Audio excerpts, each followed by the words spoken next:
Chapter 1446. That young man, who looked like a son of an aristocratic family, really had a kind of momentum.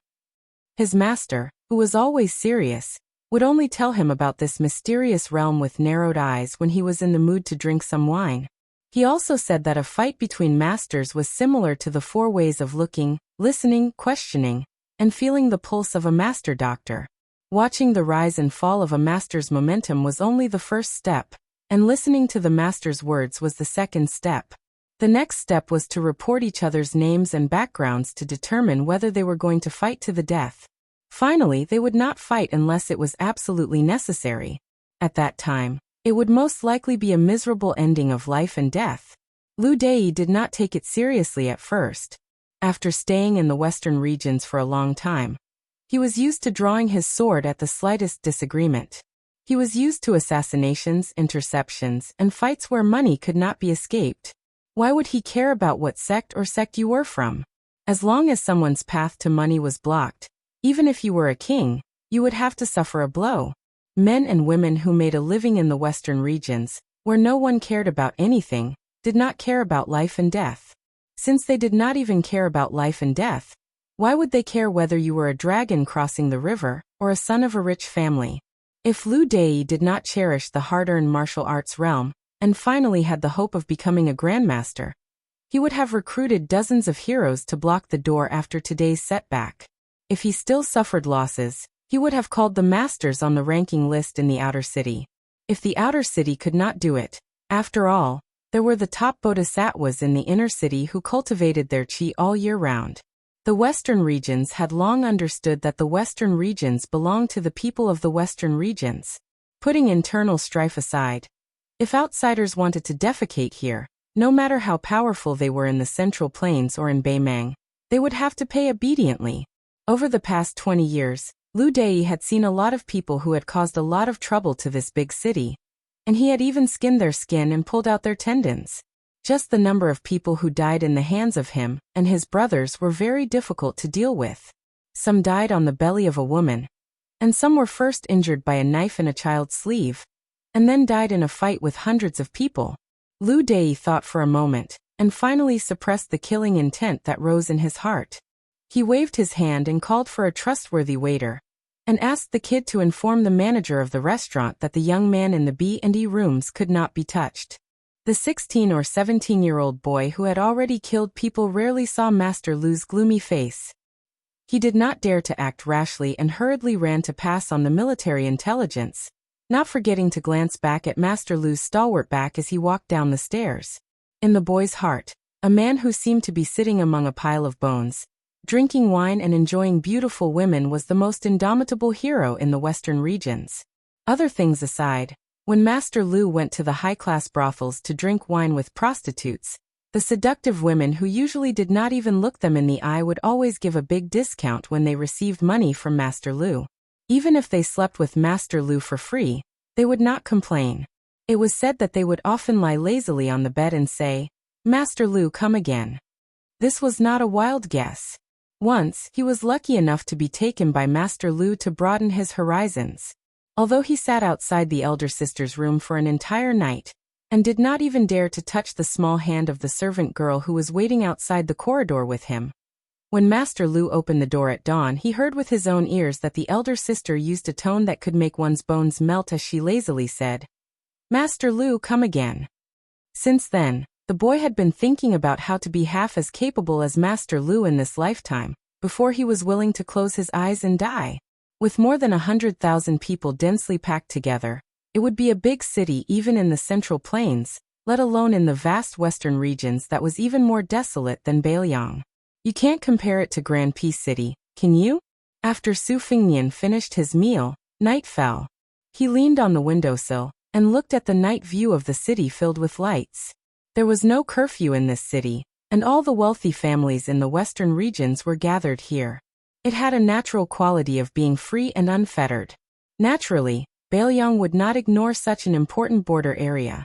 Ever since his master, Li Yishan, was born, he was not satisfied with being restrained in the 3 provinces of Beiliang. According to the plan at that time, not only the thousands of ambushing soldiers in Mount Qingcheng, but also the western regions, including the refugees in Liuzhou, and even western Shu and Nanzhou, should have become the strategic depth after the smoke of war rose everywhere. In this way, the Bailiang cavalry's unrivaled field battle strength could be fully displayed. Western Shu would provide the infantry, Nanzhou would provide the soldiers, and the western regions, together with the 3 provinces of Bailiang, would become the strategic depth for the Su family's iron cavalry to gallop. This was the best strategic concept. This was also Su Fengnian's master, Li Yishan, truly full of brilliance. Unfortunately, even though Su Fengnian had successfully intercepted and killed Prince Zhao Kai and that sick tiger at the Battle of Iron Gate Pass, the imperial court was still one step ahead. In the end, Su Fengnian was still unable to help his master fulfill his long-cherished wish.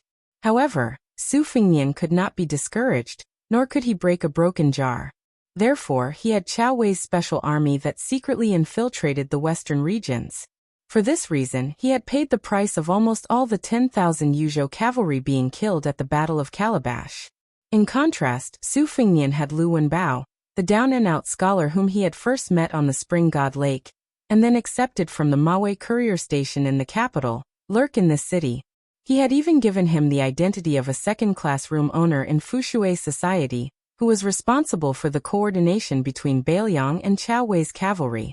For the time being, Su Fengnian did not want to meet Lu Wenbao, who had sneaked into the inner city, but had not yet gained a firm foothold.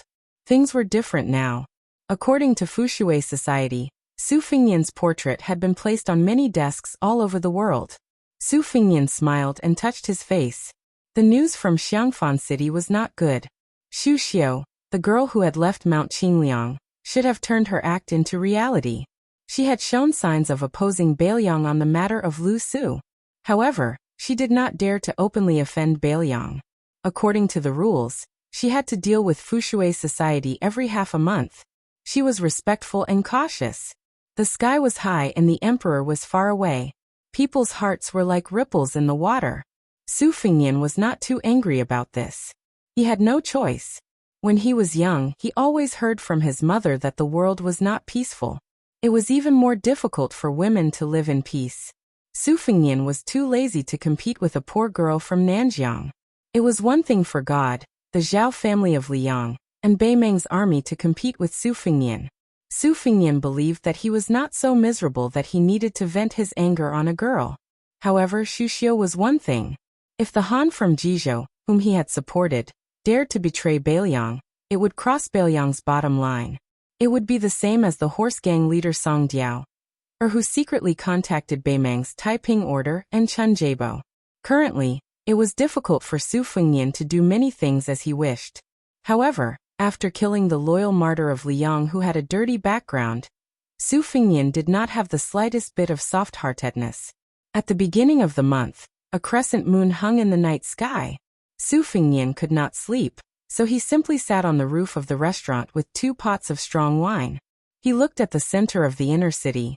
The night scene at Little Nalanda with a prayer wheel at the top of the mountain was particularly splendid. Surrounding this small mountain, there were lanterns and colored banners everywhere. It was a scene of luxury every night. For no reason, Su Fengnian remembered the verbal confrontation with Xie Guaniying that day. This scholar, who was ranked first in the Lan Dynasty immortal painting, was not someone who only knew how to speak big words. Xie Guaniying's words had indeed poked Su Fengnian's heart. That was after Su Xiao left Liaodong, he had been unhindered for half of his life. His real achievement during the spring and autumn period was that he had smashed the foundation of the powerful clans that, although the country is broken, the family is still there.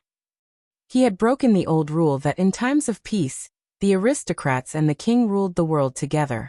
In times of chaos, the king changed but not the head of the family.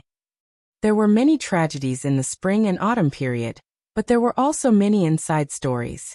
Su Xiao, who was a pawn of Liang, was able to defeat the great De Chu. How could there not be some unspeakable things involved? At that time, after Su Xiao completed the encirclement and suppression of the Western Wall, how many aristocratic clans shamelessly bet on both sides? Otherwise, how could West Chu suddenly become one of the powerful officials in the imperial court? As for the southern Tang aristocratic clans secretly colluding with Gu Jiantang, the commander-in-chief of Liang's southern expedition, for the sake of their family's continued prosperity. It was even more uncountable. These inside stories that could not see the light of day, the common people, who could only drift along with the general trend, would never know. Perhaps only hundreds or thousands of years later would this dusty past be brought up by the historians of later generations in the vast literature. The history books of the previous dynasty were always the servant girls and maids of the new dynasty, who could apply rouge and splash dirty water at will. If nothing unexpected happened, Su Fingnian would certainly belong to the latter fate. Su Fingnian did not care, nor did he care whether the history books written in black and red in the history books thousands of years later would go down in infamy or go down in history. It was just like when he told the old stonecutter in the paradise of Lanyu not long ago that he would do his best. Su Fingnian was no longer the incarnation of Zhenwu Great Emperor, nor was he the reincarnation of the Great Qin dynasty's emperor. He was just Su Zhao's son. The historians of the Central Plains could scold Su Fingnian for being arrogant but incompetent, losing the entrance to the Central Plains in the northwest, but they could not let the history books in just a few decades begin to scold the Su family of Bailiang, who originated from Liaodong, as slaves of two surnames. Since Su Xiao was gone, Su Fingnian could not let his father, who could not sleep well when he was alive, sleep well even after he died. In the end, Su Fingnian wanted to fight to the death with Bei Meng, because of this selfishness. He wanted to leave a good reputation for Su Xiao in the history books and accumulate good karma for his parents, eldest sister, second sister, and Huang Manor. Su Fingnian took a sip of wine, raised his sleeve to wipe the corner of his mouth, but did not put it down. He smiled softly and said, "Su Xiao, as a father, you never ask for anything from your children, nor do you think that we have to have great achievements. But I'm a son who has never been filial.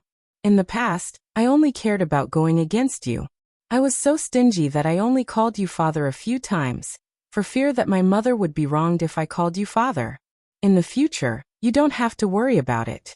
Of course, you can't do anything about it.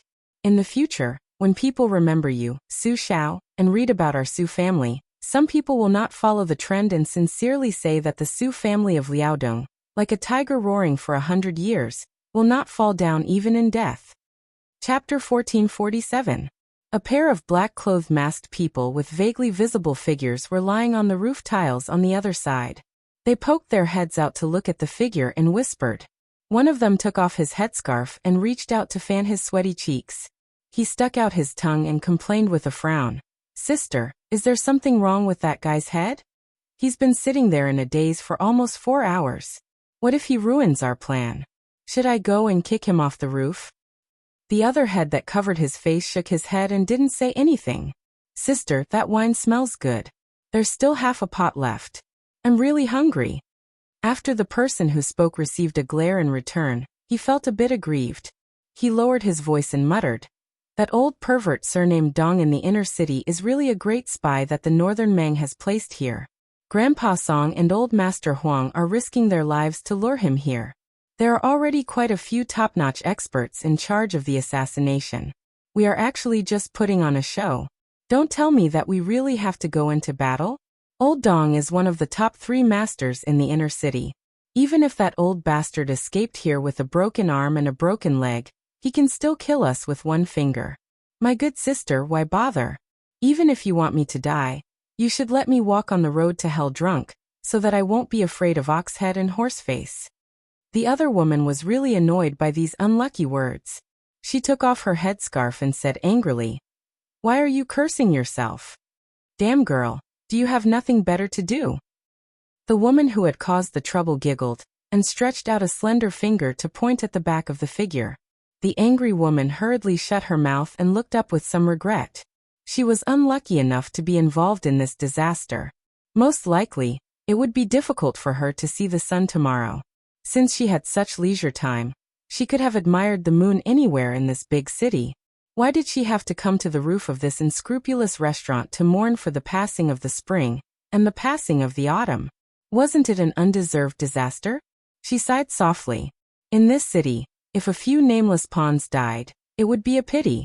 No matter how hard-hearted a person was, their heart would have long been broken. Over the years she had seen too many dead people. Even someone as soft-hearted as her was somewhat numb. She turned around and lay quietly on the cold tiles, closing her eyes to rest. It was no wonder that the old man surnamed Dong in the inner city could gather such a large family in just 10 years. He had 500 to 600 elite cavalrymen, nicknamed Black Crow, who specialized in assassinations in the city. Most of them were the lackeys of the Dong family. It turned out that his real identity was a very important spy leader in Baimeng Gusai State. How could Grandpa Song, who had always been a good man, not be so angry that he wanted to kill? Although Grandpa Song regarded the Su family in Bailiang as his enemy, he had always hated the Baimeng barbarians. Otherwise, he wouldn't have stayed in the western regions back then. Instead, he would have followed a large number of people into Baimeng.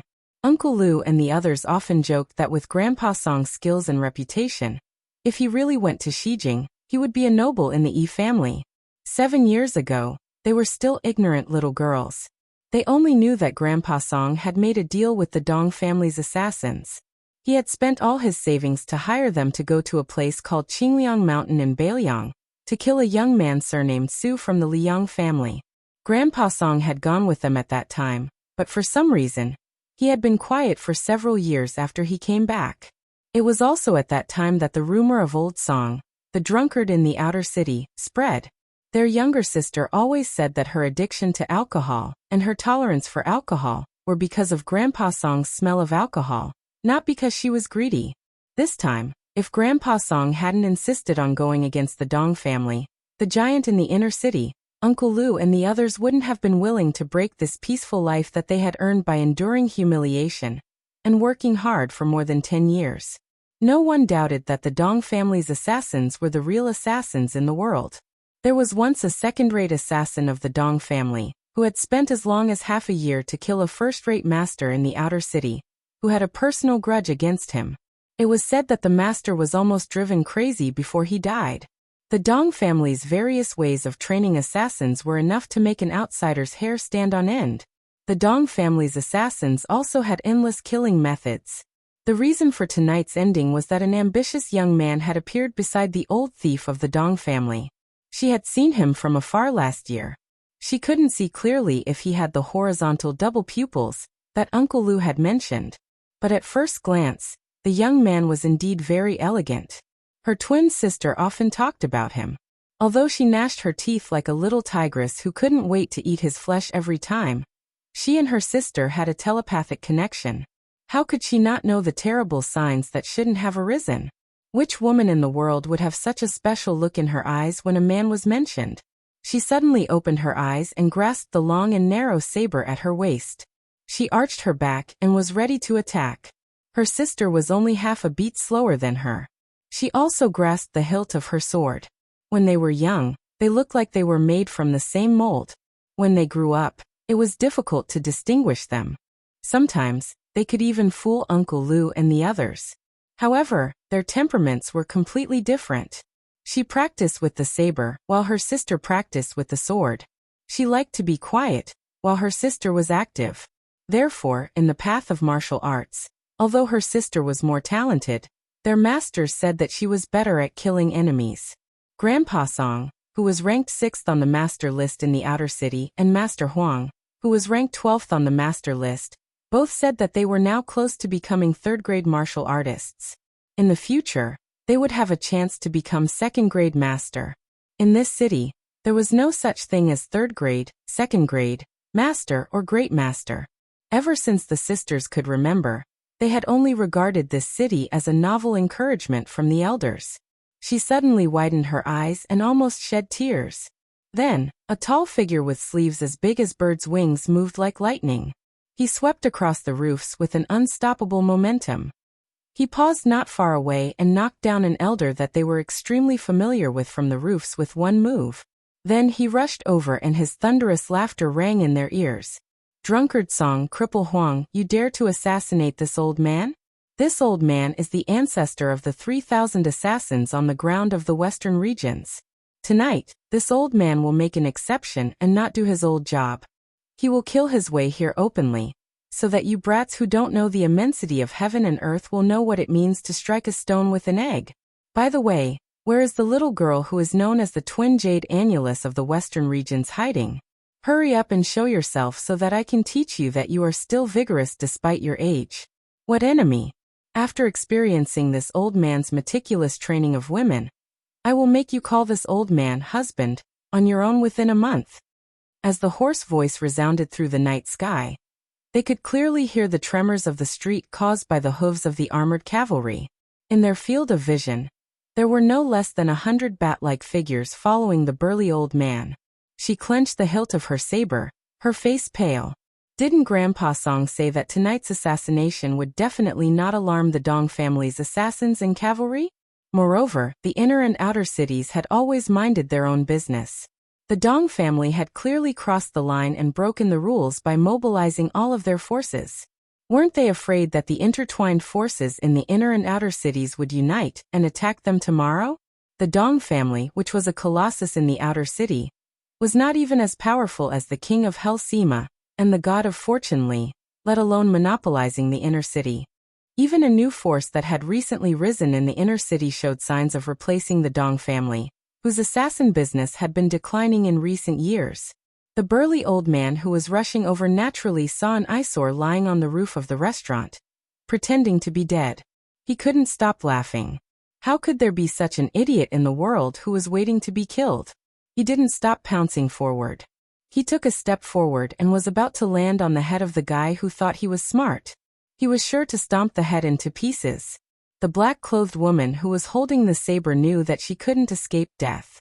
She didn't know why, but at this critical moment where she couldn't even protect herself, she jumped over the roof ridge and ran along the slanted roof. Just as the old thief of the Dong family was about to step on the stranger's head, she suddenly stopped and grabbed the young drunkard's collar. She suddenly slid backward, causing the tiles on the man's back to clatter. In the night sky, the sound was particularly ear-piercing, especially when she was exhausted and had to stop near the towering roof ridge. Out of the corner of her eye, she saw that the guy didn't forget to hold a wine pot in his hand. She couldn't wait to throw this bastard who wanted wine more than his life to that old bastard of the Dong family. Chapter 1448. The old man from the Dong family was not angry at all. If he really wanted to kill that young man, how could that little girl pull a tooth out of the tiger's mouth with her sloppy skills? The old man was in a good mood because he had finally caught the twin jade annulus of the western region. He was happy to play with them for a while longer. Just as many outsiders said, the rules of this city were very strict. Even with the support of Beimang Shijing, he was only one of the 3 surnames in the inner city. The Sima family of West Chu and the Li family of Southern Tang had always been above his Dong family. However, after tonight, the king of Hell, Sima Zhen, had gone to see the king of Hell. Then it would no longer be a tripartite balance of power, but a confrontation between 2 powers to divide the inner and outer city. As for drunkard Song and cripple Huang, they were all small catalysts for this turbulence. They were nothing more than a smokescreen to deceive the Sima family. He had worked cautiously and conscientiously for more than 10 years, but still failed to achieve this result. He had to admit that it was all thanks to that young man from Beimang. Whether it was the young man's background or his skills, no matter how many years Dong Tiling had looked down on the heroes of this city, he could only endure his temper and obediently work as an assistant for that person. There was nothing he could do about it. Who told that person to have such a good father? Dong Tiling couldn't possibly go dig his own father out of his coffin and challenge that person, could he? Of course, if that could make him look like that young man, Dong Tiling really didn't mind digging out his old man's bones. He had lived in this city for a long time in the western region. He had long since gotten used to not recognizing anyone. For example, he was now staring at that pair of beautiful women in their prime. Although the old man couldn't tell who was the older sister and who was the younger sister, he knew that it was one of them who had betrayed everyone together with her cultured and refined Uncle Lu. She couldn't be blamed for anything. Who told her to be blind and fall in love with that young and rich man whose father had a seat in the Beimang royal court?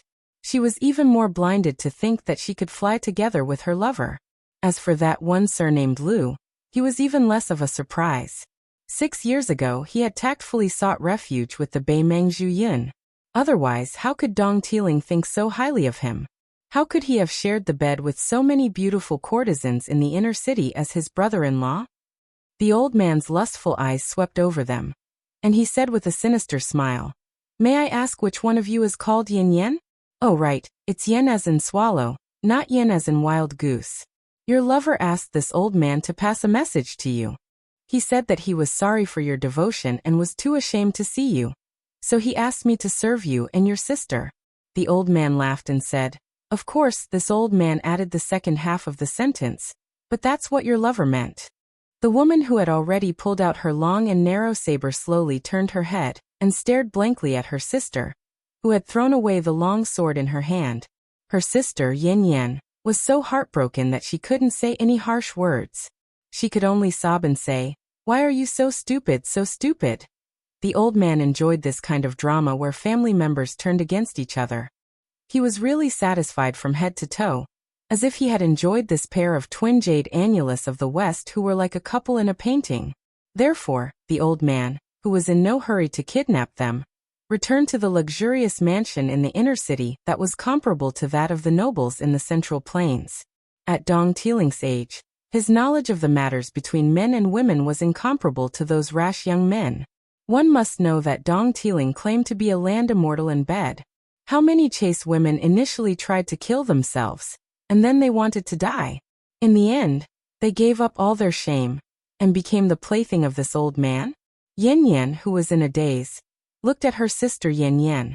She actually smiled and shook her head gently. "Sister, that won't happen. Wang Lang won't let me down. Wang Lang promised to marry me, and he will find the most outstanding man in the world for you to marry. He also said that he will take us away from this place where people are killed and dying every day. He will take us to see the small bridges and flowing water in Jiangnan, the moonlight in Tai'an City, the sandstorm in western Beiliang region, the tide in Guangling River, the rising sun in Eastern Sea's Martial Emperor City.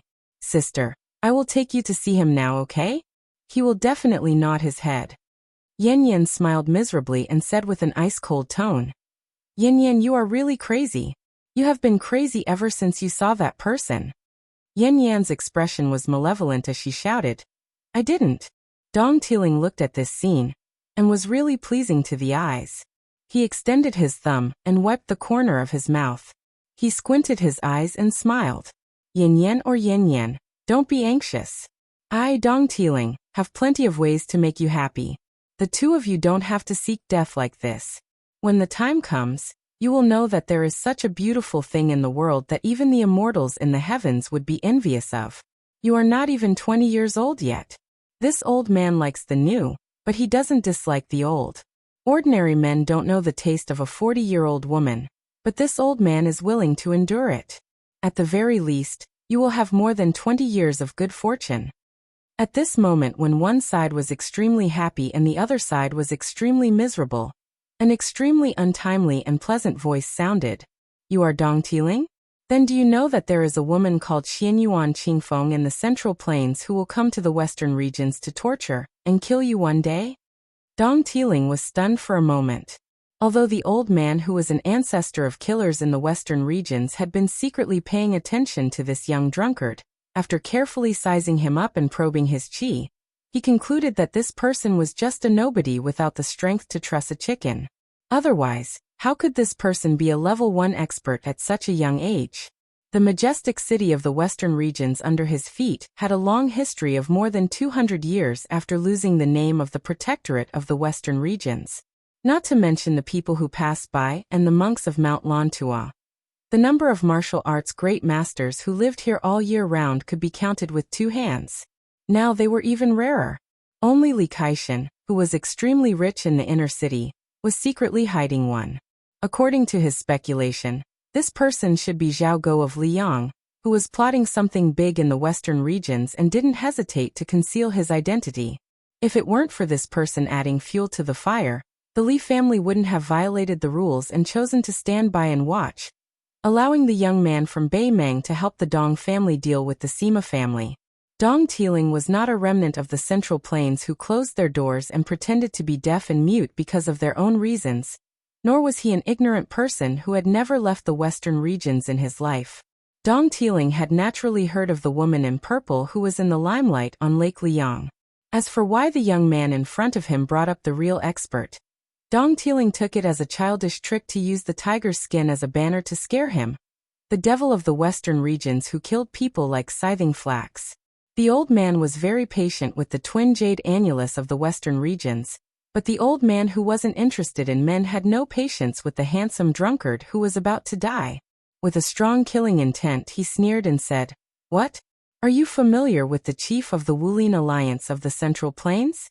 Brat, this old man will say it right here.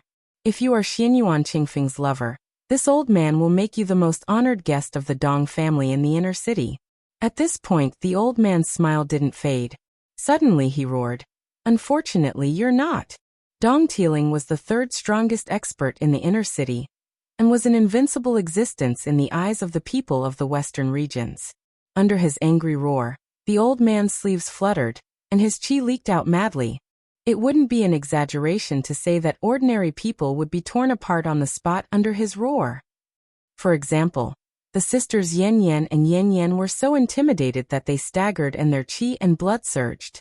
The younger sister, who had already lost her soul, was bleeding from her 7 orifices and looked extremely dismal. Yan Yan was slightly better.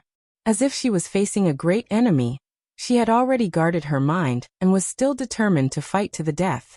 However, she wasn't having a good time either. She almost couldn't hold the hilt of her sword.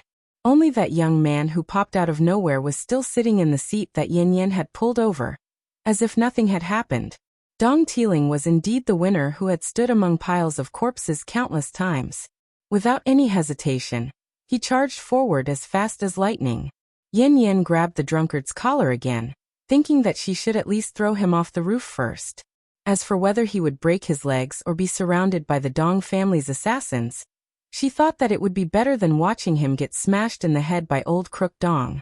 However, what happened next was beyond her imagination.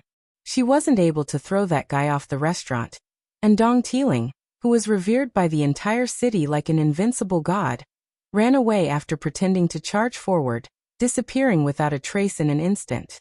Did he just run away for no reason? Yan Yan's eyes widened as she looked around. After confirming that Dong Tiling had really disappeared, she still couldn't believe it, just like how her younger sister Yan Yan couldn't believe that her lover would betray her. Although Yan Yan had only seen the sparring between Grandpa Song and Teacher Huang, she had never seen the sparring between real masters. Even if they didn't fight for 800 rounds, they wouldn't be like old thief Dong, who would just bluff and run away, right? Su Fengnian, who had been watching with folded arms, stood up with a wine pot in his hand. He looked at his dazed sister and asked, "That lover of yours who made you pledge your life to him, other than his surname being Wang, do you know what his name is?" Yan Yan laughed as if she had lost her mind. "Who do you think you are to know Wang Lang's name?" Su Fengnian didn't seem to make any movements, but this beautiful young woman spun in the air, and then fell solidly on the street outside the restaurant. She probably fainted completely and didn't make any more movements. Chapter 1449. Su Fengnian turned his head to look at Yan Yan, who was holding the hilt of her saber and pointing it at him. His eyes were complicated and filled with emotion. For a moment he was speechless. He thought of Morong Wuzhu and Morong Tong Huang, who were in a miserable situation. He also thought of the filthy Xishan crown prince Su Su, and this old man's son, Zhao Dingxiu. Su Fengnian sighed, and looked at a roof about half a li away from him. Dong Tiling, who could be considered an ambitious and ruthless person in the western regions, knew the severity of the matter, but he was unwilling to let it go. The old fox, who was extremely sensitive to danger, began to give orders to his trusted subordinates. He probably wanted to test the waters with the Dong family's killers on the roof, and the Dong family's elite cavalry on the street. If it weren't for Chao Wei's cavalry, Su Fengnian wouldn't have had much of an impression of this strategic town used by the great Feng Emperor to show off his achievements. He only knew that in the early years, many killers and assassins from Mount Qingliang used this place as a place to rest and catch their breath. As for Xianyuan Qingfeng saying that he wanted to torture and kill the lecherous Dong Tiling, Su Fengnian really wasn't trying to find something to talk about. Back then, that woman hadn't been with him in northern Liang on the surface, and had indeed inadvertently mentioned this matter. However, at that time, she still had a favor to ask of him, Su Fengnian, and she hadn't become the Wulin Alliance chief. Perhaps at that time, even she didn't dare to believe that she would one day ascend to the great celestial state. His impression of this big city in the western regions under his feet was truly vivid. After Chao Wei's cavalry quietly went to the western regions, especially Lu Wenbao, who was in dire straits in Shangyin Academy, and still did not dare to return to his hometown, entered the city. The Wishui society, which used to stay in the outer city, also began to increase its infiltration. Su Fengnian learned some things from the spy on his desk. For example, there were a few orphans of the later Sui royal family hidden here. However, compared to Su Su, the only child of Xishan crown prince, the three siblings' bloodline was much inferior. Even if the remnants of later Sui wanted to start a rebellion, he probably would not have the face to talk about the three children. Although the western regions was big and Chao Wei's cavalry was not eye-catching, Su Fengnian and the Wishui society still did not dare to let their guard down. In order to attract the attention of the western regions, Su Fengnian remotely controlled the western regions to do a series of good shows. First, he let the female bodhisattva, who was dressed in white, return to Mount Lantua with great fanfare. Then he let Lu Wenbao stir up trouble in this city. He even spread the word in the western regions that Wang Xianji's disciple was going to be the king here, and build another Wushuang city in the desert. One of the Dong family's assassins swept past the nearby eaves and slashed down without any hesitation. Su Fengnian did not have any intention of shocking everyone here, and he did not want to expose his strength like this. After all, he was going to stay in the city for a long time. Therefore, he started to fight with the assassin. Both sides fought very well. After all, it was not easy for him to kill the assassin with one punch. After all, the other assassins of the Dong family were not second-level master like Dong Tiling. When they saw the hope of killing someone, although their intuition told them that it was not that simple, they still rushed forward. Su Fengnian did not reject any of them and killed them one by one. During this period of time, the Dong family's cavalry on the street did not differentiate between friend and foe and shot at the two people on the roof. However, they were all narrowly dodged by a hair's breadth. This scene made Dong Tiling so angry that he almost spat out a few mouthfuls of blood. He had seen many people pretending to be top experts, but where did this cunning bastard who was afraid that others would not know that he was an ordinary expert come from? After losing more than 40 lives, the old man finally felt the pain. He did not want to add more feet to a snake and ruin the great plan that the young man with the surname Wang had personally set up in the western region. He clenched his teeth and gave an order. The Dong family's men who were invincible in the battle tonight immediately retreated. The moment he turned around and rushed towards the inner city with his back facing the roof, he suddenly felt a chill down his spine. The old man seemed to be able to clearly feel the young drunkard's gaze. Dong Tiling was very sure that even if this person was not a first-level expert of the younger generation in Liang, his cultivation level was definitely not far off. Just when Dong Tiling thought that he was out of danger, someone beside him walked side by side and said to him in the most authentic Gusaizhou accent, "Pass a message to the master behind you. If he still wants to play, I Tai Mudi, have learned a few new sword techniques in Beiliang." Dong Tiling did not dare to slow down his pace. Fortunately, he did not see that person's figure in the next moment. Yan Yan only felt a blur in front of her eyes. After blinking her eyes, the young man from the outer city, who she thought was a drunkard, was still standing in front of her without moving an inch. Then she saw that person use his hand to wipe his face. In an instant, his face changed into a slightly stiff and old-fashioned one, like a ghost wearing human skin to travel in the world of the living at night. However, as his finger gently brushed across his face, he quickly looked like a living person. Yin Yin was so scared that she took a few steps back. Su Fengnian had learned a little from Xu Xiu's process of making a face. Compared to Xu Xiu's two realms of rooting and enigmatic, it was much worse. However, it was not difficult to fool ordinary people in the night. Su Fengnian did not mind revealing this little bit of his foundation in front of this woman. However, if her sister was present, Su Fengnian would be more careful. He smiled at her as if she had seen a ghost and said softly, "You're just going to let your sister lie on the street like a corpse? I guess you two don't have a safe place to go for the time being." So, you might as well take her back to the roof before the Dong family sends someone to identify me. Since you've risked your life to save me twice, I'll make sure you and your sister are safe before daybreak. As for what you'll do after daybreak, it's up to you whether you want to stay in the city and wait for death, or run for your lives outside the city. The woman carefully looked at Su Fengnian's shadow. It seemed that he was really not a wandering ghost. Only then did she feel relieved. She gently jumped down from the roof and carried her sister back. She sat cross-legged and gently hugged her sister. Slowly, she could not help but bite her lips and sob.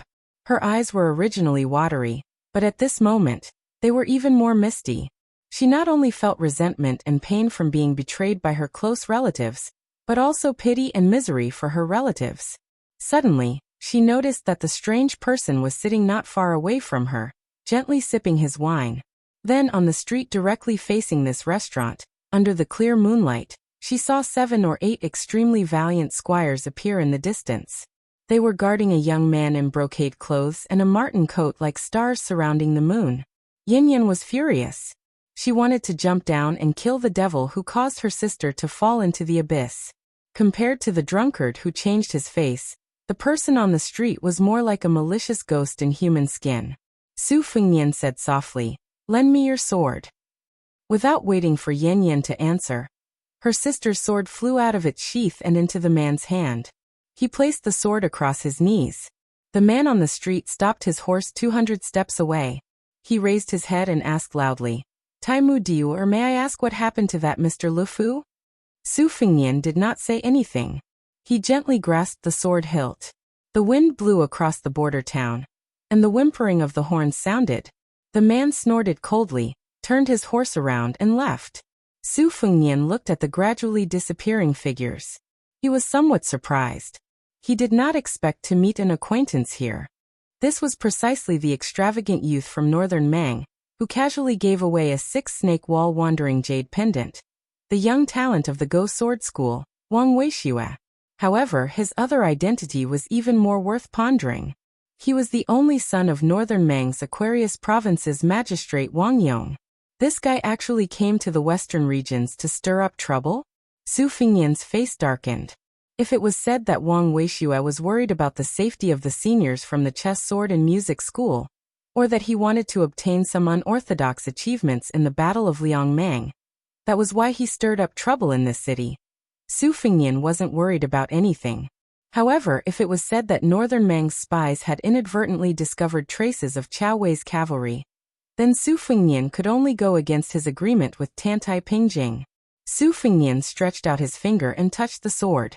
The sword flew back to the sheath beside Yin Yan. He asked softly, "He is the person your sister likes? When did he come to the city?"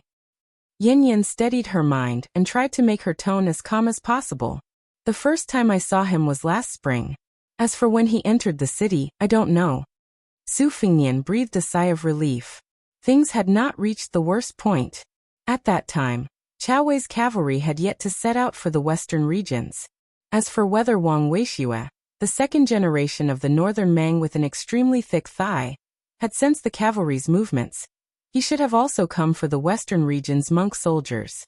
Su Fengnian was no stranger to Mount Lantua. It was normal for mountains to stand in great numbers there. However, among those withered old monks who had spoken in front of him at that time, there were a few who did not seem to have a Buddhist aura. Instead, they were rather angry. Su Fengnian could personally go to the mountain to draw a big pie for the western regions. Naturally, Bei Meng could foresee this and secretly undermine him. They could even draw an even bigger pie for Mount Lantua, who didn't know how to raise the price. As long as he could make Beiliang suffer, Bei Meng would probably be happy to let Mount Lantua wait for the best price. At worst, he could just let this matter drag on. For Bei Meng, there would be no loss. Otherwise, he could kill Wang Weishue while he was at it, and use the excuse of borrowing troops from Mount Lantua to uproot the Dong family. At worst, he could just follow Tuoba Bodhisattva, who had smelled the fishy smell, and have a 1,000-mile battle in the western regions. Su Fengnian closed his eyes and weighed the pros and cons. Yin Yan was silent for a long time. Finally, she asked, "Young master, are you from the Central Plains?" Su Fengnian smiled and said, "My ancestral home is Jianzhou Liaodong." I am not from the Central Plains. Chapter 1450. Yin Yin was not the kind of woman who was smooth and slick when it came to socializing with people. For a moment, she did not know how to continue the conversation. However, when she thought of the bleak future that would await her and her younger sister after daybreak, she found it difficult to breathe. She only wanted to distract herself and casually talk to the person who had mysteriously appeared here and acted unpredictably. Only by doing so could she not collapse. Su Fengnian looked into the distance and sighed with emotion. He said softly with a bit of self-mockery, I used to know a woman who left home to wander the Jianghu. Just like you, she also had a chivalrous heart. I once went with her to Beimang and watched her suffer a lot. I even told her some boring truths about fortune and misfortune. She was also stubborn. In the end, I helped her a little, but now I can't be sure if it was a good thing or a bad thing for her. Su Fengnian turned his head and smiled.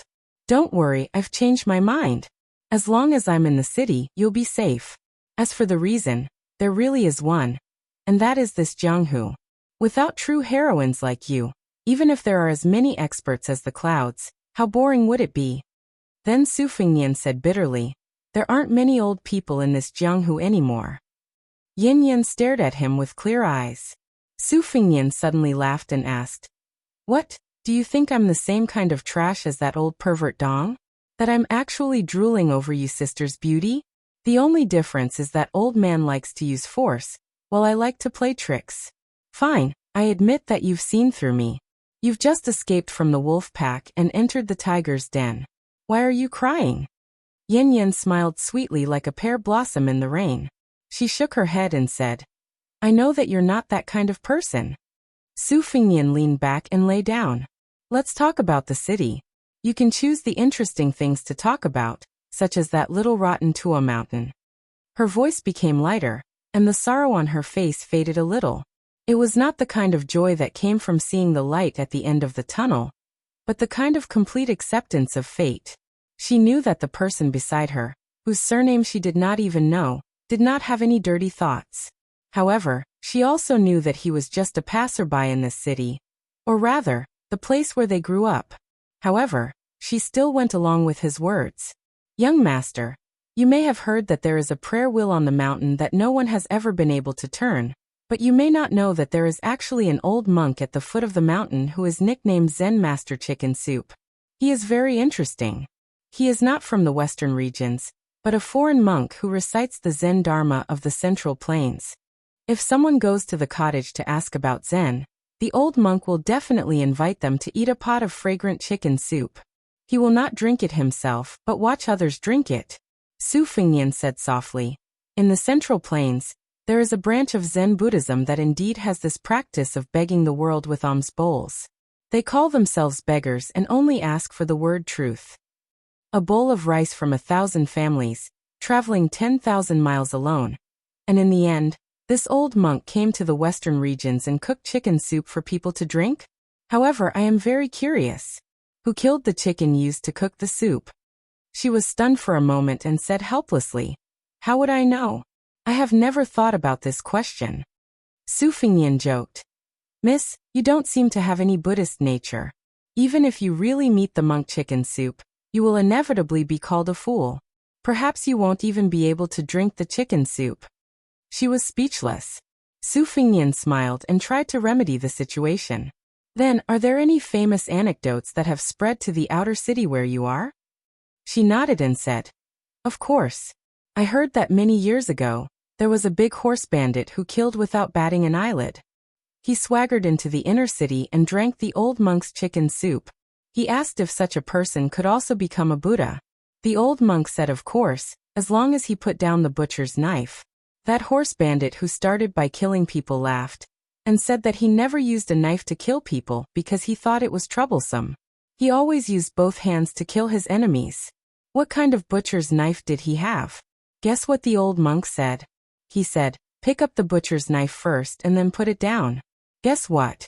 Many years later, that horse bandit really brought a knife back to the foot of the mountain and threw it away in front of the old monk.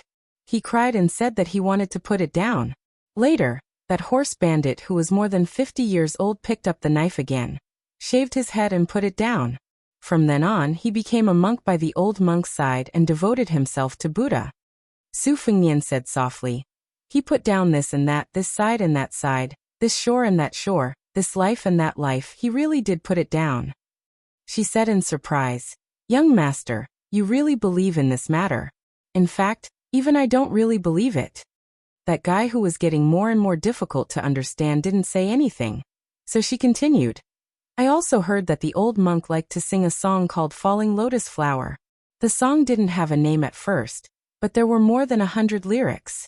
Half of them were Falling Lotus Flower. That's why the inner and outer cities gave it the name Falling Lotus Flower. Then someone went to drink the chicken soup and asked the old monk if the falling lotus flower had fallen since he had been practicing Zen for decades. The old monk regretfully told the visitor, who seemed to be deliberately making things difficult, that the lotus flower in his heart hadn't fallen, but when it finally fell one day, he would be able to practice Zen, and then he would no longer cook the chicken soup. The latest interesting news in the outer city was that there was a foreigner who broke into the inner city and reached the foot of the mountain. He didn't drink the chicken soup and only asked the old monk if he was the same as his master, a celestial being in the world. It was very strange. She talked to herself and didn't notice that the young master's face became gloomy and uncertain after hearing the last part. She also didn't notice that there was an empty-handed man on the roof. Su Fengnian sat up and didn't look at the person who abandoned his sword and carried the corpse to a mountain in the western region. That person sneered and said, Now I know that you are really smart. My master defeated him, and you defeated my master. It should be your turn to be suppressed by the newcomer, so you would rather not be the most powerful person in the world. You simply gave up your own fate, and became one of the more stable 4 great grandmasters. Su Fengnian smiled faintly and said, You are wrong about one thing. Back then, your master didn't defeat him, and I also didn't defeat your master. The two of them just didn't care about the Jianghu they were in, or the Jianghu in the eyes of outsiders. The truth is just as you think. Not to mention the level of cultivation, just based on the strength of combat power. Your master could even fight ancestor Lu 800 years ago. Even if the 9 people of Wu Ping joined forces to fight, your master could still kill whoever he wanted. This is the true ultimate of martial arts. As for what your master was thinking at that time, you can think about it yourself.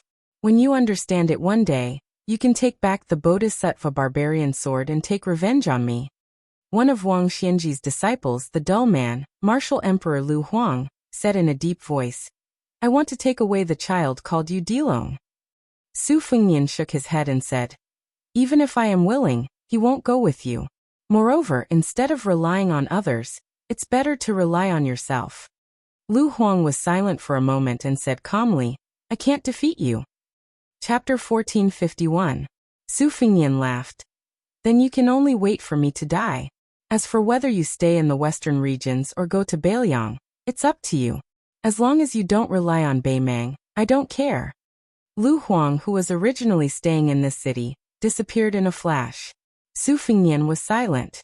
In the 100 years of Jianghu, there were only 2 people in the same era who reached the peak one after the other. They could be considered to be on top of a mountain with no one around them. Li Chungang felt that he had lost. Wang Xianji felt that she had won. Therefore, Li Chungang went down the mountain freely. Wang Xianji went up to the sky proudly. They were both great romances that would not appear in Jianghu for the next 100 years, or even 1,000 years. However, great romances in Jianghu could be encountered but not sought. People in Jianghu could not be without chivalry. It was like this 1,000 years ago and 1,000 years later. At this moment, Yan Yan, who still did not know and would not know in the future that she was a noble but could only wander around the city, subconsciously stroked her sister's hair and asked curiously, Gongzi, are you also here to seek revenge? Su Fengnian glanced at her, shook his head and laughed. My enemy is not here, but there are indeed many people here who see me as an enemy. Maybe one of your elders is like this. Yan Yan did not take it seriously, only said miserably, Grandpa Song and the others who should have enjoyed their old age are all dead.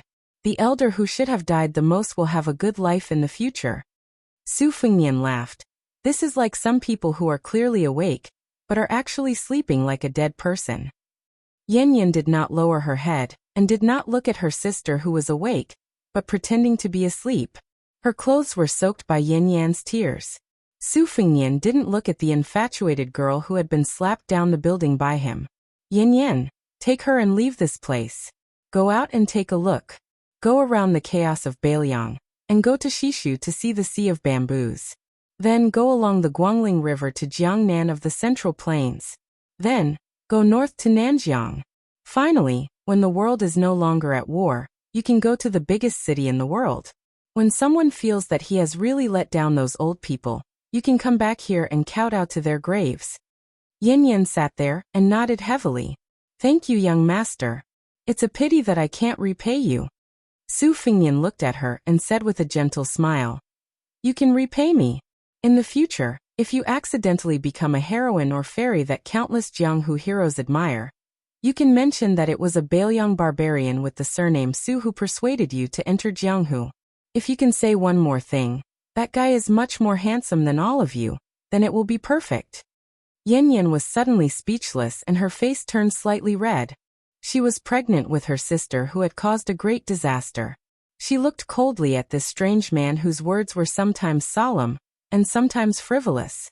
To her, all men in the world were heartless and could be killed. But when she saw Su Fengnian raise his hand, she immediately shrank her head and hid in her sister's arms. A lover's heartache was heartache. And this bastard's slap was heartache. Both were very painful. Su Fengnian sneered. I knew it would be impossible to reason with a woman like you. You only remember to hit but not to remember. But there are also benefits to having no conscience. In the future, when you go to Liang Lake, help your sister be more careful. When you're inexperienced, thinking the worst of people isn't a good thing, but it's not a bad thing in the end.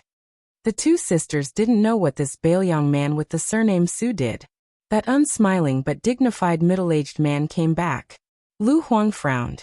Su Fengnian wasn't polite to him. Yu Groom, Yu Linya and the others are actually the same as them. When you go out of the city, you can be considered to have truly entered Jianghu. If you stay in that city of Donghai for the rest of your life, it will be difficult for you to have great achievements. If it was any other Jianghu person who said this, Lu Huang, who had already entered the great master realm, would snort disdainfully. Even the other martial arts experts were no exception. But when it came from the mouth of this young man in front of him, even if he was extremely unwilling, Lu Huang had to think deeply. Lu Huang didn't shake his head and nodded. He looked at those pitiful people, and took the lead to lightly jump down from the roof, landing on the street without any movement. Yan Yan let go of her sister, and deeply bowed to the mysterious young master she met by chance. Her eyes were red and she bit her lips, unable to speak. Yan Yan looked at her sister with a complicated expression, and then glanced at the drunkard whose back she only saw last night. She jumped down before her sister and walked to Lu Huang's side and stopped. Unknowingly, the sky was about to brighten. When Yan Yan finally couldn't say anything to say goodbye, she could only turn her head and look at the slender figure who was still standing on the roof. Yan Yan angrily whispered, "He looks so mediocre, what's there to look at?" Yan Yan didn't pay attention to her sister. After turning her head, she let out a long breath. She didn't know why, but she felt that from today onwards, no matter how far she walked, she wouldn't be able to walk out of that roof. She couldn't help but turn her head again, and see that seemingly lonely figure waving at the three of them. Lu Huang slowly walked forward with a straight face. In his mind, a prophecy that the old monk at the foot of the mountain accidentally said appeared. The fierce tiger of Liaodong roared and killed the Central Plains. The northwest sky wolf lay alone on the big hill. But at that time, the old monk looked at the cold chicken soup in front of Lu Huang and said with a smile that wasn't a smile, sad and happy, "It's cold." Lu Huang was really annoyed with the old monk's sticky words, and couldn't help but ask, pretending to be mysterious, "If it's cold, then it's cold. Don't you know how to heat it up?" The old monk slapped his thigh and laughed. Time and place are not as good as people, and that's right.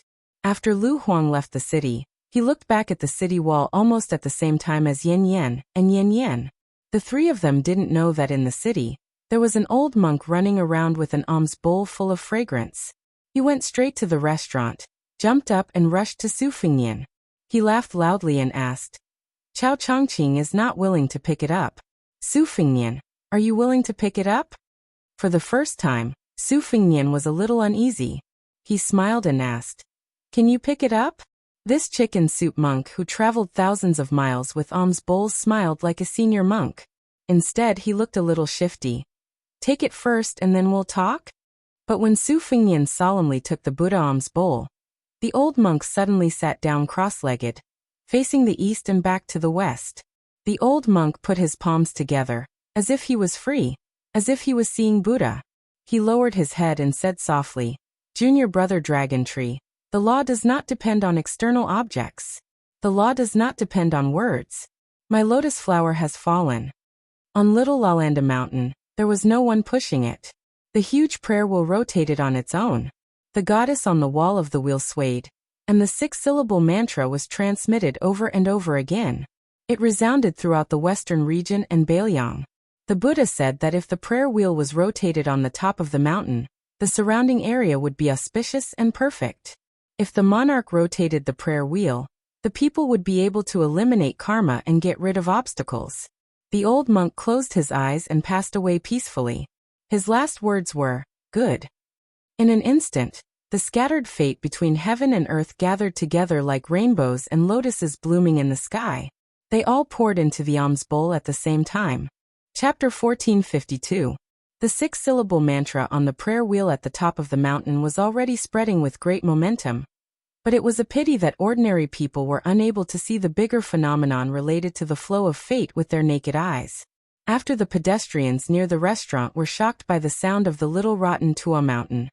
They even let out some ridiculing laughter after finding it absurd and comical. In their field of vision, an old monk sat on the roof, and a young man stood with a single hand holding an alms bowl. They stood and sat for a whole hour. More and more spectators from the outer city, who heard the news, gathered below the restaurant and rushed over. They pointed and whispered, and many mischievous children mustered up the courage to climb to the roof nearby. Soon, a group of elite cavalry from the inner city galloped over, escorting important figures. The cavalry carried swords, bows and spears, and their mounts were purebred horses from the western regions that far surpass wild horses in terms of charging power. The cavalry brutally rammed through the crowd, and many innocent spectators who were unable to dodge in time were killed on the spot by the war horses. It was not that there were no people from the outer city who relied on their martial arts to fight in anger after seeing their good friends killed.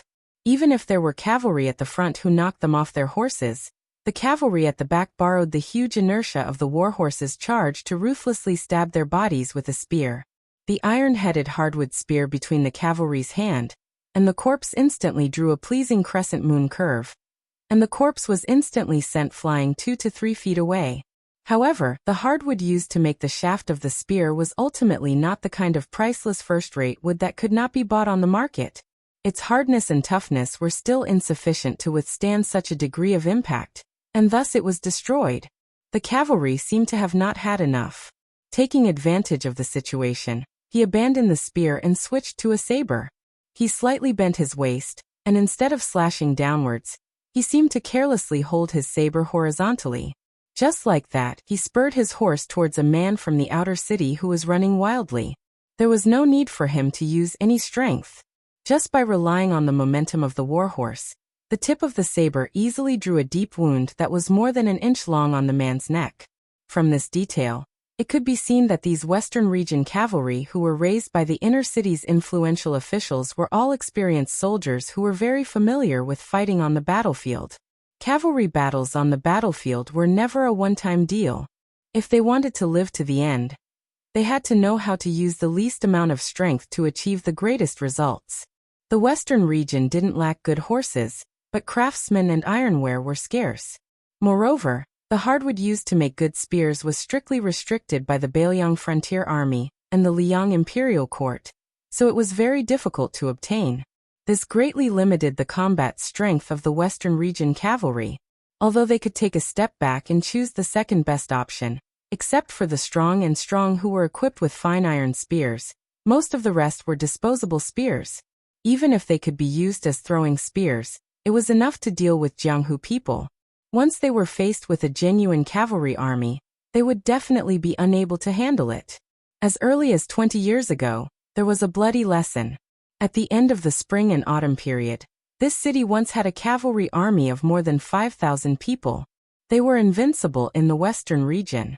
At that time, a certain ambitious and ruthless overlord in the city had the intention of annexing the 3 towns of Linyao and relying on them as provisions. Then he would point his spear at the cool land and occupy the high ground of the world, coveting the central plains. Unexpectedly, the Su family, who at that time was a feudal vassal of Bailiang, only sent out 3,000 cavalry and almost completely annihilated the 5,000 Western Region cavalry. Only a few hundred managed to escape, while the other side's casualties were less than 500. Those escapees still had lingering fears and nagged for many years. They all said that the cavalry army of the Su family was really King Iron Cavalry. Those 2,000 cavalry soldiers were actually equipped with armor for both men and horses. Not to mention the men, even the war horses had armor. Moreover, the cavalry army's iron spears were enough to support multiple charges. The so-called iron spears made of ashwood were really too soft in comparison. As a result, over the past 20 years, even after the large families in this city who had too much money and nowhere to spend it had obtained a cavalry army, they only dared to close their doors and make small fuss. They absolutely did not dare to find trouble with the Bailiang Frontier Army. After the Bailiang Frontier Army formed a custom for small groups of cavalry to enter the land of refugees to practice martial arts, so that they could become white horse crossbowmen. There were people who led 800 elite cavalry to the present Liuzhou to fish in troubled waters. At the beginning, they relied on their advantage in numbers to surround and kill 30 to 40 Bailiang barbarians. However, very soon, they suffered a cruel and ruthless retaliation. At that time, the commander of the Lai Torch Cavalry, Hu Kuei, who had not yet become the Lingzhou provincial governor, and the deputy general of Huta City, Lu Jinu, each led 1,000 light cavalry and slaughtered their way into Liuzhou. After slaughtering the 800 cavalry of the western regions, they hung their heads one by one on the tip of their spears and rushed all the way to this city that was 1,000 li away from Liangzhou. The reason many people in the city did not know of this tragedy was because the person who went to Liuzhou on his own initiative to pick a fight had more than 40 clansmen, and more than 900 retainers in the city were all wiped out by the other forces in the inner city in one night. He then took his head and went 30 li out of the city to ask for forgiveness from the Bailiang Frontier Army. They originally thought that this action was sincere enough, and would be enough to settle the matter peacefully.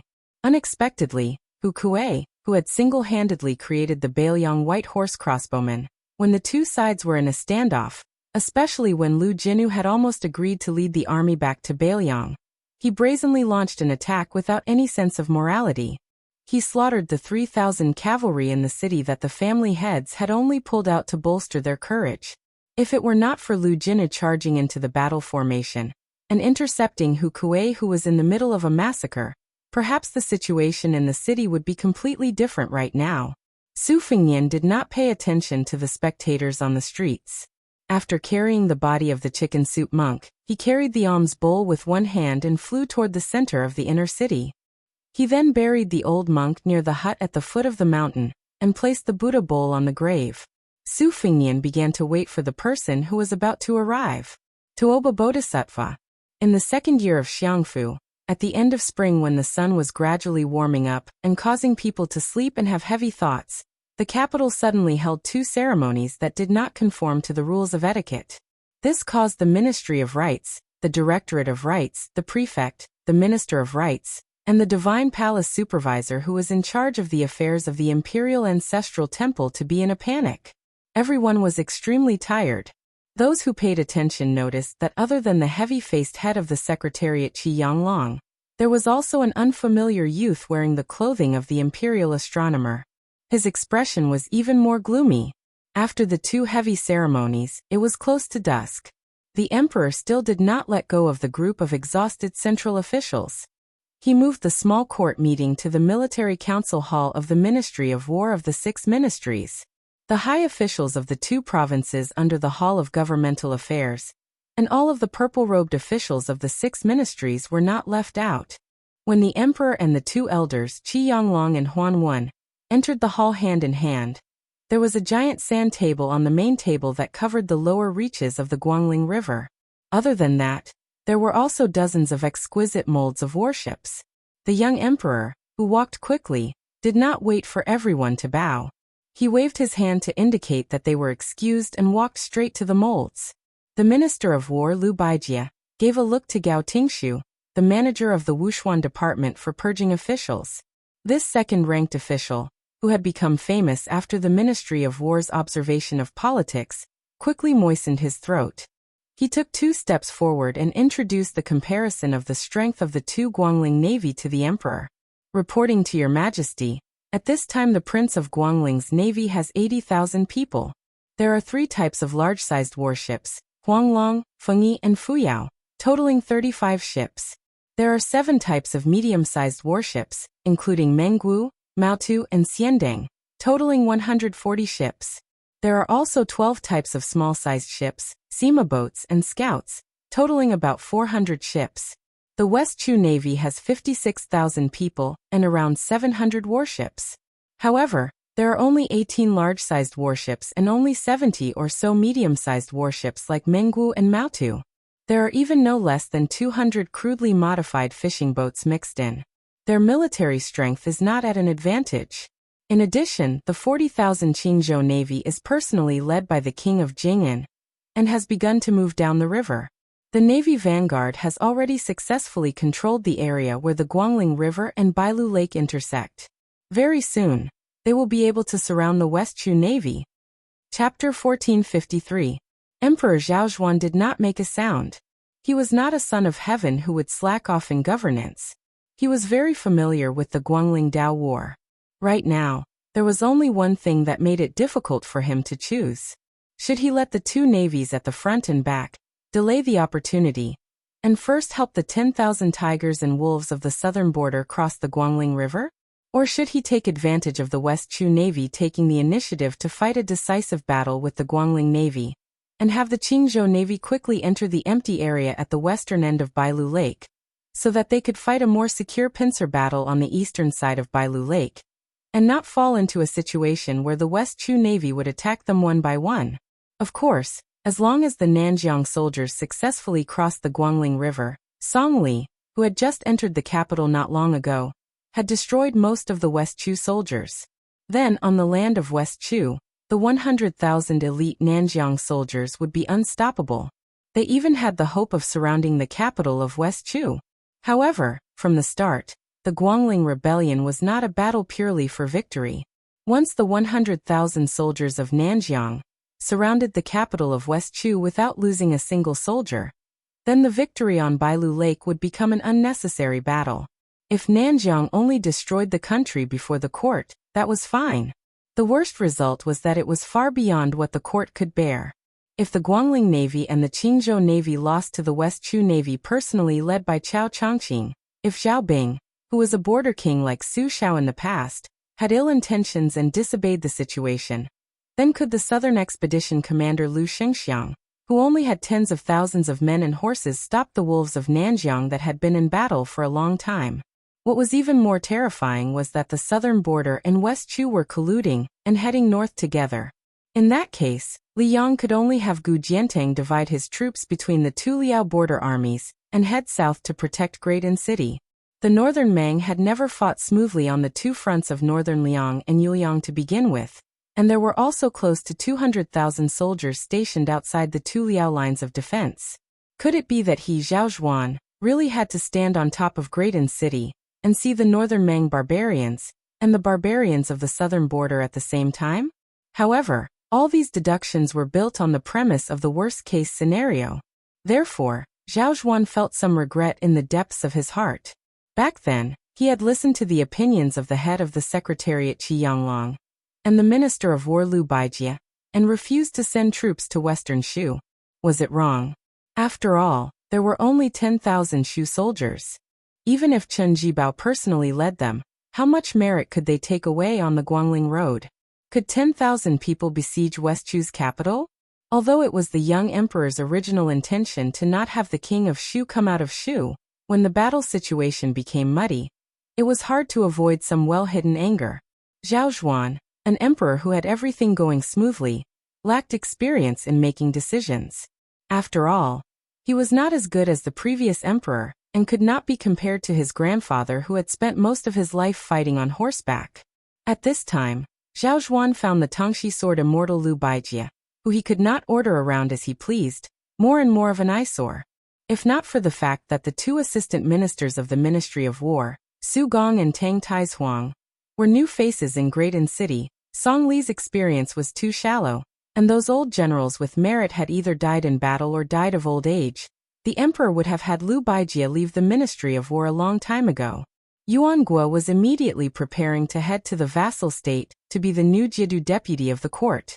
Liu Baijie should have been in the ranks, but Qi Yonglong and Tantanan, the two main officials, both expressed their intentions that this matter was inappropriate, which was why it was delayed.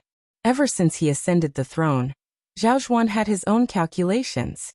In his view, the previous emperor should not have followed Yuan Bunshi and Zhang Julu's wishes and released Chen Jibao like a tiger back to the mountain. He should have firmly nailed him to the position of Minister of War. At the very most, he would have given him a military achievement in the Guangling battle. Taking a step back, the same tens of thousands of soldiers. The court did not believe that Chen Jibao could contend against the Nanjiang army. Perhaps no one doubted that as long as Chen Jibao remained in the capital as the Minister of War, the Nanjiang army would not have any thoughts of rebellion. It was not that Zhao Zhuan did not understand the previous emperor's original intentions in placing Chen Jibao in western Shu. However, Zhao Zhuan was not someone who blindly admired and trusted this adopted son of Su Shao. He had a deep suspicion of this white-clothed military saint. Furthermore, as the new monarch, Zhao Zhuan had to admit that the previous emperor and Chen Jibao had a relationship. Everyone knew that the previous emperor did not have a good impression of all of Bailiang, but he favored Chen Jibao greatly. Back then, he had almost bestowed the title of king of a different surname on that young man before he was even a year old. Later on, he even had him replace Gu Jiantang as the Minister of War. In the end, he was 10 years late and still let Chen Jibao become the king of Shu. After Su Zhao's death, he became the only remaining king of a different surname. Zhao Zhuan, on the other hand, did not have such a relationship between monarch and subject.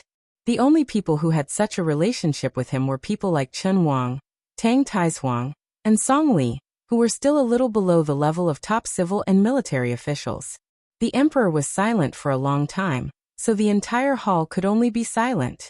Gao Tingshu spoke a few thousand words until his mouth was dry and his tongue was dry. He had truly emptied his stomach of the strategic plans he had prepared long ago. He no longer dared to boast and digress in front of the central officials. After carefully glancing at Liu Baijie, who was the backbone of the Ministry of War, he received a look of affirmation. Gao Tingshu thus shut his mouth and did not add to the painting of a snake with feet. The emperor finally broke the silence and said a few words of encouragement and praise to this new official of the Ministry of War who had many stories in the capital. It could be said that this was in the emperor's heart. All of the important officials in the hall smiled as they looked at this handsome young man with the nickname of Tian Jade Tree. Only the assistant minister of the Ministry of Rights, Jean Lanting, had a hidden and complicated gaze. The emperor then left the Zhejian and went to the new location of the Hanlin Academy, which was neighbors to the two yamens of the Hall of Governmental Affairs. Today, there was a tea party in the Hanlin Academy. As expected, the emperor saw Chen Wang, Sun Yin Yanqiji, Fan Zhongho, Li Jifu and Song Kelly. Of course, there were more than these 6 people in the courtyard. There were dozens of young and old men in the Hanlin Academy, but no matter how they gathered together, they still could not be seen by the emperor at a glance. At this time, the arrogant scholar Sun Yin was discussing a game with Fan Sherdwan, Fan Zhongho. Chen Wang and the top scholar, Li Jifu, stood side by side on one side, whispering to each other. The current dynasty's uncle-in-law, Yan Qiji, and the young phoenix of the Song family, Song Kelly, who had made a comeback, stood together on the other side. The emperor walked over to take a look. In the end, he saw that there were a few rare books placed near the chest jars in Sun Yin and Fan Zhongho's hands. Sun Yin's hands were slightly higher, with 4 books, while Fan Zhongho's hands only had 2 books. It seemed that they were betting on chess. After seeing the emperor's arrival, not to mention the other men in the courtyard who were in fear and trepidation. These 6 people's expressions were more or less the same. There were some small differences. Sun Yin didn't move at all. He only focused on the chess game. Fan Zhongho also didn't get up. This new young man, who had originally raised his arm and was pondering, slowly put down the chess piece between his fingers to show his respect. Yan Qiji and Song Kelly both made way. Especially Yan Qiji, who had the most right to be indifferent. His expression was the most serious and respectful. His expression seemed to be even more forceful than Song Kelly's. Chen Wang walked forward in small steps. After taking 2 steps, he found that Li Jifu didn't move. He quietly reached out and tugged on the top scholar's sleeve. Li Jifu gave him a grateful glance. The 2 of them came to the front of the emperor. Chen Wang smiled and explained to the emperor. It was agreed a few days ago that Yue Tian would let Sun Yin play 2 pieces. Including them, a total of 6 people would use 3 months' salary to buy books from Gufang Zhangho Tibet. Speaking of this, Chen Wang's smile grew wider. This idea was proposed by Sun Yin. It's obvious that he wants to cheat me. Who doesn't know that my salary is the most out of the 6 of them? Then Chen Wang moved slightly to make Li Jifu more eye-catching in front of the emperor. He joked. Li Jifu has always sent his salary back to his hometown. At most, he would have some loose change left. Thus, this time, he bought the books on credit with me. When he placed the bet, he was the most unhappy. He was worried for a long time, afraid that after the end of the year with great difficulty, he would owe someone a butt of debt again. Your Majesty, this humble subject has a presumptuous request. If Li Jifu and I lose, can Your Majesty help us make up for it? Your Majesty's family is so big that this humble subject and Li Jifu can't compare to it. Chapter 1454. The emperor smiled and said, What's so difficult about that? But then again, I have a large family business. But is your father-in-law Chen Xiaobao's family business small? Over the past 6 months, Prince Chai has been making a lot of money every day, making me want to take advantage of him. So I'll help Li Jifu pay off his debt. Sure, I'll help you, but don't even think about it. Li Jifu was sandwiched between the monarch and his official. In that instant, all sorts of feelings welled up in his heart. He envied the emperor's unique trust in Chen Xiaobao. Otherwise, he would not have bluntly exposed Prince Chai's wantonly amassing of wealth. However, Li Jifu's heart was filled with gratitude for Chen Wang's secret support. After the emperor asked about the bet, he took off a jade pendant from his waist and pulled out the rare Gufang Zhai book that Li Jifu had bet on next to Sun Yin's hand. He handed it back to the Zhuangyuan.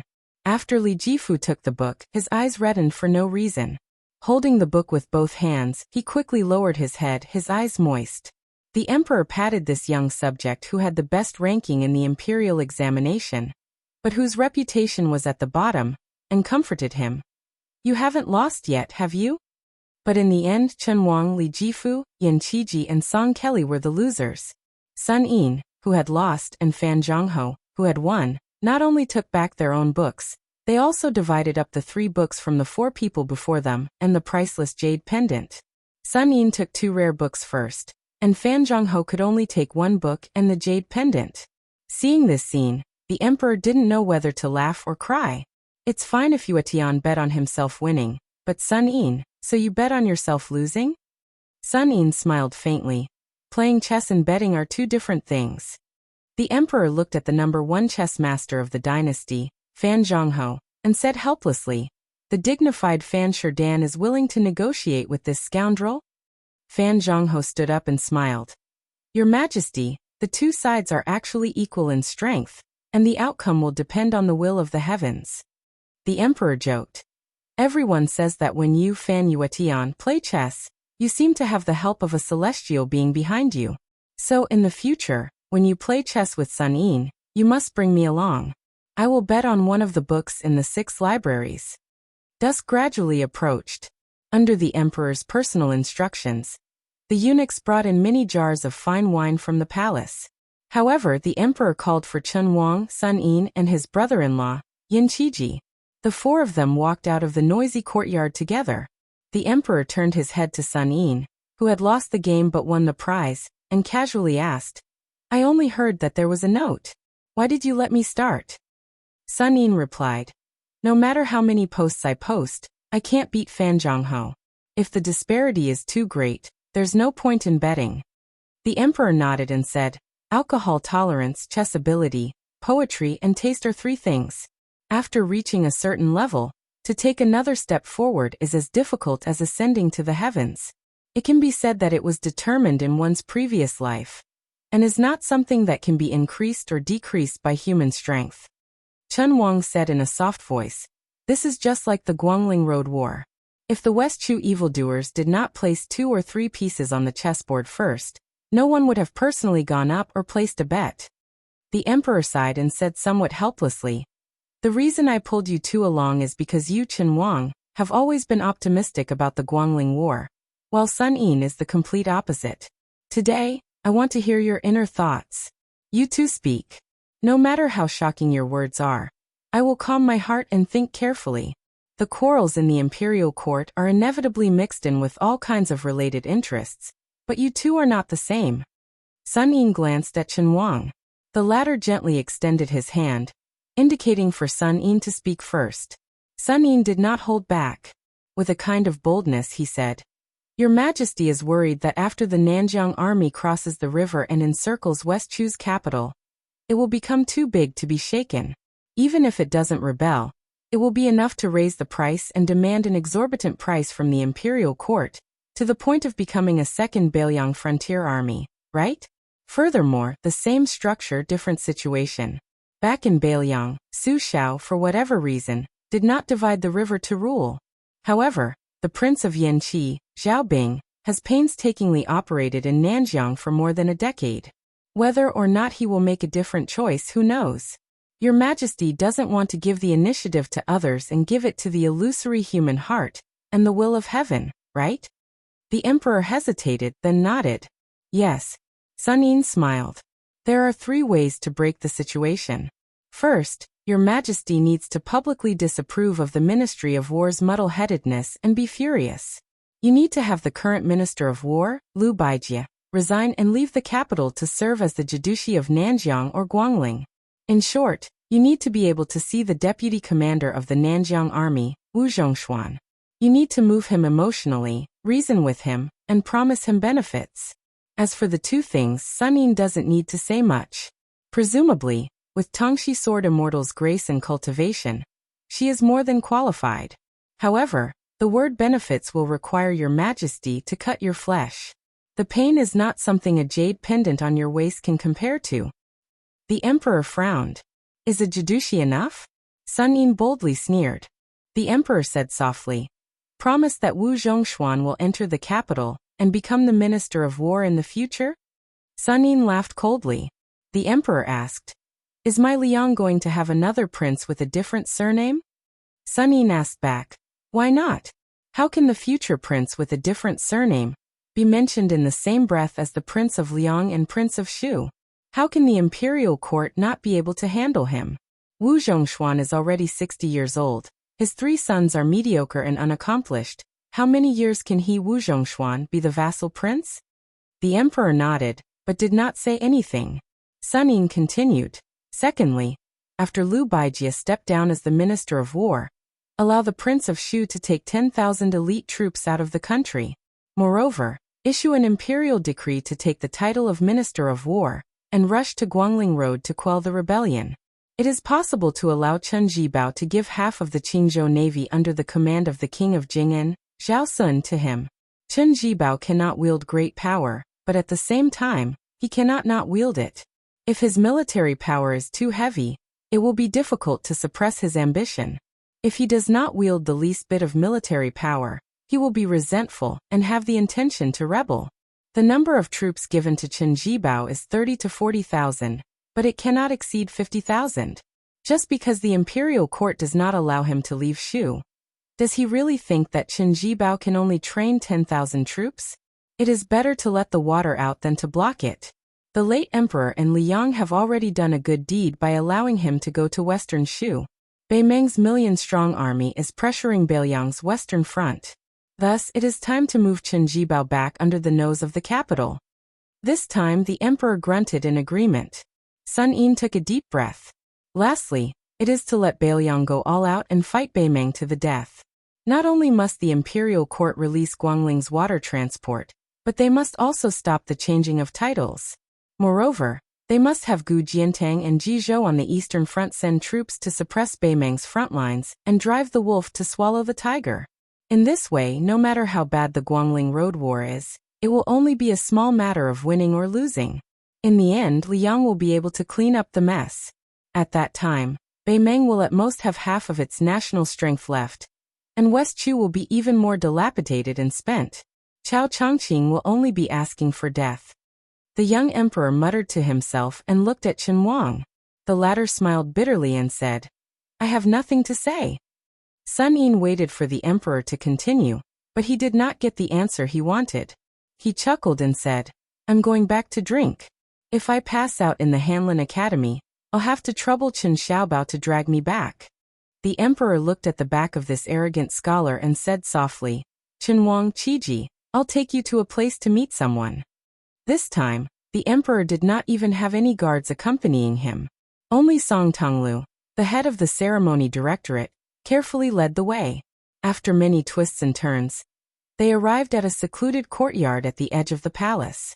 After pushing open the courtyard door, Chen Wang and Yan Qiji saw an unfamiliar man and woman sitting on two rattan chairs. The man seemed to be blind, and the woman was reading a book to him. Even though Chen Wang and Yan Qiji were close to the emperor, they were still left at the courtyard door with Song Tonglu. The emperor walked in alone, and had a short conversation with the blind young man. When the emperor got up and walked back to the courtyard door, he was not as serious as before. His face was more relaxed and relaxed. Chen Wang smiled and said, "Congratulations, Your Majesty. You have one more schemer." The emperor laughed heartily and said, "Chen Xiaobao is not any worse than him. They're just two different people. Sun Yin is not a worldly person, but he practices the wild fox Zen. The scholar surnamed Lu in the courtyard is a true worldly person, a wild fox spirit. But to truly rule the country and pacify the world, it still depends on you, Chen Wang." In the courtyard, the blind Lu Su was lying on a rattan chair. The female warrior of Jing and Palace, whose real name was Lu Lingbao, knelt in front of the emperor for not long. When she got up, her face was full of confusion. Lu Su asked softly, "Are you wondering why I want to kill Bailiang?" The woman who had followed Mr. Lu all the way smiled and said, "You must have your reasons." Lu Su opened his eyes, as if he wanted to see with his own eyes this world where no one was free. Chapter 1455. Su Fengnian knew that there would be a battle between him and Tuoba Bodhisattva, but he did not expect it to be so soon. Su Fengnian helped the old monk who gave him the Buddha bowl to bury him. He piled up the grave, erected a monument, and used his finger as a knife to carve the words, "Grave of the Monk in Chicken Soup." He wanted to add an epitaph, but he did not know the content of the song called Falling Lotus, so he could only give up. After doing all this, Su Fengnian had no choice but to look for two suitable weapons. However, after hesitating for a long time, he realized that this trivial matter was unusually difficult. Su Fengnian even had the leisure to squat in front of the grave and sigh. In the past, only by risking one's life could one be qualified to gamble with one's life. For example, when he faced the devil Xie Ling from the Duck Head Green Inn, Tuoba Chunsun, who had two powerful retainers, Diwu Raccoon, Yang Taisui, and the others, as well as when he faced Huang Qing with Sword Aura and a Beimeng True Dragon, Su Fengnian did not think much about it. In fact, he did not have time to think deeply about it. It was like a battle between a cavalry and a scout, where life and death were decided. As for the human cat Han Shengxian and Wang Xianji, Su Fengnian had enough time to plan. However, those calculations seemed to be on the edge, and he did not dare to be distracted. The only exception was the fight with Tuoba Bodhisattva. Once the fight was unavoidable and there was a few hours to half a day of leisurely travel, Su Fengnian did not have any complicated feelings. Instead, he felt somewhat relaxed, as if he was waiting for a friend he had never met before. Presumably, after seeing Tuoba Bodhisattva for the first time, Su Fengnian guessed that he might not be able to hold back his laughter and say, "You're here." Then, Su Fengnian thought that this question did not display the demeanor of a master. As one of the four grandmasters of the world, since the two of them were going to fight to the death, There was an 80 to 90% chance that one of them would die. Since they were going to fight to the death upon meeting, shouldn't there be a more heroic greeting? For example, Tuoba Bodhisattva, you've been the second in the world for decades, so you're going to die with this laughable title? Or perhaps they could bring 2 jars of wine over and drink before the fight. However, the spy report did not mention whether Tuoba Bodhisattva drank or not. What if this guy did not drink at all? Could he tell him not to fight first and wait for him to drink before fighting? However, Su Fengnian did not have the capacity to finish 2 jars of wine in 2 breaths. Wandering alone in front of the thatched cottage tomb, Su Fengnian suddenly had a flash of inspiration. He felt that he could really fight with wine. Even if Tuoba Bodhisattva did not drink, he could just say that whoever died, the living would offer a jar of wine to the deceased as a farewell. This kind of speech not only had the air of an expert, but also the spirit of an expert who lived and died like a guest traveling far away. The 6-jewel Bodhisattva on Mount Lantua, who had heard the news, saw the young lord squatting there and laughing secretly. She was dumbfounded. What was going on? Don't you know that the entire Lantua mountain is about to explode? She calmed herself down and said with a cold face, the first group of 20,000 monk soldiers near Lantua mountain can be gathered in 2 days and rushed to Liuzhou. Su Fengnian walked into the thatched cottage and brought 2 small wooden stools under the eaves. He threw one to her, and the 2 of them sat together in the afterglow of the setting sun. He smiled and said, "You guys are really insincere.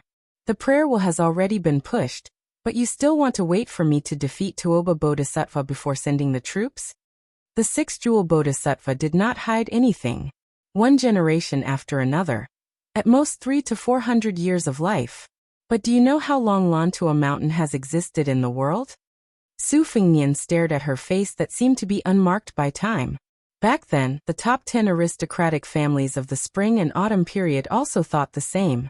They always felt that the throne of the country could be broken, but the family's incense could not be extinguished. I originally thought that the monks of Lantua mountain would be more worldly. She sneered and said, "If they were worldly, why would our Lantua mountain care about you, King of Bailiang? Why would we get involved in this mess? Don't push your luck." Su Fengnian shook his head and said, "Who said that worldly affairs means closing the door and hiding in the outer mountains of sky beyond mountain, and not caring about the secular world? Your Lantua mountain's worldly affairs are very impressive, and I am convinced. But the Wudong Taoist monks left the mountain to cultivate, and the 2 Zen temples cultivate Buddhism for a day, which I admire even more. Whether it was Wudong's immortal or Liangchan temple's Buddha, it was just the scenery on the other side of the river. They had also found ferries. They would cross the river as many feet as they could, and they would carry as many people as they could. Moreover, they never accepted money from others, nor did they mind drowning. They only wanted to carry one more person. No wonder the useless monk wanted to leave Lantua mountain. If he stayed on the mountain, he would only be Lu Songtao for the rest of his life." The 6-jewel Bodhisattva said expressionlessly, "How can the 1,000-year Lantua mountain's dharma be destroyed by a few words from Su Fengnian? At the end of the day, you are still thinking about the tens of thousands of monk soldiers. Stop pretending." Su Fengnian sighed and said, "Our paths are different, and we speak the same language." The 6-jewel Bodhisattva frowned and said, "Tuoba Bodhisattva is on his way here. Aren't you going to run? You have only absorbed the remaining spring and autumn fate. Do you really think you have recovered to your peak state?" Su Fengnian rolled his eyes and said, "I am the only one holding a lantern in this pitch-black night. Do you think Tuoba Bodhisattva is blind? The east is Bailiang's territory, and I can't run there. Go north to Gusai Prefecture? I think the Beimang Empress and the Taiping Commandant will treat me with good wine and meat. Or is the west further west? What's the point? As for the south, Chen Jibao and Xie Guaniying should have smelled the fishy smell." Su Fengnian's expression was calm. "Why run? Let's fight first. It's not like I will definitely lose or die. Besides, I have always wanted to be in Jianghu. The first time I was in Jianghu, it felt like real Jianghu. It was just that I was not happy at all. I was like a dog paddling in Jianghu, and I often choked on water. Unfortunately, after a few times, I became more and more capable, but I did not see myself as a Jianghu person. This time, I plan to walk Jianghu for myself. I will not paddle across the river, nor cross the lake by boat. I want to float across freely. The six-pearl bodhisattva glanced at the inconspicuous grave where the chicken soup monk was buried and said indifferently, "If you die in the West at the hands of Tuoba Bodhisattva, it might be difficult for others to collect your corpse." Su Fingnian said seriously, "A child's words carry no harm." The six-pearl bodhisattva looked at the imposing manor in the east that ordinary people could not see. "Tuoba Bodhisattva is in a hurry to kill you." Su Fingnian did not look at the magnificent scene. There would be plenty of opportunities to admire it later. Perhaps Su Fingnian could not bear not to look at it. He would vomit if he looked. Su Fingnian said to himself. After Li Chenggang returned to Jianghu, the old man went with me back to Bailiang for a while before we left. Before we left, he used 2 words to describe Jianghu people. He said that Wang Mingyin, who was ranked 11th in the world, was calm and steady, like a mighty river in front of him. Xianyuan Jingqing in the Great Snow Plains was reserved. He did not use a single word, but he was romantic. Qi Xuanjin on the devil-slaying platform was ancient. The moon rose from the east and the cool breeze followed. Zhao Shituan of the Dragon Tiger Mountain was broad-minded. He lived for 100 years. Dong Tai was strong and vigorous. His spirit was like a rainbow, and he walked through clouds and wind. Chao Chongqing was sad and indignant. He lived for 100 years, and his thoughts were cold and disheartened. Wang Xianji was old but strong. He was in the best state. He could be said to be the first grade of vigorous. The sky was full of wind and waves, and the sea and mountains were vast. His spirit was full, and all things were by his side. The six-pearl bodhisattva patiently listened to him ramble on about the stories of his old friends. In fact, she was listening with great interest. After all, if she had not appeared here today, these stories would probably rot in someone's stomach for the rest of their lives. Su Fingnian suddenly asked, "Are there any good weapons on Mount Lantua? It would be best if they were swords. If there are any divine weapons, you can lend them to me." The Bodhisattva of 6 pearls looked at the scene in the east and shook her head. "There are. An ancient sword called Fangsheng, and a blade called Qiyun. They were both forged in the Dafeng dynasty. However, Tuoba had already found you by the time I came and went." Su Fingnian smiled. "At most, I'll let Tuoba wait for you to arrive before starting the fight. If he doesn't agree, I'll run toward Mount Lantua. I'll be able to wait for you to get the sword. Oh right, while I'm fighting with Tuoba, help me keep an eye on Wang Weishue, who is currently in the Dong family in the inner city. As long as he doesn't leave the western region, you don't have to interfere." The Bodhisattva of 6 pearls stood up slowly. Her gaze was complicated. "Why don't you disperse your fate energy? Tuoba will lose his target. You don't have to fight this battle." Su Fingnian said helplessly. "How long has it been since the old monk was buried? Aren't you afraid that he'll jump out and smash your face with a bowl?" "You're not afraid, but I am. Moreover, my intuition tells me that if we fight here today, it might be more advantageous and have a higher chance of winning than if we fight in the future. If we avoid him now, even if we recover our cultivation in the future, our state of mind will be weaker." She sneered. "In the end, you, Su Fingnian, still want to take advantage of the vast battlefield in the western region to fight to your heart's content. What intuition are you talking about?" Su Fingnian smiled awkwardly. Then he looked angry and embarrassed. He glared at her and said, "Don't hit my face when you're fighting, and don't expose my shortcomings when you're scolding." The Bodhisattva of 6 pearls disappeared in a flash. Su Fingnian sat alone on the stool. Chapter 1456. Little Lantua Mountain was the backyard of one of the 3 families in the inner city, King of Helsima family. However, the Dong family had launched a bloody massacre that had been planned for a long time. Almost half of them survived overnight. However, a centipede dies but never falls down. After the Dong family hit a wall with the young drunkard on the roof, especially when the young master of the Aquarius state heard that Chicken Soup Monk had given an alms bowl to Tai Mu Dai, the young swordsman who had once assassinated Yan Wenwan with his sect, the Great Yu House, came to the thatched cottage at the foot of the mountain. The cautious Wang Weishue mistook him for a protective amulet that the old monk had pasted on the Sima family's door. Therefore, he ordered the Dong family's assassins to stop pursuing the Sima family. Su Fengnian, who was sitting leisurely on the bench, also felt the strength and resilience of the city. The Sima family was already in a miserable state. If it were a family in the Central Plains, the monkeys would have fled when the tree fell. However, the Sima family still sent more than 30 men of sacrifice, whose clothes were still wet from blood to swords, to protect a similar number of women, children, and the elderly. It seemed that this was the last bit of the Sima family's spirit left. Obviously, they really regarded Su Fengnian, who was sitting on the bench under the thatched cottage, as a life-saving amulet. After the six-jewel bodhisattva came and went like a ghost, the Sima family's spirit rose a little.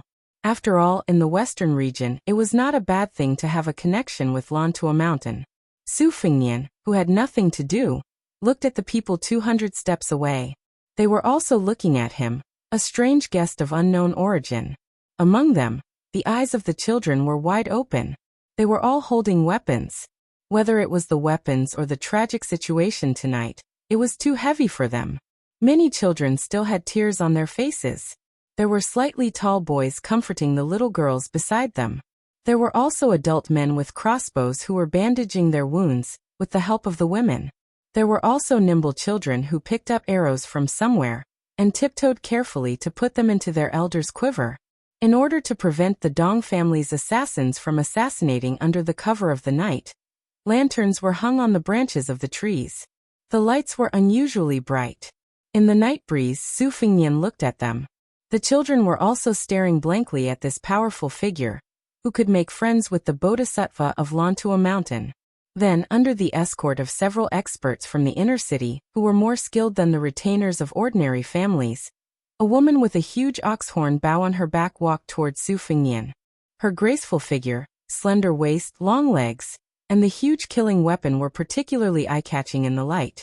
Su Fengnian slowly got up, thinking that he was helping the monk who called himself the senior brother of the monk of the dragon tree to entertain the guests. However, he obviously underestimated his momentum. When he bent down and got up, except for the woman, the other three experts suddenly froze.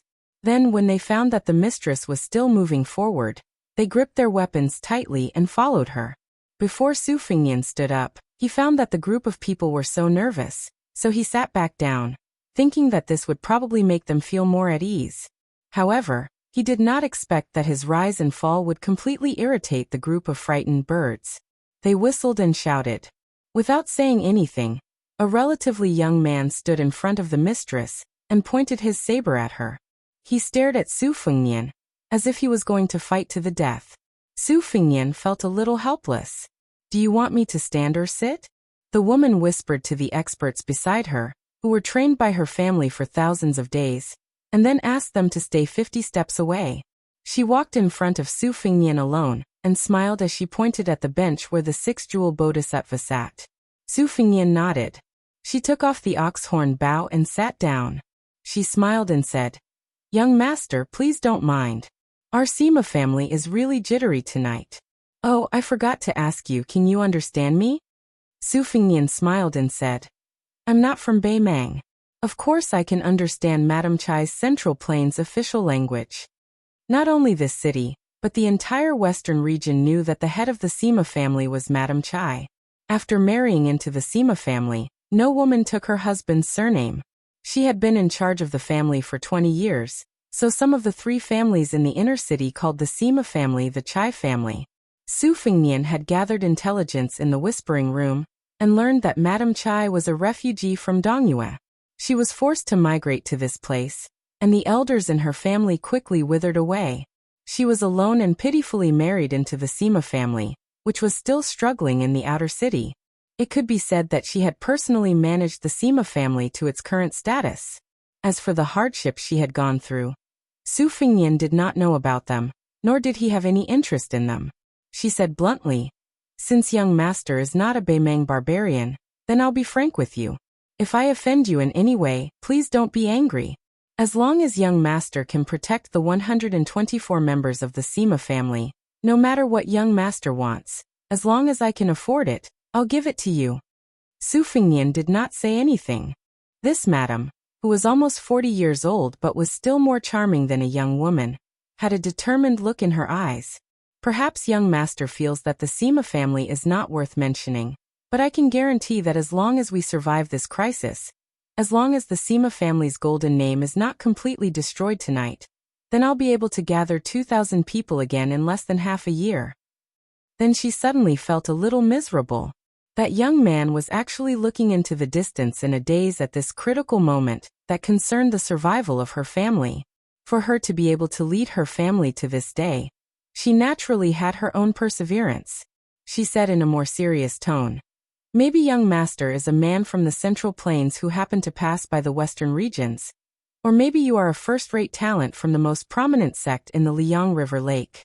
You have the ambition to reach the peak of martial arts, and you don't care about the glory and disgrace of one or two families in the Western regions.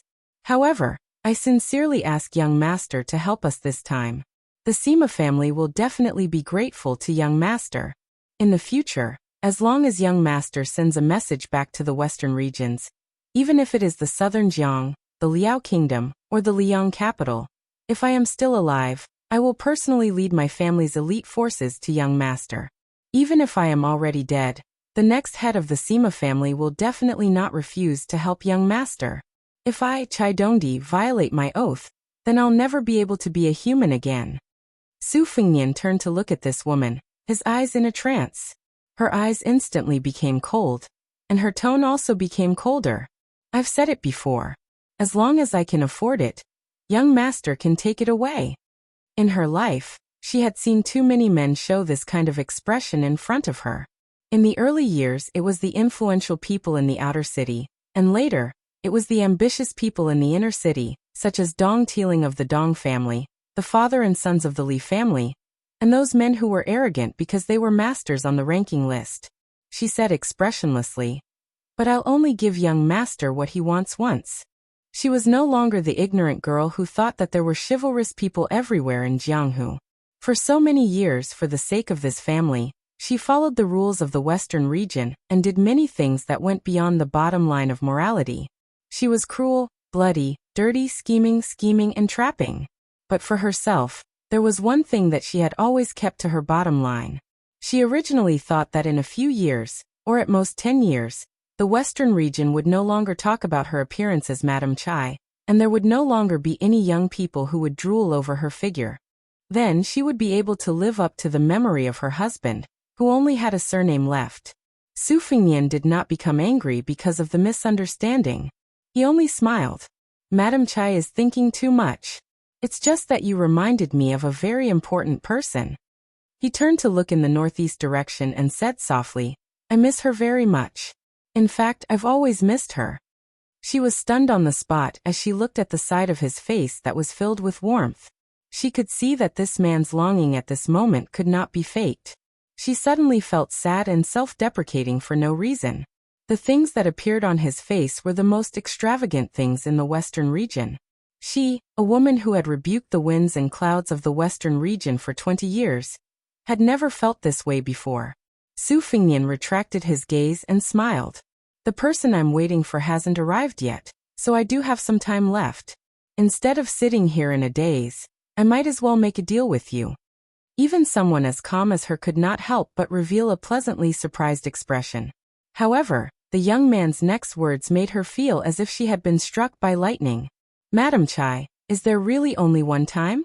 Can we talk about it again?" Whether it was her imposing manner, her arrogance, or her temperament, they were all exhausted at the first spurt of energy. Although Madame Chai was still angry this time, she was no longer as solemn and stirring as before. On the contrary, it was probably because she was too old, so even if she was angry, she still had a different kind of charm. At this moment, she seemed a little shy. Su Fengnian laughed heartily and waved his hand.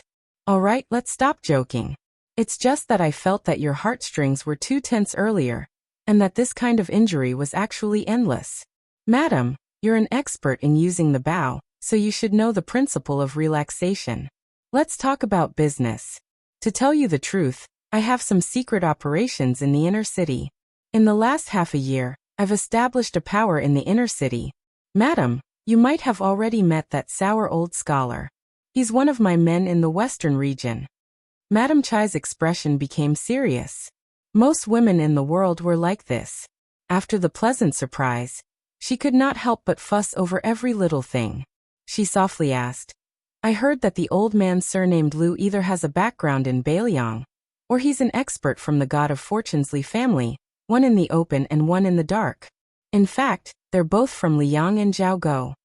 Chapter 1457. Su Fingyan shook his head. That's not important.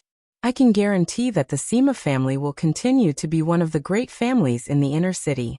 As long as you work with that old scholar, not only will you be able to struggle at death's door under the Dong family's nose, but you will also be able to squeeze out the Dong family. If you want people, I can give you people that are not inferior to those on the inner city's expert list. As long as you dare to ask, I can give you a lot. If you want armor, crossbows, spears, I can give them all to you. As for my request, it's very simple. The Sima family must have a cavalry of no less than 5,000 people in this city. When they are willing to put their heads on their belts to fight for riches and honor, when there is hope for riches and honor, you must make them believe that your words are not empty words. Su Fingyan paused for a long time. Whether or not I will be able to see these things in the future, Madam Chai, you can rest assured. When you find that old scholar surnamed Liu, you can tell him that I told you that his name is Liu Wenbao, Xiamawei Post House, Old Locust Tree.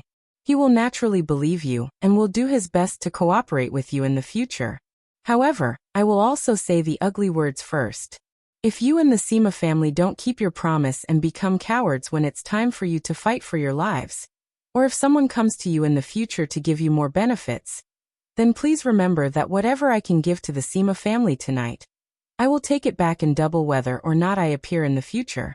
Your western regions are messing around in this small piece of land. What inner city, what outer city, what experts, what three great families, there will be a day when you will understand that they are really nothing. Madam Chai smiled sweetly and nodded. That's right. In the eyes of the great king of Bailiang, other than Beimang's million-strong army, there is nothing else important. Other than the emperor of Liang and the empress of Beimang, there is no one else important, right? Su Fingyan was surprised. You guessed it. She was silent for a moment, then smiled. I was just making things up. Your Highness must only be so easily tricked in front of insignificant women, right? Su Fingyan didn't deny anything. He couldn't help but laugh. It's not good to hold grudges. It was Madam Chai's turn to be stunned. Are you really the king of Bailiang? Su Fingyan joked back. What? You're too easy to talk to. You don't look like a border king with authority? Or is it that he can sit on a small stool and chat with Madam for half a day? No matter how I look at him, he doesn't look like an expert? Madam Chai blinked her eyes. Didn't they say that His Highness is extremely handsome? There are quite a few well-informed young girls in the inner city who are extremely curious about the prince. There are also a few in our Sima family who used to practice the sword, but when they heard that the prince started out by practicing the saber, they foolishly went to practice the saber. I've been nagging about His Highness's name all day. Even my ears are about to grow calluses. Su Fingyan was speechless. He stretched out a finger and tapped the space between his eyebrows. He smiled bitterly. Women. Madam Chai looked at the distant family members who had survived the turmoil and calmly said, There's a girl called Sima Bishui. She vowed that she would go to Bailiang to find that guy called Su Fingyan, if she could one day master a peerless saber technique. Even if she couldn't become his wife, she could become his confidant. Many people made fun of her, but she didn't have any talent. She just buried herself in practicing the saber. Su Fingyan softly said. And then she died. She nodded and said in a calm voice, That's right.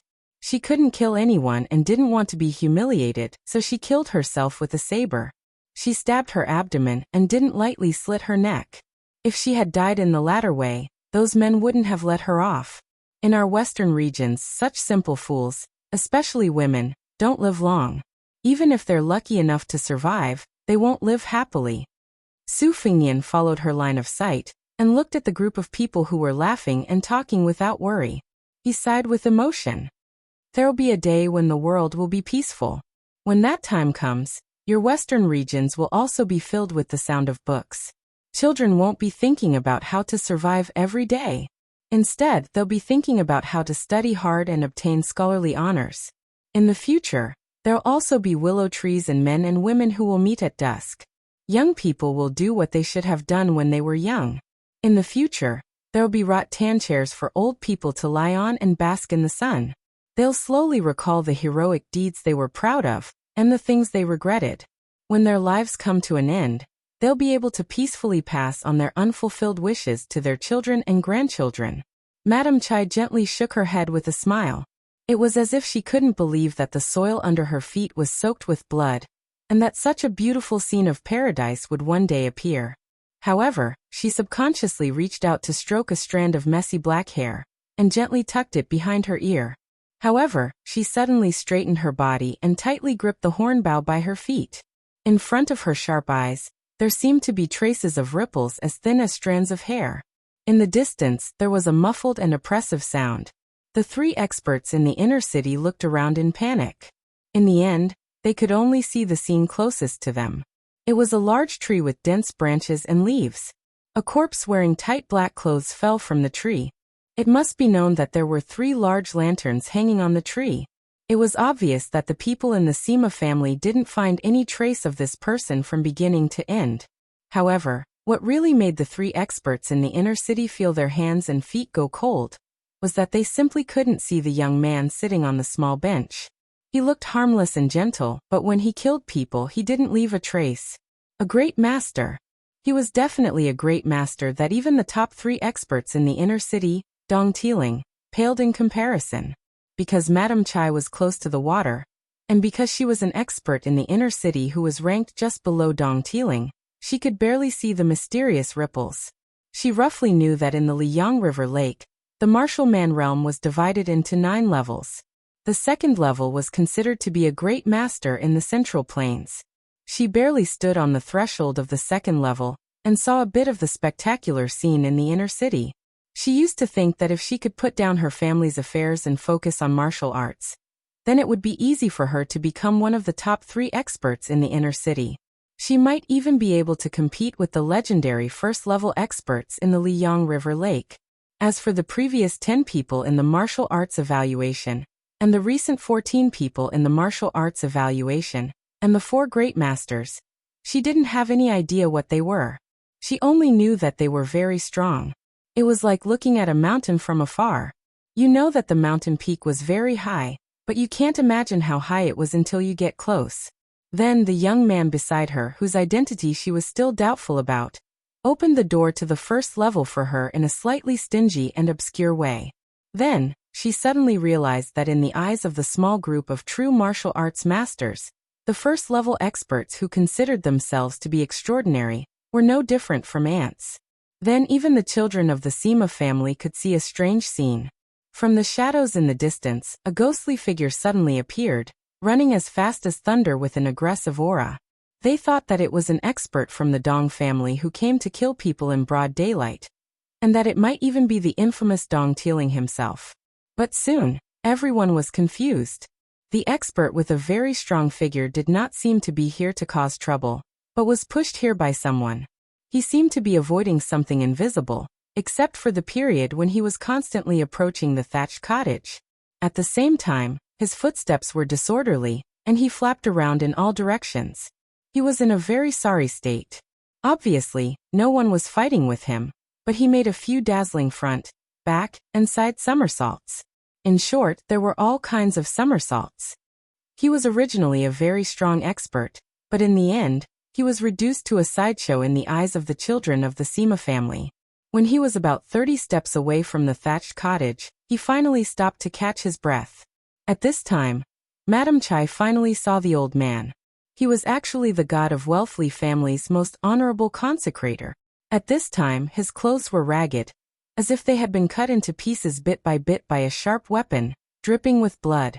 He glared at the young man sitting on the stool and said in a hoarse voice, "Dong Tai's nurturing sword and controlling sword, I finally know who you are." Su Fingnian looked at Zhao Guo, one of the founding members of Liang. "The only reason you're still alive is because you had a colleague in Azure City. Before he died, he said a few words, which was equivalent to him dying in your place. You can go now, but remember to tell Li Feng Mao not to compete with the Sima family in the future. As for your plans in the western regions, they have been following the rules these past few years, so I can pretend that I didn't see them." The thin elder roared and rushed forward, causing the dust under his feet to fly up. The tip of his foot created a hole in the ground, but the elder quickly stopped. Madame Chai squinted her eyes and saw a flying sword that was less than an inch long, hovering in front of the elder's forehead.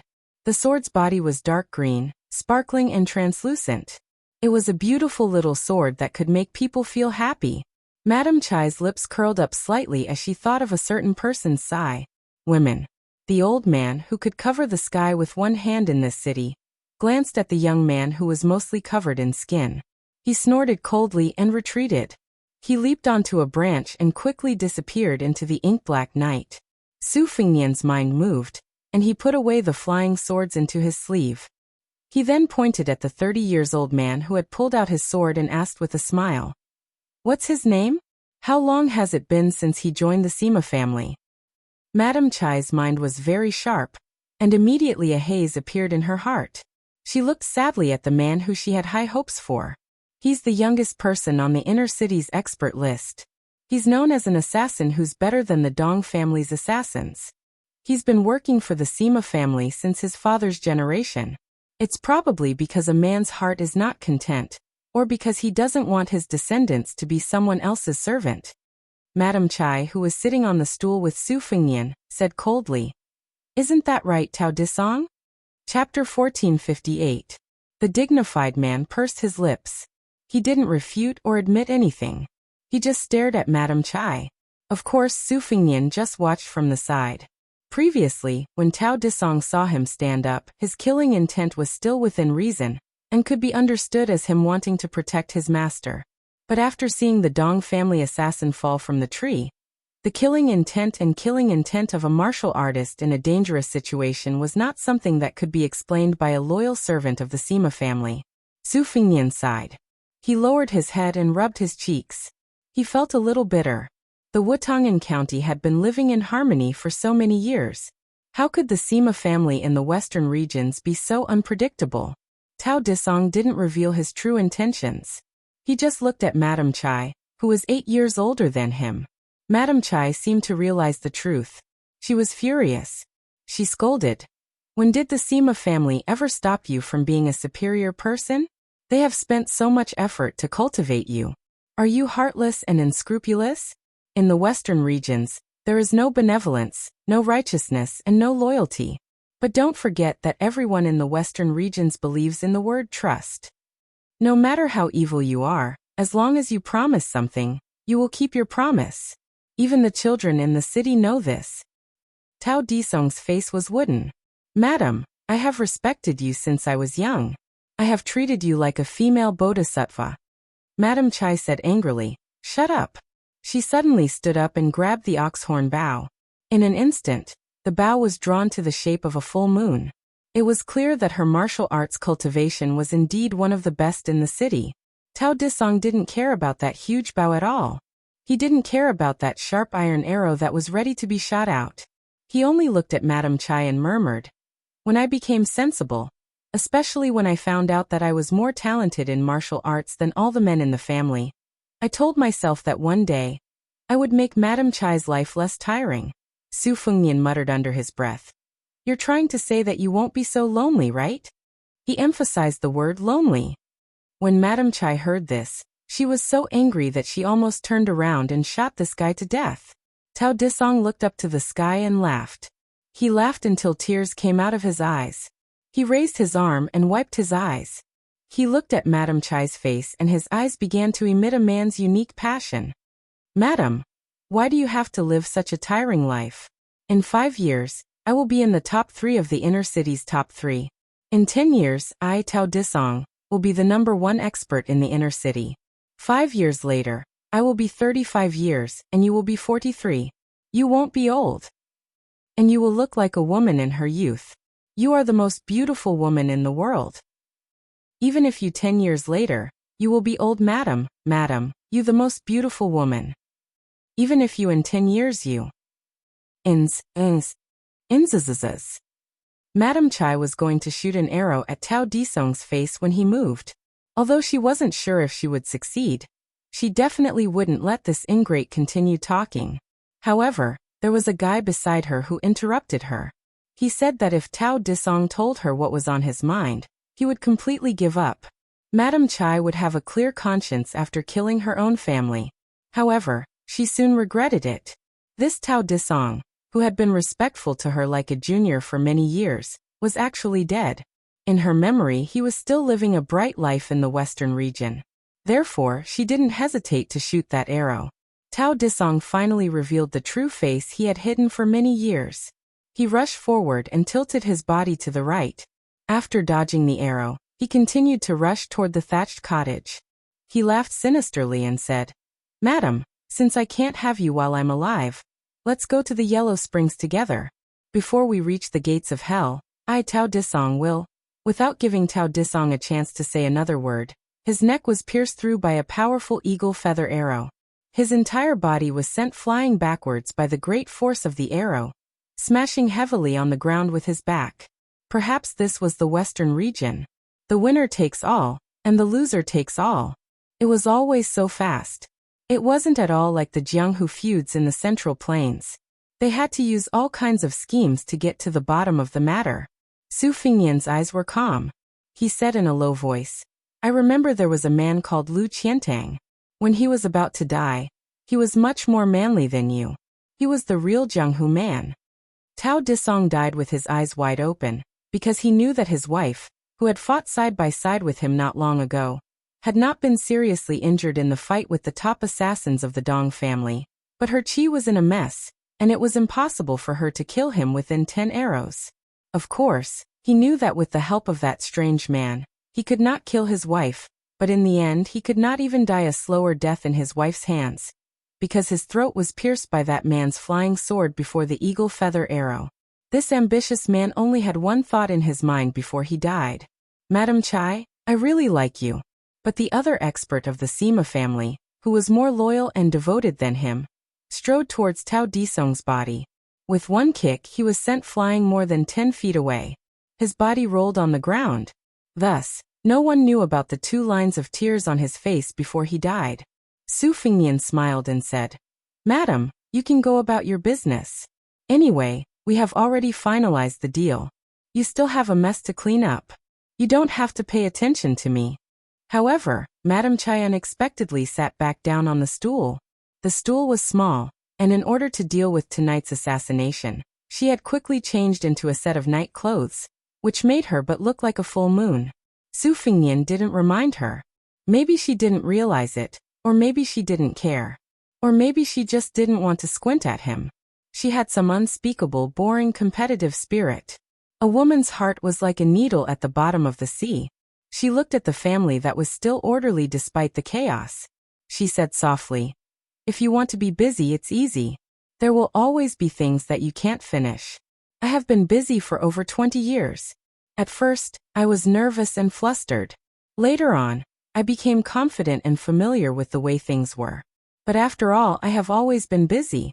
Even in my dreams, I was thinking about how to expand the family business. Today, I finally have the chance to take a break." Su Fingnian smiled indifferently. "My luck is better than yours. I have only started to be busy these few years.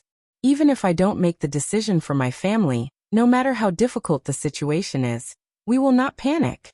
Su Fingnian suddenly turned his head and said helplessly, "Madame Chai, do you really not understand that I am asking you to leave, or are you pretending not to understand? You are taking a break from your busy schedule, but I also want to sit here alone and quietly stare blankly."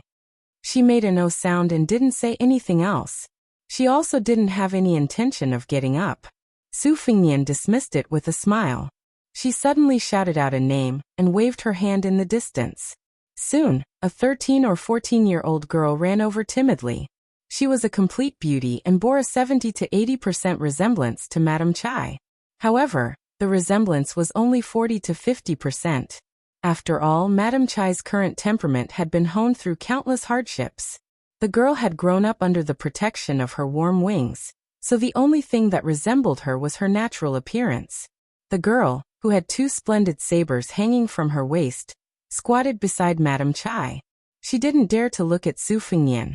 Madame Chai stroked the girl's head. Taihe is my daughter. I heard people say that the most powerful experts in the Central Plains either don't use weapons or use swords. She only started practicing sabers at the end of last year, and only found this pair of sabers after rummaging through the weapons storage at home.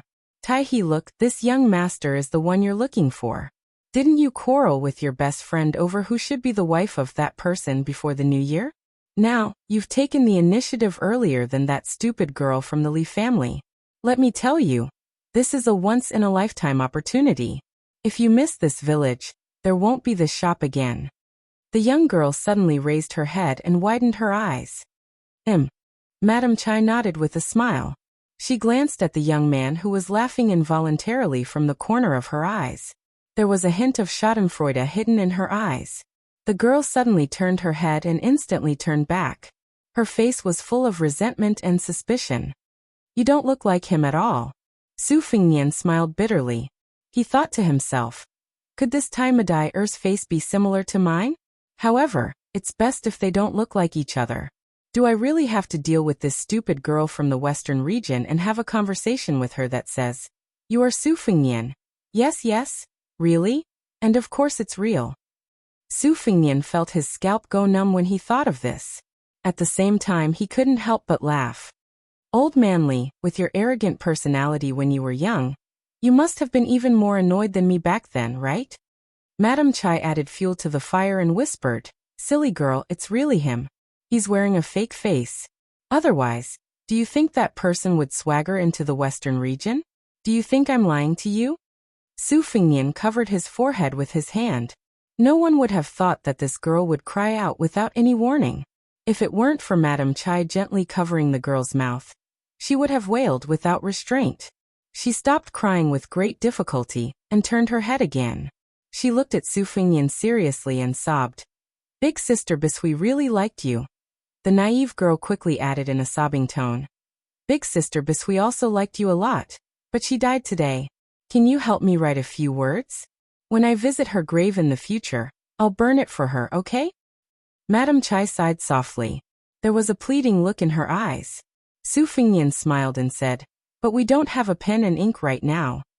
Then, the seemingly weak girl cut off a piece of her sleeve and handed it to Su Fingyan. She then asked him to extend his hand. Finally, she used her right hand to cut open a large wound on her left palm. Blood flowed onto Su Fingyan's palm.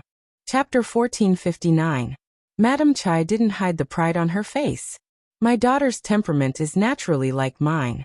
She won't lose to the fiercest man in the western regions. Su Fingyan raised his arm and blood flowed down his fingertips. He wrote the name Sima Bisui on the sleeve. The young girl hurriedly said, add your name too.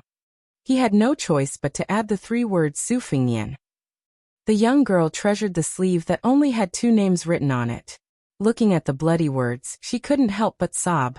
However, she quickly wiped her tears with her arm and pitifully looked at Su Fingyan. Why don't you write one for me too? Without waiting for Su Fingyan to speak, she began to cut her clothes in one breath. Then she made a cut on her other hand. Su Fingyan hurriedly stopped her. He didn't know whether to laugh or cry. All right. I'm afraid of you. Just give me the sleeve. Su Fingyan took the sleeve. His right index finger gently poked the pad of his left middle finger. He wrote Su Fingyan Simatiaha on the sleeve. The young girl stretched her neck and stared at the sleeve. She softly said, in between the 2 names add the word gift. Su Fingyan added another word. With the 2 sleeves in her hands, the young girl was satisfied. She carefully put away the sleeve book and solemnly thanked Su Fingyan. Only then did she stand up and leave. With her back to him and her mother, she secretly sobbed as she walked far away. Su Fingyan smiled. Madame Chai, you have a good daughter. Madame Chai nodded. Who said otherwise? My only wish in this life is to not let her live like me. Originally, this wish was almost shattered. Fortunately, Prince appeared here today. She finally stood up. The corners of her mouth held a happy smile. I won't disturb Prince's peaceful cultivation. Su Fingyan raised his head and said, live well. In her entire life, Madame Chai had never treated a man with such sincerity. Su Fingnian closed his eyes. You must live well in Dunhuang. You must wait for me. In the next 6 hours, the Sima clan had already begun to disperse under Madame Chai's orders. In the meantime, she and her daughter had stood side by side and looked at Su Fingnian, who was sitting under the eaves with his eyes closed from afar. When the cottage returned to silence, Su Fingnian opened his eyes. As expected, the 6-jewel bodhisattva did not return with the sword and saber from Mount Lantua. In that case, they could only make do with it for now. In the upcoming battle, it wasn't up to anyone to decide who was magnanimous or extravagant. They had to haggle over every detail. The key was to see who could last until the end. Su Fingnian tore off his face and slowly stood up. His 2 big sleeves fluttered in the wind. In the light, he looked like an immortal who was free and unfettered in the mortal world. Su Fingnian raised an arm. The whole city was filled with swords. Long swords, short swords, ancient swords, new swords, all of them flew over and chirped cheerfully. In the straight line in front of him, the swords were connected head to tail. They were arranged in a row and hovered in the air. There was once an old man who dripped water on a path in the rain to form a sword. Su Fingnian smiled. The wind was strong. This time there was no need to talk. Su Fingnian's arm gently pushed forward, and then began to move forward. The swords connected and finally converged into a long sword that was hundreds of feet long. Su Fingnian said in a low voice, "Let's go." This sword in an instant broke out of the city. It crashed into the Beimeng military god, Tuoba Bodhisattva, who was rushing toward the city. Dunhuang City. In the middle of the night, there was a woman who was a light sleeper. When her child cried, she quickly put on her clothes and gently picked up the child from the cradle. The child's tears quickly turned into laughter. She lowered her head and looked at the childish smiling face. She also smiled. She gently swayed her arm and slowly hummed, little sweet potato, grow up quickly." Zhao Bing, the king of Yanqi, had an army of no more than 100,000 soldiers under his command, but he actually had more than 200,000 soldiers and horses under his command. Among them, the infantry generals Zhang Dingyuan and Guing. One was adept at playing to his strengths and avoiding his weaknesses, and using his advantage to attack his weakness, and the other was adept at surprise attacks, and loved to fight to the death. There was also Yuanzhou General Yi Xiufeng, known as Nanjiang King Mingyang. He was good at defending the city and was famous in the south. Hezhou General Liang Yu was good at surprise attacks. He used infantry as cavalry. All of these people were talented and difficult to tame generals. However, their limelight and sharpness had always been covered by the Bailiang cavalry. The number of times these people were mentioned in the capital of Liang might not be as many as Chu Lushan or Yanwenwan. However, there was one exception, and that was Nanjiang's number 1 general, Wu Zhongshuan. This old general not only commanded half of the soldiers and horses in the north of Nanjiang, but he also had the only cavalry in Nanjiang. At that time, His Royal Highness Zhao Zhu led thousands of cavalry to Guangling to help the king quell the rebellion. To be precise, he borrowed part of the soldiers and horses from Wu Zhongshuan. Wu Zhongshuan and Nalin Yusi became Zhao Bing's left and right arms. However, compared to Nalin Yusi, who was almost blindly trusted by the king of Yanqi, Wu Zhongshuan, who commanded the troops outside, paled in comparison. Among his 3 sons, the eldest and youngest were left in the territory under the jurisdiction of the king of Yanqi. Only one son, born of a concubine, followed by this old man. He also did not join the army. He ate, drank, whored and gambled, and was the leader of the northern part of Nanjiang. It was rumored that once he took advantage of the opportunity when his father was patrolling the northern border to sneak into the south with more than 100 elite private retainers to show off. In the end, he was beaten to a pulp by His Royal Highness. That was not all. After he was beaten silly, no one knew who came up with the bad idea, but he actually went to the king's mansion to make a scene. After everything calmed down, outsiders did not know the inside story. Nanjiang only knew that the king of Yanqi's 3rd son, Zhao Yu, who held an important position in the army in the north, was recalled to the south. In any case, since then, Wu Zhongshuan rarely returned to the south. He wholeheartedly guarded the northern part of Nanjiang. A group of more than 20 riders stopped their horses and raised their whips on the south bank of Guangling River. They looked at the rolling river flowing east, like the most spectacular white silk in the world undulating with the wind. There was a large age gap between these riders, but they were all wearing armor and carrying swords. Their vigorous spirit was extremely eye-catching.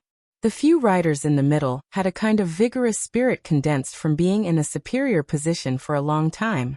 The white-haired old man with a straight back was the most eye-catching.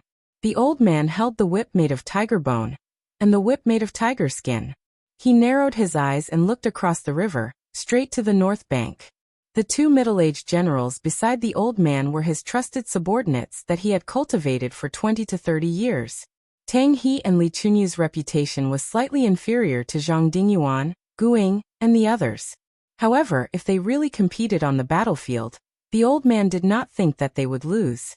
Furthermore, Tang He and Li Chunyu were both born in the top noble families in the north of Nanjiang. They had a complicated marriage alliance. This meant that the old man had more connections in the Central Plains than the king of Yen, who was severely restricted by the laws of the vassal states. Tang He was a coarse-looking man. His face was full of sideburns, and he did not have the time or thought to take care of them. A few strands of his beard were tangled together. He bent down and touched the muscular back of his warhorse. He complained. Did the two vassals, Zhao Yi and Zhao Sun, come to an agreement beforehand? Why are they so arrogant? They are not willing to help us cross the river, using the excuse that they want to defeat Chao Chongqing's navy to ensure our safety. The old man was the #1 general of Nanjiang, Wu Zhongshuan. He said calmly, "This logic makes sense. 100,000 soldiers crossing the river is not a small matter."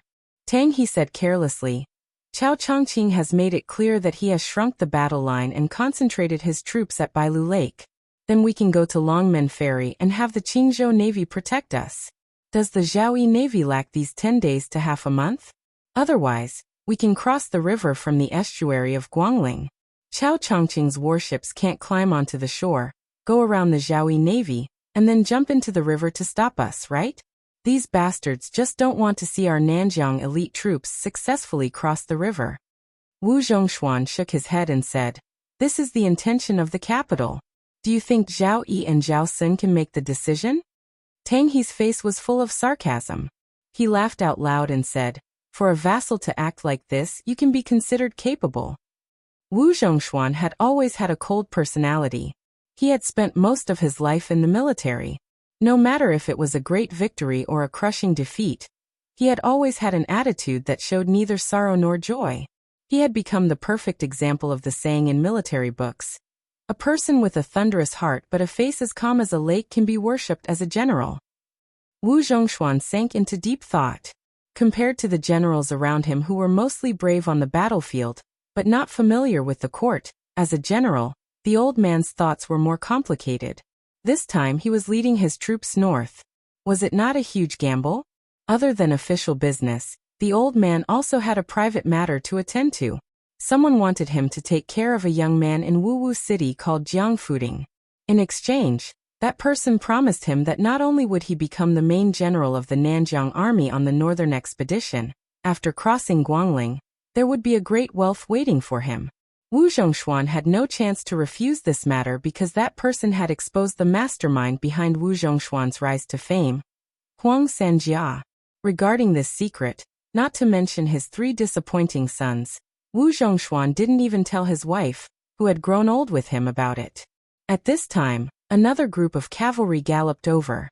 Tang He, Li Chunyu, and the others raised their eyes to look. Their expressions were somewhat strange. Wu Zhongshuan squeezed the horse's belly and urged it forward. On the horse's back, he lightly cupped his fist to the heroic young man. "This general greets His Royal Highness." Chapter 1460. This young man, who only had 5 or 6 retainers with him, was the crown prince of Yanqi, Zhao Zhu. Compared to Wu Zhongshuan and his men who were clad in metal armor, Zhao Zhu was dressed in a brocade robe. If it were not for the common saber on his waist, he would be easily mistaken for a young master who was out traveling. Beside him were 2 personal bodyguards from the crown prince's mansion, as well as a few outsiders from the southern border, 1 man and 2 women. The man's attire was extremely strange. He had a monk's ring scar on his bald head, but he wore a Taoist robe. The slightly older woman was extremely beautiful. She looked like a beautiful woman in her early 30s. If it wasn't for the fact that her aura was extremely strong and intimidating, she would have died young in this chaotic world of war, and on the banks of the Guangling River, where the smoke of war was rising from all directions. The younger woman was tall, and was clearly a woman from the northern lands. Her appearance was not that stunning, but she had a unique style. Tang He Li Chunyu and the other generals had long heard of the half-monk, half-Taoist man and the woman who had appeared on the Rouge list 3 times. Gong Bonk, the disciple of Wang Xianji of the martial emperor city, and Linya, the great grandmaster of fist arts, were well-known figures in Jianghu. As for why these 2 people had attached themselves to His Royal Highness, they were too lazy to think about it. No matter what conflict Crown Prince Zhaozhou had with their benefactor, Wu Zhongshuan, the vast southern border would be filled with heartfelt admiration. His Royal Highness had joined the army at a young age, and had killed almost 10 people in the land of the Berserk miasma. He had built countless fortresses of various sizes. Before the rise of the young man surnamed Su in Beiliang, the people of the southern border were incomparably proud. They liked to say to outsiders that they had produced the crown prince of the crown prince who was most proficient in both the pen and the sword. Zhaozhou smiled brightly and returned a fist salute. "Thank you for your hard work, General." Wu Zhongshuan's mouth twitched. This was probably considered a smile. Zhaozhou turned his head to look at the river and asked softly, "What is the movement between Zhao Sun and Zhao Yi?" Zhaozhou was, after all, the commander-in-chief of the northern expedition in name. Wu Zhongshuan was only the deputy commander-in-chief, assisting His Royal Highness, who had disappointed Li Yang greatly. Wu Zhongshuan said in a low voice, "The Qingzhou Navy went east along the river, at the Wubua Lake Pass, Longdu, and the west of Bailu Lake Zhuji, to block the return route. Furthermore, the Qingzhou Navy's division of the Navy is Zhao Sun. Qingzhou is definitely an expert who is guiding Zhao. As for Zhao Yi's half of the Guangling Navy, on the vast Bailu Lake, the large warships are more powerful. Now that the ships are in formation, they are like cavalry on land. Chao Chongqing's Westchu Navy has few soldiers and small ships to begin with. Encountering such a formation, not only is it difficult to attack from the front and difficult to attack from the back, even their original advantage of being small and nimble has disappeared." Zhaozhou nodded and seemed to ask casually, "In the late spring, what is the weather like at Bailu Lake? What is the wind direction?" Wu Zhongshuan was stunned. Not only was this old general who had never personally participated in a large naval battle, the other generals were also stumped. Linya, the female Wu Dao grandmaster who once carried a cauldron to smash the slow-moving sword that entered the city at Suatia Valley, smiled and said, "The strategists of the Spring Snow House who have been living by the Guangling River all year round aren't all good-for-nothings." Zhaozhou sighed and said, "Then now it all depends on whether Chao Chongqing can turn the tide with his strength alone." Gong Bonk rubbed his bald head. "It will be difficult. The best swordsman in the capital, Qi Jiajie, has arrived. Chai Qingshan of the Dongyue sword pool will also not be absent. It is said that the woman surnamed Xianyuan from Mount Hui will also help. In addition to Zhao Go, who has turned out in full force, killing Chao Chongqing is out of the question. But if we talk about blocking a few of them, it will not be difficult." Wu Zhongshuan's cavalry unit bid farewell and left. Zhaozhou remained on the riverbank for a long time. He shook his head and lowered his head to look. The saber at his waist was tied with a thin string to a worn-out money pouch. His Royal Highness muttered to himself, "If there is a day when the country belongs to me, Zhaozhou, and the Jianghu belongs to you, Su Fengnian, then it will not be in vain that we 2 brothers met at Dantong Pass." He reached out and grabbed the cloth pouch that he had sewn and mended many times. He gritted his teeth and said in a low voice, "The one surnamed Su, no matter what difficulties you encounter, don't die. You are the only brother I will recognize in my life. Don't try to be a hero. If worst comes to worst, you can come to my place. You have to know that the little beggar who was so poor that his pocket could not even make a sound is now richer than anyone else." The northern barbarians saw beautiful silk, but they did not believe that it was made from silk spun by insects. The scholars of the Central Plains did not believe that there were yurts in the grasslands that could accommodate 1,000 people. The people of the world did not go to Guangling River. But they did not believe that there were large boats on the river that could accommodate 20,000 people. In the middle of Bailu Lake, a majestic ship that was 30 to 40 feet above the water's surface sailed alone on the lake. Looking at the direction of the ship's bow, it was heading toward the West Chu Navy. A large flag with the character Jiang flapped in the wind. A beautiful woman with a purple sword case on her back stood on the railing of the third floor. Her clothes fluttered in the wind, making her look like a fairy. The surface of the lake was vast. Suddenly, a small boat appeared in the distance. It got closer and closer until it was a few hundred feet away from the ship. A woman in white sat at the bow of the boat. A red string was tied around her wrist, and a wine pot was hanging. Behind her stood a person in a red robe with large sleeves. The woman with the sword on her back and the woman in white looked at each other at almost the same time. It was just a glance and they did not look at each other anymore. The world did not know that this meeting had been separated by a full 800 years. The woman in white Luoyang retracted her gaze. She raised her head and drank a mouthful of wine. She smiled lazily and said, "After so many years, I still find it annoying." On the other side, Jiang and I reached out and pressed down on the sword case. Only then did the sword in the case stop crying. In the big city of the West regions that stood thousands of miles above the yellow sand. When the sword was about to leave the city, the short man with a wooden face and long arms like an ape no longer suppressed the shockingly abundant qi in his body. His body suddenly expanded, and only then did he return to his normal stature. The long sword rushed forward in a line. He reached out his palm and hit the tip of the first sword. He twisted his wrist. The thousands of flying swords in the line all flew in a circle. After the long sword that pierced through the thick city wall spun for a while, it blasted a hole as big as a basket on the city wall. In the next moment, Tuoba Bodhisattva, who was charging forward, slammed his palm on the city wall. The whole city was in an uproar as if there was an earthquake. The 160 swords that went out of the city to welcome the guest were all shattered inch by inch. The 70 swords that were still connected with qi in the city were also shattered by Tuoba Bodhisattva's palm. Walking on the lonely street in the city, Su Fengnian waved his sleeve. The long sword changed into a thunder whip that was used by immortals to suppress otherworldly items. Purple lightning lingered around the long whip. The long whip fiercely slashed on the inner city wall. The qi knife cut through the wall like tofu and shot toward Tuoba Bodhisattva. The #1 martial artist in Beimang, who rarely fought for many years, strode forward and directly broke through the city wall. After entering the city, he grabbed the upstanding qi that looked like a long whip, but was actually the essence of the sword will and tore it apart. His other hand slapped out casually. The broken pieces of the city wall that didn't have time to fall to the ground disappeared in a flash. Su Fengnian put 2 fingers together and gently drew. The long whip with purple qi that didn't weaken at all quickly bent and retracted. It smashed the huge rock that broke through the air. Under the whip, a bottomless ravine was torn out on the street. In the next moment, Tuoba Bodhisattva's left foot stepped on the tip of the sword. The whole sword began to shake. Su Fengnian whispered, "Disperse." The remaining 700 flying swords seemed to have understood human nature.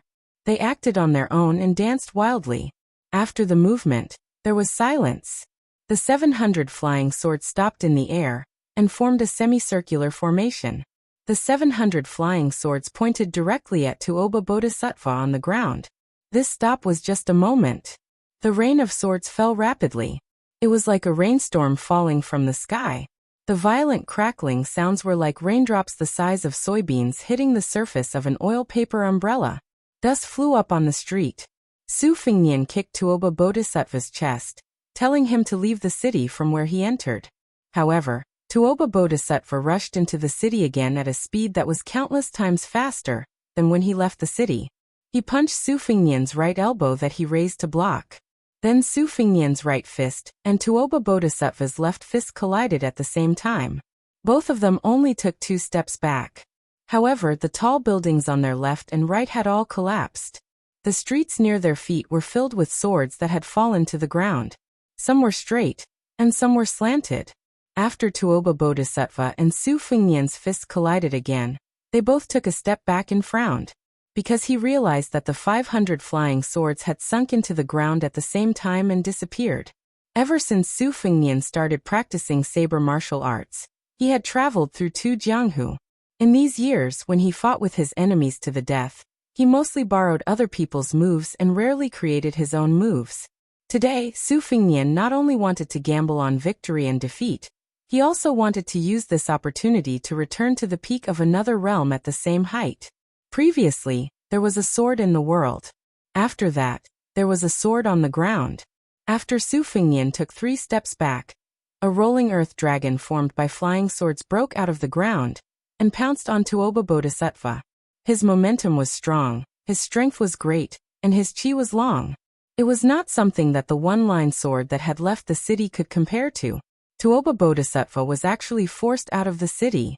After this sword, Su Fengnian's state of mind also improved a little.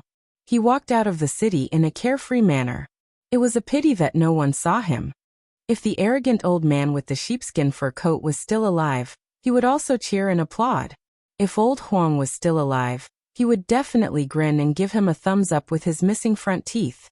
If some wanderer who had traveled the Jianghu with Su Fengnian with a wooden sword could also see this, he would most likely say some words of dissatisfaction, but in his heart he would be happier than anyone else. Su Fengnian looked into the distance. It was as if he was looking at the Jianghu. This Jianghu where there was only him and was somewhat lonely. Chapter 1461. Tuoba Bodhisattva was knocked out of the city by the rolling sword of the earth dragon. Su Fengnian was also knocked out of the city and temporarily took the initiative. It was like a Liangmeng battle, where Tuoba Bodhisattva attacked the city, while Su Fengnian defended the city. In the end, Su Fengnian still forgot to bring 2 pots of wine. There were more than 1,000 swords in the city.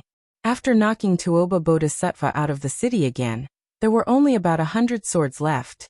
They formed 2 parallel circles around Su Fengnian like 2 snakes biting each other's tails. If Tuoba Bodhisattva wanted to get close to Su Fengnian, he would have to cross these 2 moats. After Tuoba Bodhisattva stood still, he was not in a hurry to get back at him. His gaze followed the 2 sword circles as he patted the dust off his chest. After a while, Tuoba Bodhisattva stepped forward. At the same time, the sword river that was as tall as Su Fengnian's waist expanded. However, Su Fengnian looked above his head. The second sword river that was at the same height as his chest tilted and blocked in front of Su Fengnian.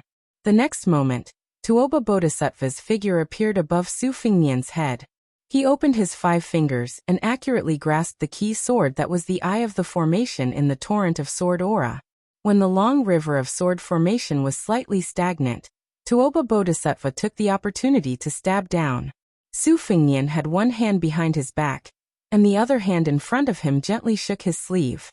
More than 40 flying swords appeared on the sword bodies like red snakes that were as thin as needles. When Tuoba Bodhisattva broke through the formation and stabbed down with his sword, Su Fengnian gently moved 2 steps to the right, and controlled more than 40 flying swords to hover behind Tuoba Bodhisattva. Then he stretched out the hand behind him and dodged the attack. He pressed his palm on Tuoba Bodhisattva's chest who had not yet landed on the ground and pushed back with his palm, pushing Tuoba Bodhisattva more than 10 feet away. During this time, Tuoba Bodhisattva's back kept colliding with more than 40 sharp swords. The sound of the flying swords shattering was like a landslide, and the red snakes that coiled around the swords turned into fine powder. Since the beginning of the battle, Su Fengnian, who had the upper hand, did not have the slightest complacency on his face. In his field of vision, the tall man who had been pushed back 3 times in a row still had his clothes intact. It should be known that he had almost used brute force to withstand the one-line sword, the earth sword and the last push of more than 50 flying swords. This meant that his 3 consecutive sword chi had not broken through the man's gang chi. Of course, Su Fengnian was also far from being at the stage where he was going all out. Both of them seemed to be cautiously and reserved, testing their skills. Since they did not have the confidence to kill in one blow, they would slowly grind it out. It was just that when ordinary martial artists tested each other in the arena, both of them liked to go around in circles and would not punch for a long time. As one of the 4 great grandmasters, Su Fengnian and Tuoba's small test of their skills should be shocking to the world. Bodhisattva Tuoba was still holding onto the sword that belonged to an unknown swordsman in the city. He lowered his head and looked at it. There were red threads circling around the sword. It was the floating sword aura left behind by Su Fengnian. It was also the unique supreme art of the mysterious finger-killing celestial phenomenon from Handiao Temple in Liang. Tuoba slightly increased the strength of his 5 fingers holding the sword. The tiny red snakes parasitized on the sword trembled for a while before disappearing in a puff of smoke in an instant. Tuoba did not break the sword directly. Instead, he gently tossed it back to Su Fengnian. This silent action was extremely conceited. You, Su Fengnian, have crossed paths with the 2 sword gods of Liang, Li Chungang and Dong Tai. Now that both sword will and sword art can be said to be one of the best in the world, then you can show it to your heart's content. I, Tuoba, will take it all. Su Fengnian did not make any move. After dispersing the 2 sword rivers, more than 100 swords fell in the distance around the 2 of them. They just happened to be inserted into the ground in a big circle, like a thunder pool. In front of Su Fengnian, only the sword that Tuoba had tossed over was left. It hovered on one side of his shoulder, the tip of the sword pointing directly at Tuoba. Tuoba twitched the corner of his mouth. Finally, you are no longer using qi to control the sword. Is it finally worthy for you to hold the sword with your own hands? What an arrogant attitude. Su Fengnian smiled and raised his arm to hold the sword. However, he did not make any reasonable sword movements. Instead, he had already pulled out the sword when he held it. The sword qi burst forth, and the spirit reached the rainbow. A wisp of sword qi, as thick as a dragon's waist, rushed toward Tuoba's face. The latter opened his 5 fingers and casually patted on the aggressive sword qi. The vigorous sword qi exploded in front of him, and it was incomparably brilliant. In an instant, both of Bodhisattva Tuoba's feet were rooted to the ground. His body tilted to the right as though he was about to fall but didn't. A ray of light and shadow flashed past his heart where he originally stood, and a thunderous boom erupted 1,000 feet away. It turned out that Su Fengnian had tossed out the sword. He was the bow, and the sword was the arrow. At that time, before Su Fengnian rushed to the west of Qingsong City to fight with the sword qi, Lu Gui's army had once used ballistas and huge arrows to block the purple qi from the east. The arrows were said to have the monstrous power of sword immortal.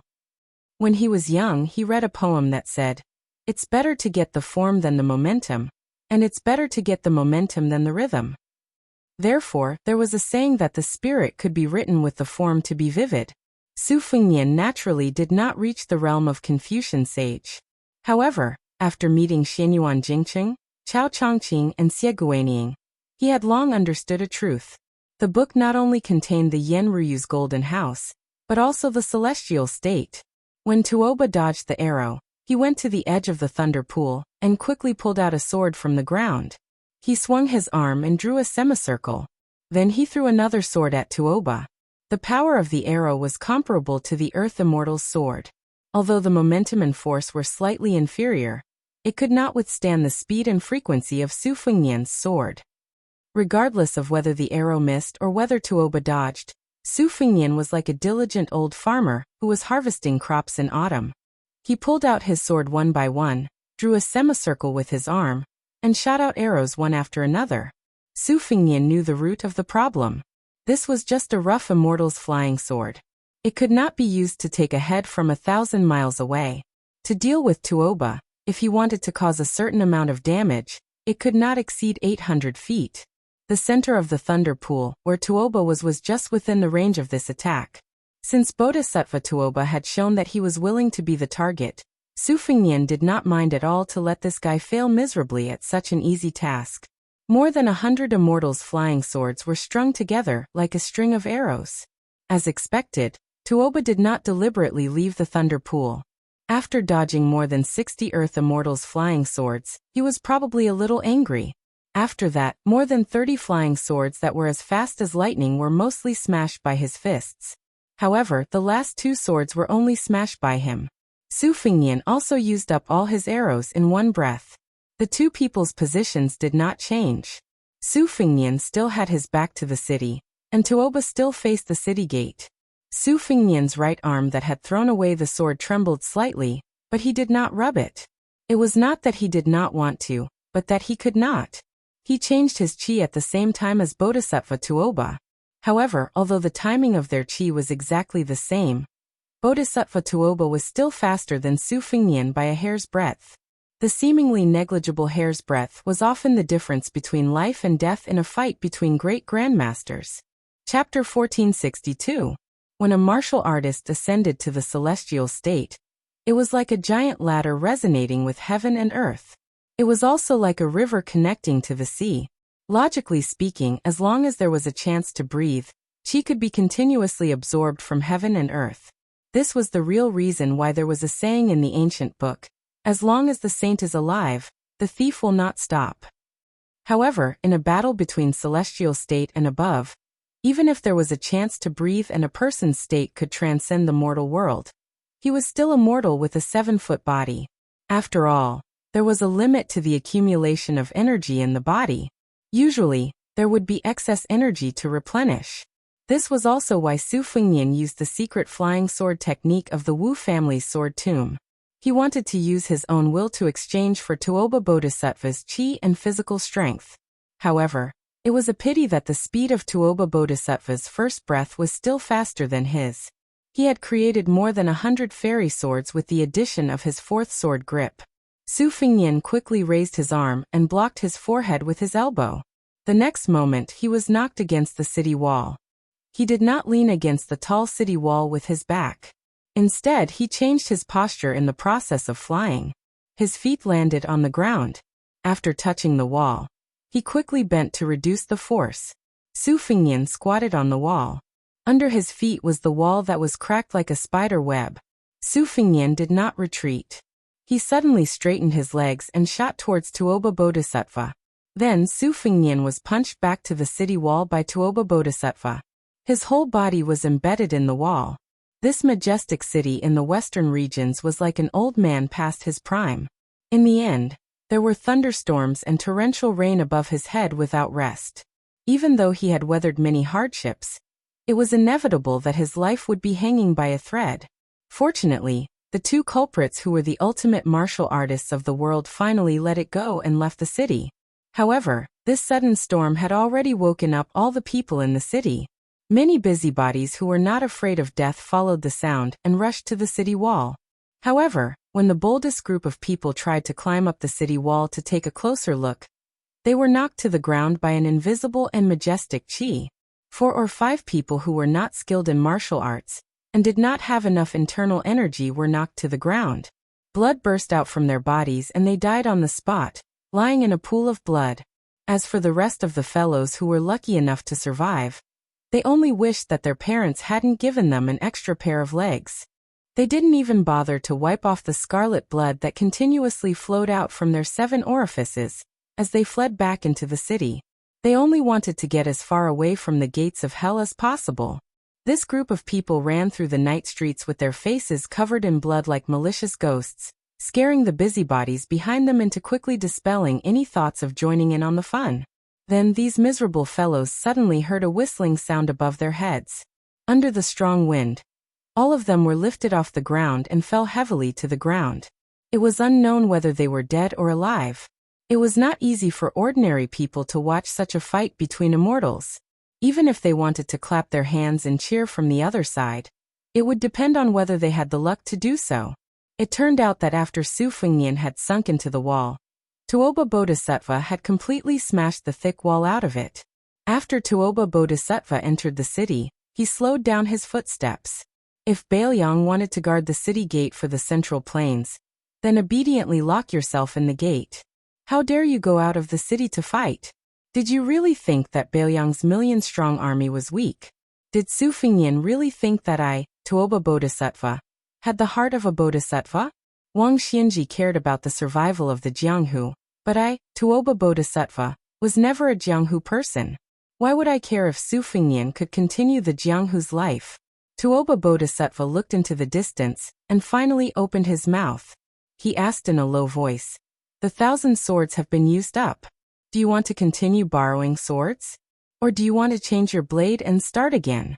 If you can use Gu Jiantong's Thunder of Mind or Spring and Autumn Saber Armor Qi Lianhua's moves, I don't mind waiting for you for a while to let you take another breath." It was obvious that Tuoba Bodhisattva wanted to use Su Fengnian, who was a great master of the Liang Wulin. to challenge the entire Liang Jianghu. That was why he was so patient and took the beating. Su Fengnian stopped at the city gate between the outer city and the inner city. Not only were his sleeves fluttering in the wind and rain, but his entire robe was fluttering in the wind and rain. It seemed to have offset Tuoba Bodhisattva's fist aura, and did not hurt his body. Tuoba Bodhisattva's voice was not loud, but the eardrums of everyone in the inner and outer city were vibrating. Every word entered their ears. Even if they covered their ears, it was futile. A flash of white light rushed over from Mount Lantua. She happened to hear Tuoba Bodhisattva's words outside the city. It was the sixth pearl Bodhisattva. Her face was pale. She did not dare to delay for a moment, and only took 2 breaths. At this moment, she suddenly stood still and threw a sword high up in her hand. She wanted to hand it over to the young man who was as bright as a firefly in the night sky of the western region. However, she was already at the end of her rope and could not control the sword after throwing it. She did not throw it to Su Fengnian's side, but instead nailed it to the top of the inner city wall behind Su Fengnian with a distorted trajectory. As for the other saber in her hand, she could not throw it out for the time being with a pale face. Su Fengnian turned his head to look at the ancient sword Loudness, that was forged in the Dafeng dynasty, and was lost in thought. For some reason, he thought of the cicadas that he heard in Wutongan when he was young. Later on, he heard the cicadas for the first time when he traveled in Jianghu before he turned 20. There was also the last time he heard the cicadas when he brought wine to the Tide Listening Pavilion when his master, Li Yishan, was still alive. The autumn wind was chilling and the cicadas were mournful on the high branches. The first level, the world thought it was noisy. The second level, the world thought it was sad. The third level, the world sang songs of admiration and loudness for the world. Another day, there was another person who had said something heroic to him under a tree with a grin on his face. If one day you are in Jianghu and hear of a peerless swordsman with the surname One, there is no doubt that it is me.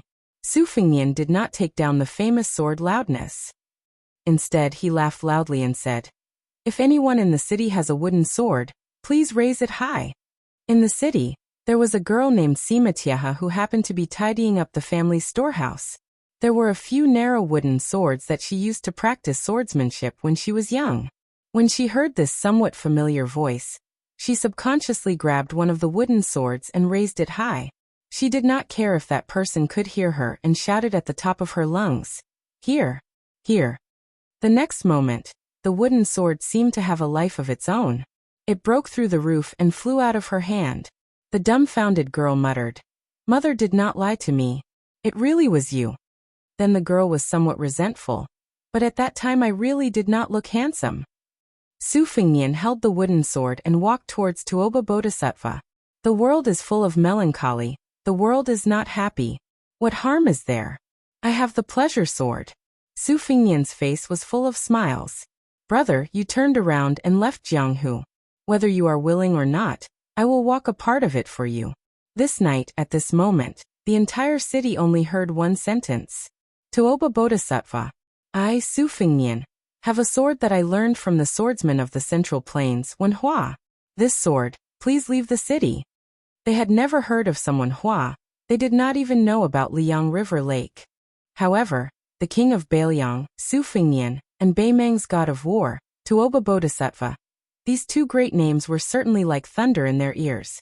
Then, if Su Fengnian really forced Tuoba Bodhisattva to leave the city with one sword, that swordsman called Wen Hua should be quite amazing, right?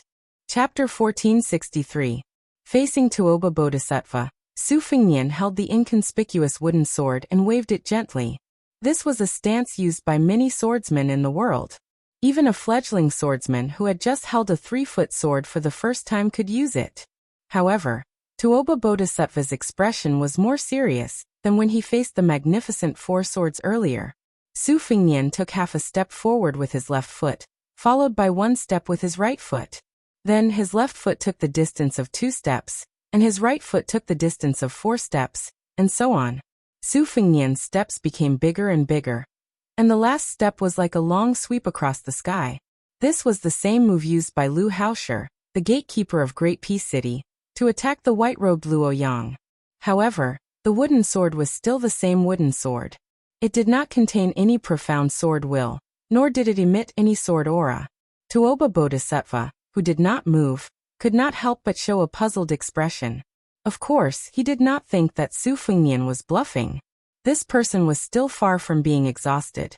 Therefore, when Su Fengnian rushed to Tuoba Bodhisattva with the sword in one hand, this was also the first time that Su Fengnian, who played to his strengths and avoided his weaknesses after tonight's battle, took the initiative to engage in close combat.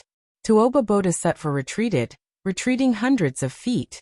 His gaze was not on Su Fengnian, but on the simple wooden sword that Su Fengnian held in his hand like a horse dragging a spear.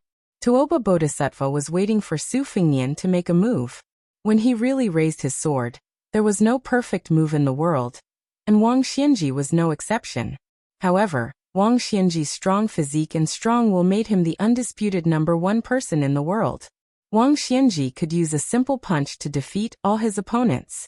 It was not because of how brilliant his moves were. Wang Xianji did not care about fancy moves. It was because he wanted to crush his opponents. Tuoba Bodhisattva did not think that Su Fengnian, who was badly injured, had the ability to do so. Otherwise, he would not have schemed so much after the battle. Tuoba Bodhisattva was confident that as long as Su Fengnian used his sword, he would be able to break it. The only difference was that he would need to spend some effort. Today, in Liang and Beimang, the only sword that could force Tuoba Bodhisattva to avoid was the sword of the peach blossom sword god of sword Dong Tai. The sword.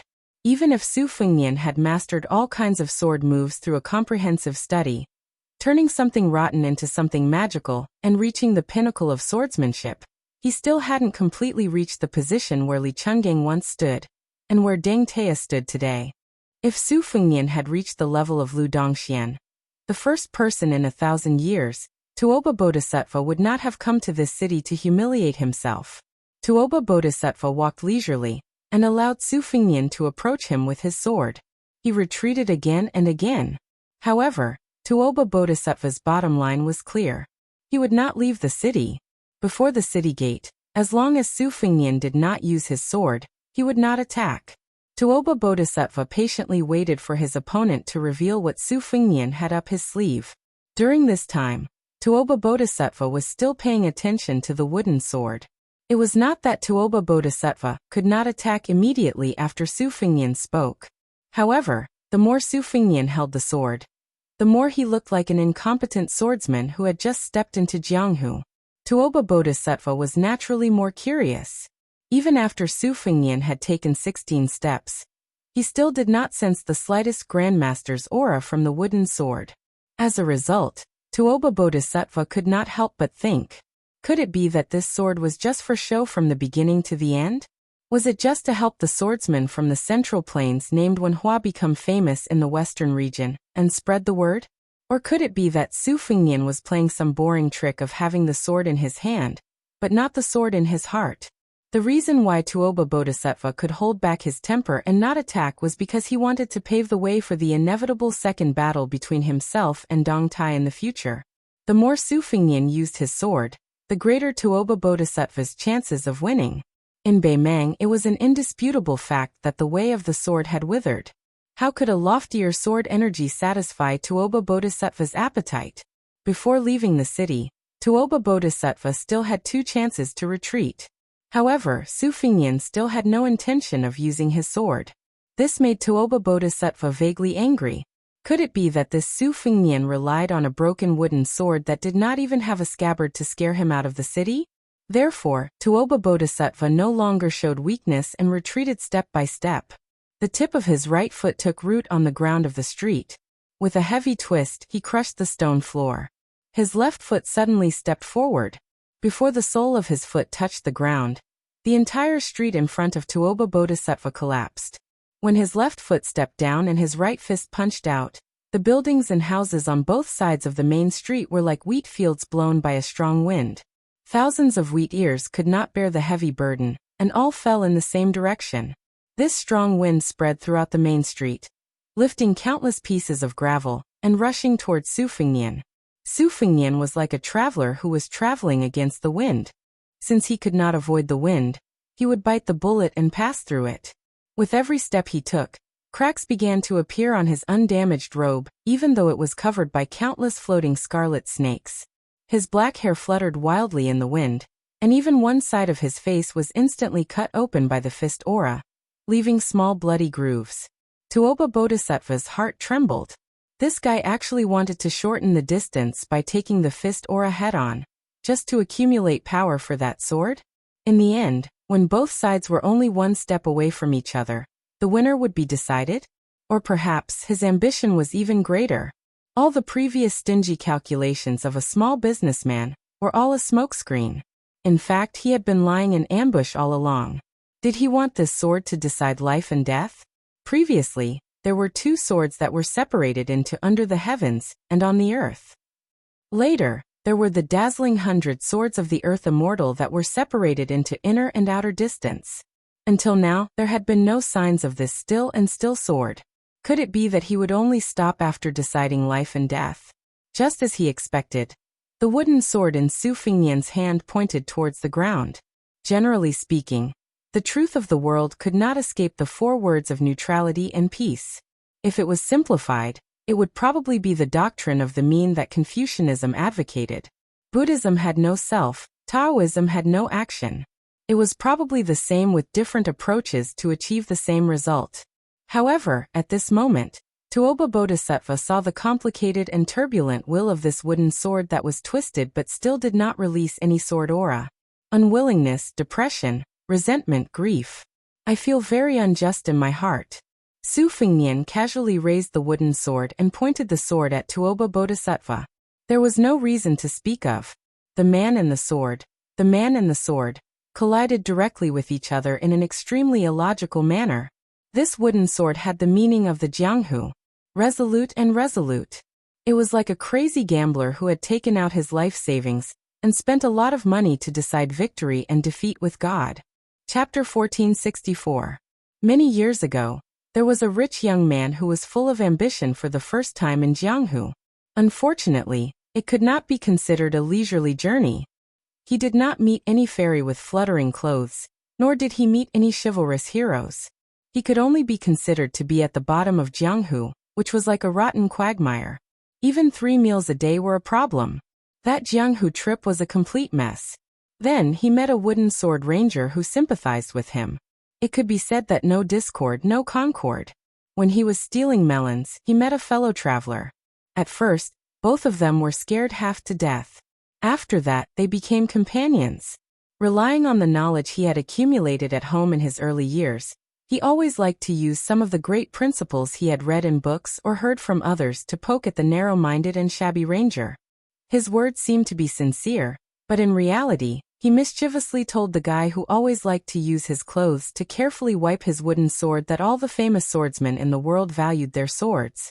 However, that kind of value in the final analysis was because of the sword intent that extended from the 3-foot-long sword in the hand. Which first-class swordsman valued the sword more than the person? If that guy really could not refute, he would only say, "That's someone else's sword. It's none of your business. It's not mine." If he was really forced, he would become angry out of humiliation and hold the wooden sword, threatening, "Do you really think that I don't have a few trump cards in Jianghu?" He would often provoke him by saying, "Come at me if you have the ability." In the end, he would definitely be chased by that guy with the wooden sword. He would say things like monkey plucks peach, black tiger plucks heart, and so on. In fact, he was just using the wooden sword to scare people. What really annoyed him was that there were several times when he was squatting on the ground in the wilderness, to his heart's content. That guy would always jump out at the wrong time and say that he wanted to show him a new set of peerless swordsmanship. As long as he did not praise people until his mouth was dry, that bastard who took advantage of people's difficulties would definitely not stop practicing his swordsmanship.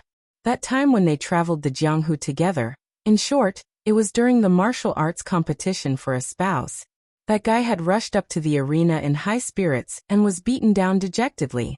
After that, not only did he have to carry that guy out of the arena amidst laughter and rolling eyes, he also had to be responsible for being that guy's practice target. Only then could that bastard, who was determined to become the world's #1 swordsman, regain his composure and continue to be in high spirits.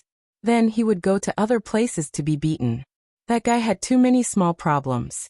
When he met Gu Liang, who fell in love with him at first sight, he always had to pretend to be her study companion. He always had to lie that the scrawny horse was his mount. If he asked the village women for a few bowls of water to quench his thirst, that guy with a smoking throat would not have the consciousness to repay the kindness of a drop of water. On the contrary, he might even burn the bridge after crossing the river. When he risked his body to be taken advantage of by the village women, he would loudly ask if the man in the house was dead.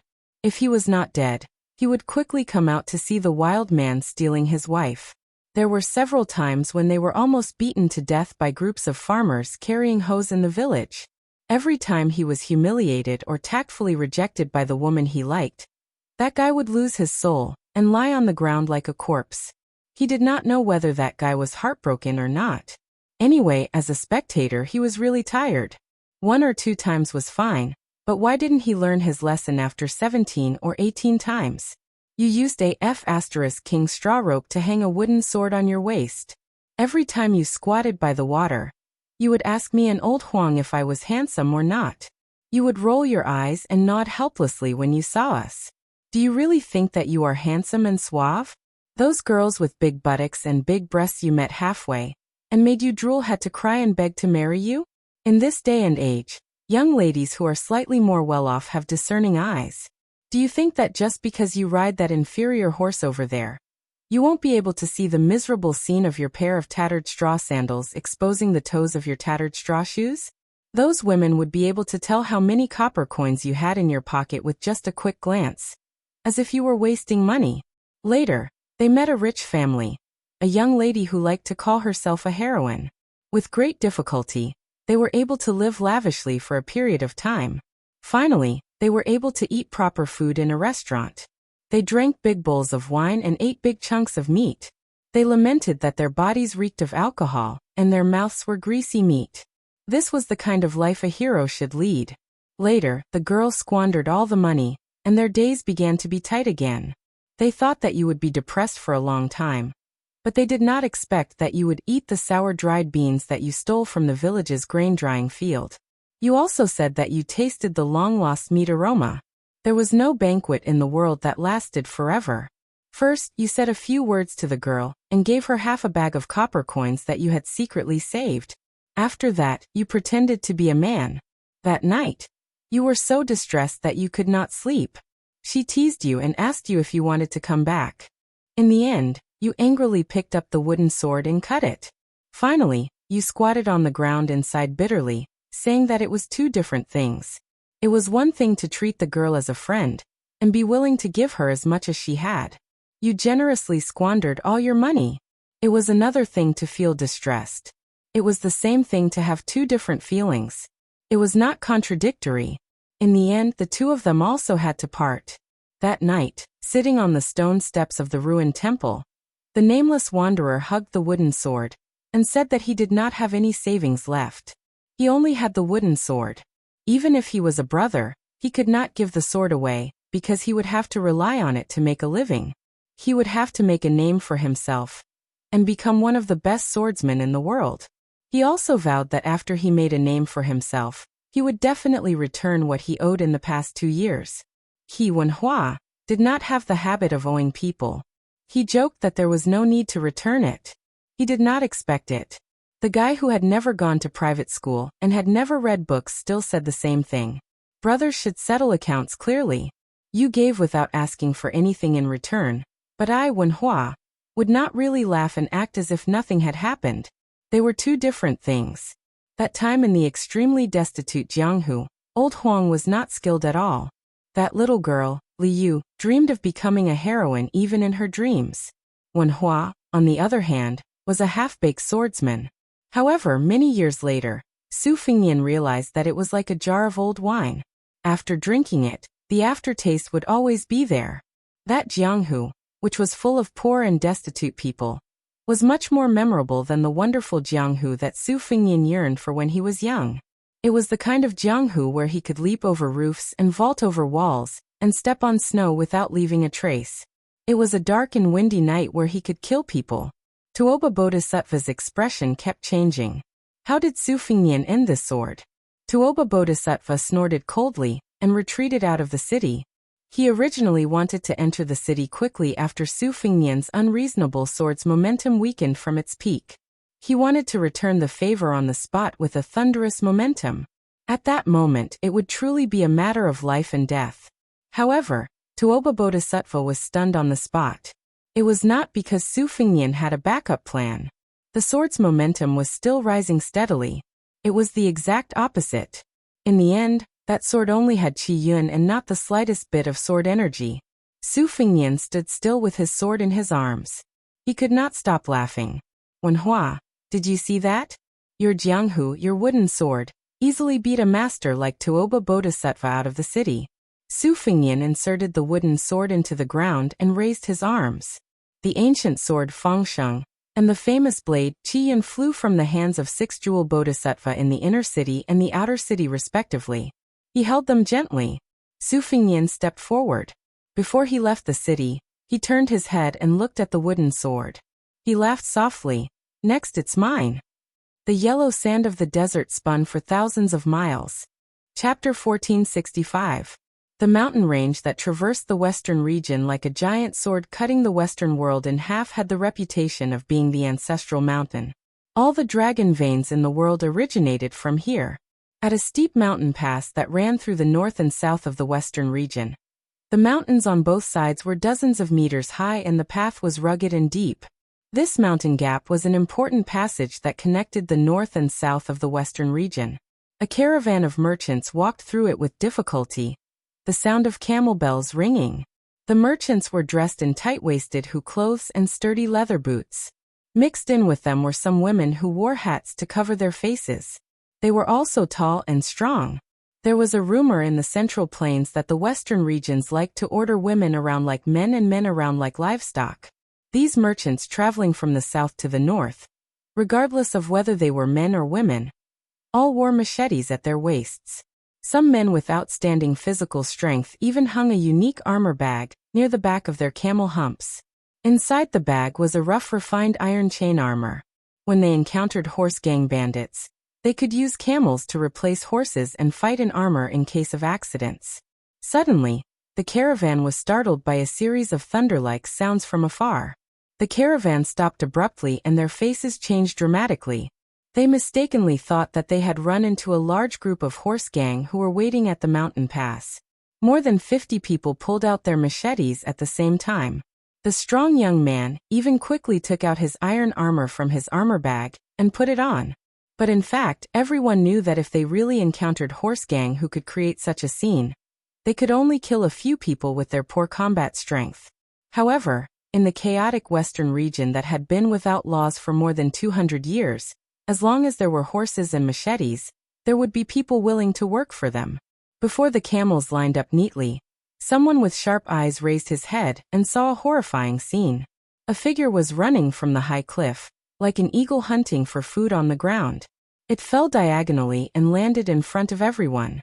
After its feet touched the ground, it walked forward 7 or 8 steps due to inertia. It was only 10 steps away from the camel team. Everyone in the caravan was stunned. Some people swallowed subconsciously. They saw that the guy who fell from the sky had a different appearance from the people of the western region. He was young, handsome, and very clean. The young man carried a long sword in a white scabbard on his back and a machete on his waist. After taking a deep breath with dry lips, he raised his arm and made a gesture of drinking water. Then he asked with a smile in the common language of the western region, "Do you have water?" The camel team was silent, not knowing what to do. On the other hand, a woman wearing a hat took off a sheepskin pouch that still had some water left without hesitation, and threw it high into the air to the man who looked like a mountain spirit. The young man with the sword and saber expressed his gratitude and quickly leaped out. After catching the water bag in the air, he looked back and grinned. He stepped on the air and turned his body, crashing into the cliff. Then he bent down slightly and used the momentum to rush forward. He continued to leap over roofs and vault over walls like when he came. As he ran, he raised the water bag and drank a big gulp of water. After finishing it in one gulp, he casually threw it back, but it happened to land on the head of the woman in the bamboo hat. Just as the woman reached out to catch the water bag, a strong wind suddenly rose in front of the camel caravan. Another person fell from the sky like a falling rock. The strong wind blew and all the camels took a few steps back. The water bag missed the woman and fell lightly on the sand. Without waiting for the crowd to see the person's face clearly, he rose from the ground and disappeared in a flash. Many years later, a rumor about an immortal borrowing water spread throughout the western regions. Hundreds of miles to the south of the mountain range, near dusk, two separatist forces that had dominated the southern part of the western regions for many years fought fiercely over a woman whose beauty spread far and wide. Both sides had more than 2,000 horses and fought at the famous Emerald Lake in the western regions. It was said that after a young king of Baelyang became famous, the inferior party hoped to use the beautiful woman in their tribe to exchange for 300 sets of iron armor and 1,000 sets of bows from Baelyang, which was the best in the world, so they could dominate the southern part of the western regions. 700 cavalrymen were dispatched to escort the woman to Baelyang. Then they were intercepted at the Emerald Lake. After more than 2 hours of fierce fighting, the pursuers found out that the woman had already taken a detour and sneaked to Baelyang. They became angry out of humiliation and swore to kill the cunning tribe until the woman was the only one left. Without a man who could fight on horseback, they would see how they could rise in the desert. Just when the two sides were about to charge from horseback to dismount and fight, the whole battlefield was torn into two halves by a figure. Suddenly, people and horses were thrown off their feet. The front line that was cut open couldn't distinguish between friend and foe. They looked at each other, and then at the same time at the guy who broke into the battlefield. They only saw that the man bent his knees, held the hilt of his sword with one hand, and the tip of the sword with the other 2 fingers. The sword was held horizontally across his chest. The long sword was bent in a semicircle in front of him. After the dust settled, the long sword still maintained that strange arc, and didn't return to its normal position. Another tall and sturdy figure passed through the gap in the battlefield, and fiercely crashed into the sword-wielding man with unparalleled strength. The latter's 2 fingers on the tip of the sword rubbed along the body of the sword. The vigorous strength that refused to disperse after charging at the long sword rolled and condensed in the semicircle. Together with the infusion of his own chi, it finally formed a thunderball with purple lightning lingering around it. With a light flick of his wrist, he held the sword upside down to meet the enemy. The fist-sized purple lightning ball circled around the tip of the sword. When the tall and sturdy figure that seemed to be attached to the bone appeared 50 steps in front of him, the travel-worn but not dejected young swordsman smiled slightly. Instead of retreating, he advanced. Taya was held upside down and thunder was generated in the square inch. This sword had the style of holding the sword upside down that Dong Tai relied on to become famous. It also had the power of Gu Jiantong's square inch thunder. Tuoba Bodhisattva slapped away the purple lightning that was spinning from the tip of the sword to the hilt. At the same time, he stretched out his hand to press on the hilt to prevent the momentum from increasing. He swept a whip kick towards Su Fengnian's neck. When the sword in Su Fengnian's hand was pushed away without any resistance, Tuoba Bodhisattva knew that this guy was up to something again. However, he did not believe that Su Fengnian, who defended more than he attacked, could set up a deadly trap. The whip kick swept out without any delay.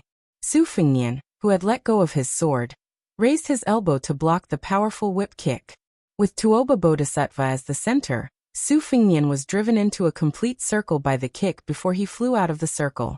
It seemed that Tuoba Bodhisattva had the upper hand. However, when Tuoba Bodhisattva's feet landed on the ground, Su Fengnian, who had already used his left hand to hold the hilt of the sword on his right waist while he was spinning, moved closer and closer. The sword was only half an inch out of its sheath. In that half an inch, it shone brightly. The stunned spectators on the battlefield were blinded by the bright light.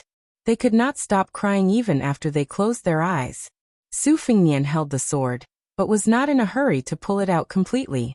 As he rushed forward, the distance between him and the sword increased by half an inch. The scattered light that was like the sun in the sky also converged. It was like water condensing into ice. Although all these changes were complicated, they happened in the blink of an eye between Su Fengnian's advance and retreat. Tuoba Bodhisattva, who was calm and unruffled, narrowed his eyes and waited for Su Fengnian to pull out his sword after about 10 steps. Was Gu Jiantong's famous square-inch thunder finally coming? As for the purple lightning that was still moving behind him after he slapped it away, Tuoba Bodhisattva did not see it as a threat at all. This was because the speed of the purple lightning's movement was too slow compared to his body's movement. It was too slow. In all the martial arts in the world, as long as one was slower by a hair, it would be useless even if one had the power to topple mountains. Su Fengnian, who was holding the famous Dafeng blade, Qi Yun, closed in on him. Just as Tuoba Bodhisattva expected, he was about 10 steps away from him. However, Tuoba Bodhisattva was wrong about one thing. The square-inch thunder was not released when the sword was pulled out, but when the sword was sheathed again. Between the two of them, there was a sudden clap of thunder. Even if Tuoba Bodhisattva had the physique of a genuine Vajra realm, he did not dare to take the rolling thunder head-on. His palms were facing outwards and he raised them slightly to block most of the force. His body moved sideways with the momentum. Su Fengnian was directly facing the straight line. The sound of the tremors was endless. Hundreds of people on both sides were hit by the strong wind. In an instant, they were uprooted from the ground and fell backward. After Tuoba Bodhisattva avoided the sharp edge, he almost instinctively circulated his chi dynamics 600 miles away to welcome Su Fengnian's true killer move. As expected, Su Fengnian's square-inch thunder was sheathed. The second stroke was a complete unsheathing of the sword. A dazzling white rainbow, like a flood dragon winding across the mountain range, pounced on Tuoba Bodhisattva. Tuoba Bodhisattva's one breath started half an hour ago. His chi was at its strongest. His punch had bent Su Fengnian's soundless sword in front of his chest, knocking Su Fengnian into the battlefield. Although his chi dynamic was inevitably weakened, it was still more than enough to destroy the white rainbow. Tuoba Bodhisattva, who wanted to achieve success with one punch, spared no effort. He bent his arm like a hammer. Not only did he smash the white rainbow, he even smashed the narrow saber. Su Fengnian was trying to exhaust Tuoba Bodhisattva's chi dynamic, waiting for the fleeting gap of breathing.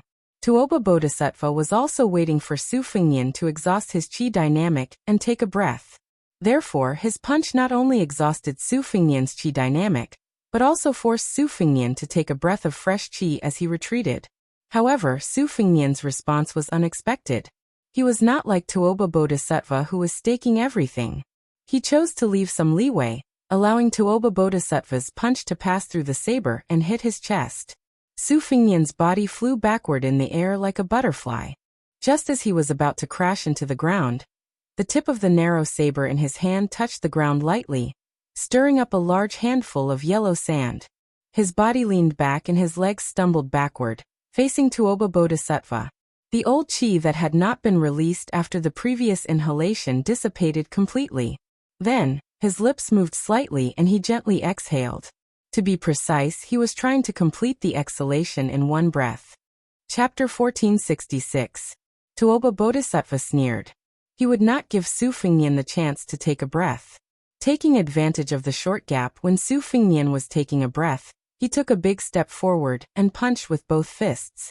Although Tuoba Bodhisattva only had 30% of his strength left, if this punch hit, it would be much more effective than Su Fengnian, who took 120% of his strength when he was at his peak.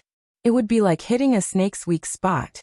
This guy who was full of tricks would definitely spit out a big bowl of blood. Between heaven and earth, from birth to death, there was one thing that was easily overlooked, and that was breathing. One breath, one breath, one breath, and so on. It was done millions of times when one was awake, and it was done when one was asleep. The breathing technique of Taoism's longevity card was to return to simplicity. It was the most important thing to do in breathing. It was rare for a martial artist in the Vajra realm to kill a Xian finger master from the 3 sections. However, even if it happened, no one would be surprised. This was because the gap between the Vajra finger and Xian finger realms was not much of a gap. The threshold that was really difficult to cross was the celestial state. The reason why Han Diaoxi was so famous in Liang Lake, and was known as the first person below the land immortals, was because of his Xian finger realm. He could fight and even kill a celestial state guru who breathed with heaven and earth. Tuoba Bodhisattva's eyes were stern. He shouted angrily and forced himself to take a breath. He stood still and his feet sank deep into the ground. His fists, which were originally aimed at Su Fengnian, hit each other and his chi increased sharply. It turned out that in the blink of an eye, Tuoba Bodhisattva was shocked to find that Su Fengnian's long sword, which had left his hand, coincidentally returned to its sheath as if it was pulled by an invisible chi when Su Fengnian stepped back to take a breath. At the same time, the slow purple thunder that Tuoba Bodhisattva ignored also rushed to his back at a shocking speed. Su Fengnian's mouth was bleeding. He said silently, "Return home." The long sword on his back let out a long whistle in the sheath. It was like the last cry of an autumn cicada, singing to the world. It was like an old man who had left his hometown for many years, and only wanted to die in his hometown. More than 1,000 people on the battlefield held their heads and covered their ears. They squatted on the ground, but they still could not reduce the sharp needle-like piercing pain in their eardrums. Behind Tuoba Bodhisattva, there seemed to be a purple golden lotus that was 20 feet tall blooming with petals. Tuoba Bodhisattva had obviously underestimated the power of the sword returning to its scabbard. He felt as if he had been struck by a bell, and had no choice but to take a step forward. His body leaned forward like a hunchback. Only then did he manage to dissipate the force of Tuoba Bodhisattva. Without expression. Bodhisattva. Tuoba Bodhisattva. Blood, blood, blood. Beimeng's god of war. He was not surprised by the new move, nor was he angry because he was at a disadvantage. Along the way, Su Fengnian, who was slightly weaker in terms of Qi and physique, would use one or two unique skills that could be used by ordinary Wu Dao masters every time he took a breath. He would widen the distance between himself and the enemy so that he could take a breather. Tuoba Bodhisattva always thought that it should be the last surprise, but Su Fengnian was always able to pave the way for him when he was in a desperate situation. Li Chuangong's swordsmanship, Dong Tai's swordsmanship, Jian Huang, Lu Baijie, and Huang Qing's sword moves, Wang Xianji's fists, Hong Shixiang's circle, Lu Haosher's celestial phenomenon, Han Xingxuan's finger mystery, Wang Zhongluo's finger mystery, Scholar's Qi, Fairy's Qi. There was no end, no end. This peak battle between the four great masters was a grindstone for each other to sharpen the highest martial arts. In the morning light, a black dot ran along the snow-covered mountain ridge to the peak, like a tiny mustard seed in the vast sea of snow. Carrying his sword and saber, he suddenly stopped. He squatted down and looked higher and farther. He casually grabbed a handful of snow and wiped his cheeks. His palm rubbed the stubble on his chin. After a moment of hesitation, he simply stretched out his hand and took out the spirited saber. Tilting his head, he used the shiny blade to shave his beard. Unlike the first 4 to 5 days of fighting and retreating, the situation between him and Tuoba Bodhisattva had turned around since the battle 2 nights ago. In 1 day and 2 nights, they had fought 6 times. Tuoba Bodhisattva had taken the initiative to retreat 4 times. It was also different from the slow back and forth of the previous battle. Now one of them would choose to retreat if their attack failed. They did not want to fight a fierce battle, but wanted to kill with 1 strike. After the monk in chicken soup gave him the Buddha bowl, Su Fengnian had been waiting for Tuoba Bodhisattva in the western region city, like a fool. He wanted to borrow Tuoba Bodhisattva's fierce attacks to forge the sword embryo that he had absorbed. Both Tuoba Bodhisattva and Su Fengnian had gained something, but it was obvious that Su Fengnian was more likely to gain the upper hand after striking.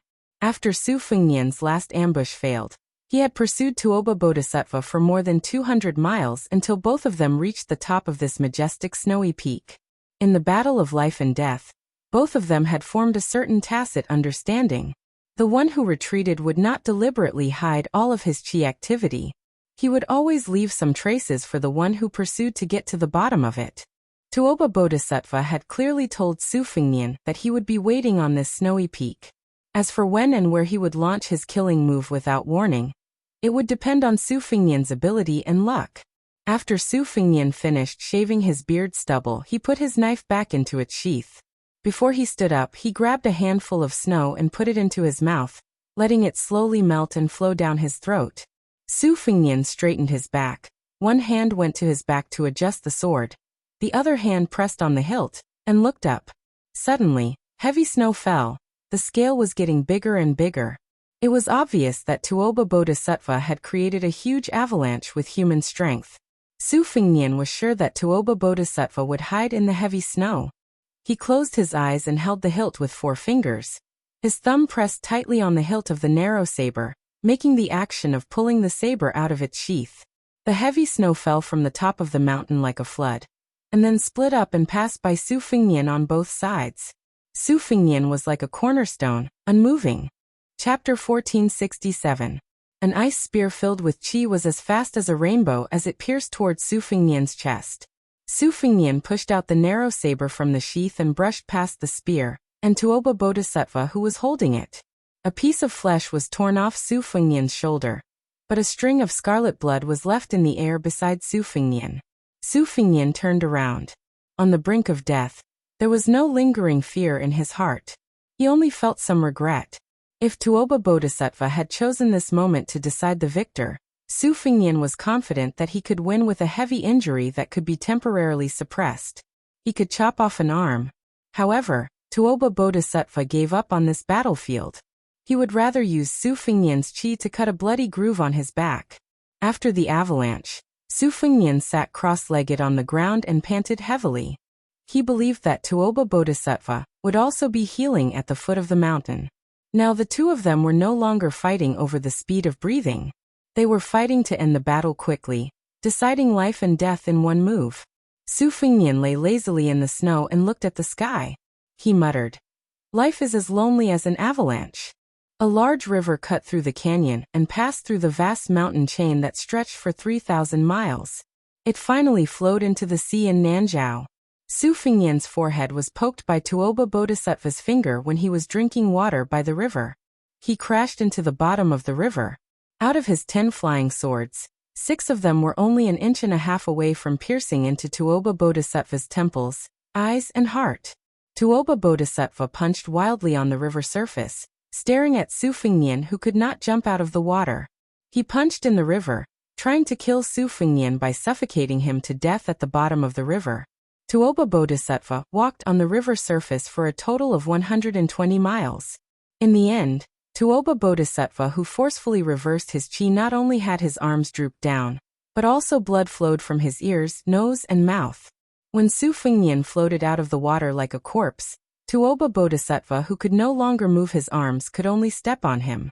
Tuoba Bodhisattva knew that he would step on a flying sword controlled by Su Fengnian, and his foot would be pierced by the flying sword. But he did not hesitate. Su Fengnian was stepped on in the chest, and was once again stepped into the mud at the bottom of the river. For some reason, Tuoba Bodhisattva could not find Su Fengnian's corpse, nor could he find Su Fengnian's remaining aura. This young vassal king seemed to have evaporated from the human world. Just as Tuoba Bodhisattva, who had searched along the river for an entire night to no avail, was planning to return to the Liangmang border, at dawn, Tuoba Bodhisattva saw the young man who refused to obediently report to the king of hell no matter what. He slowly walking out of the river zest the long sword on his back was nowhere to be seen. He bit the scabbard with his mouth and held the sword with both hands. Both of them did not cross the river. Instead, they slowly walked upstream.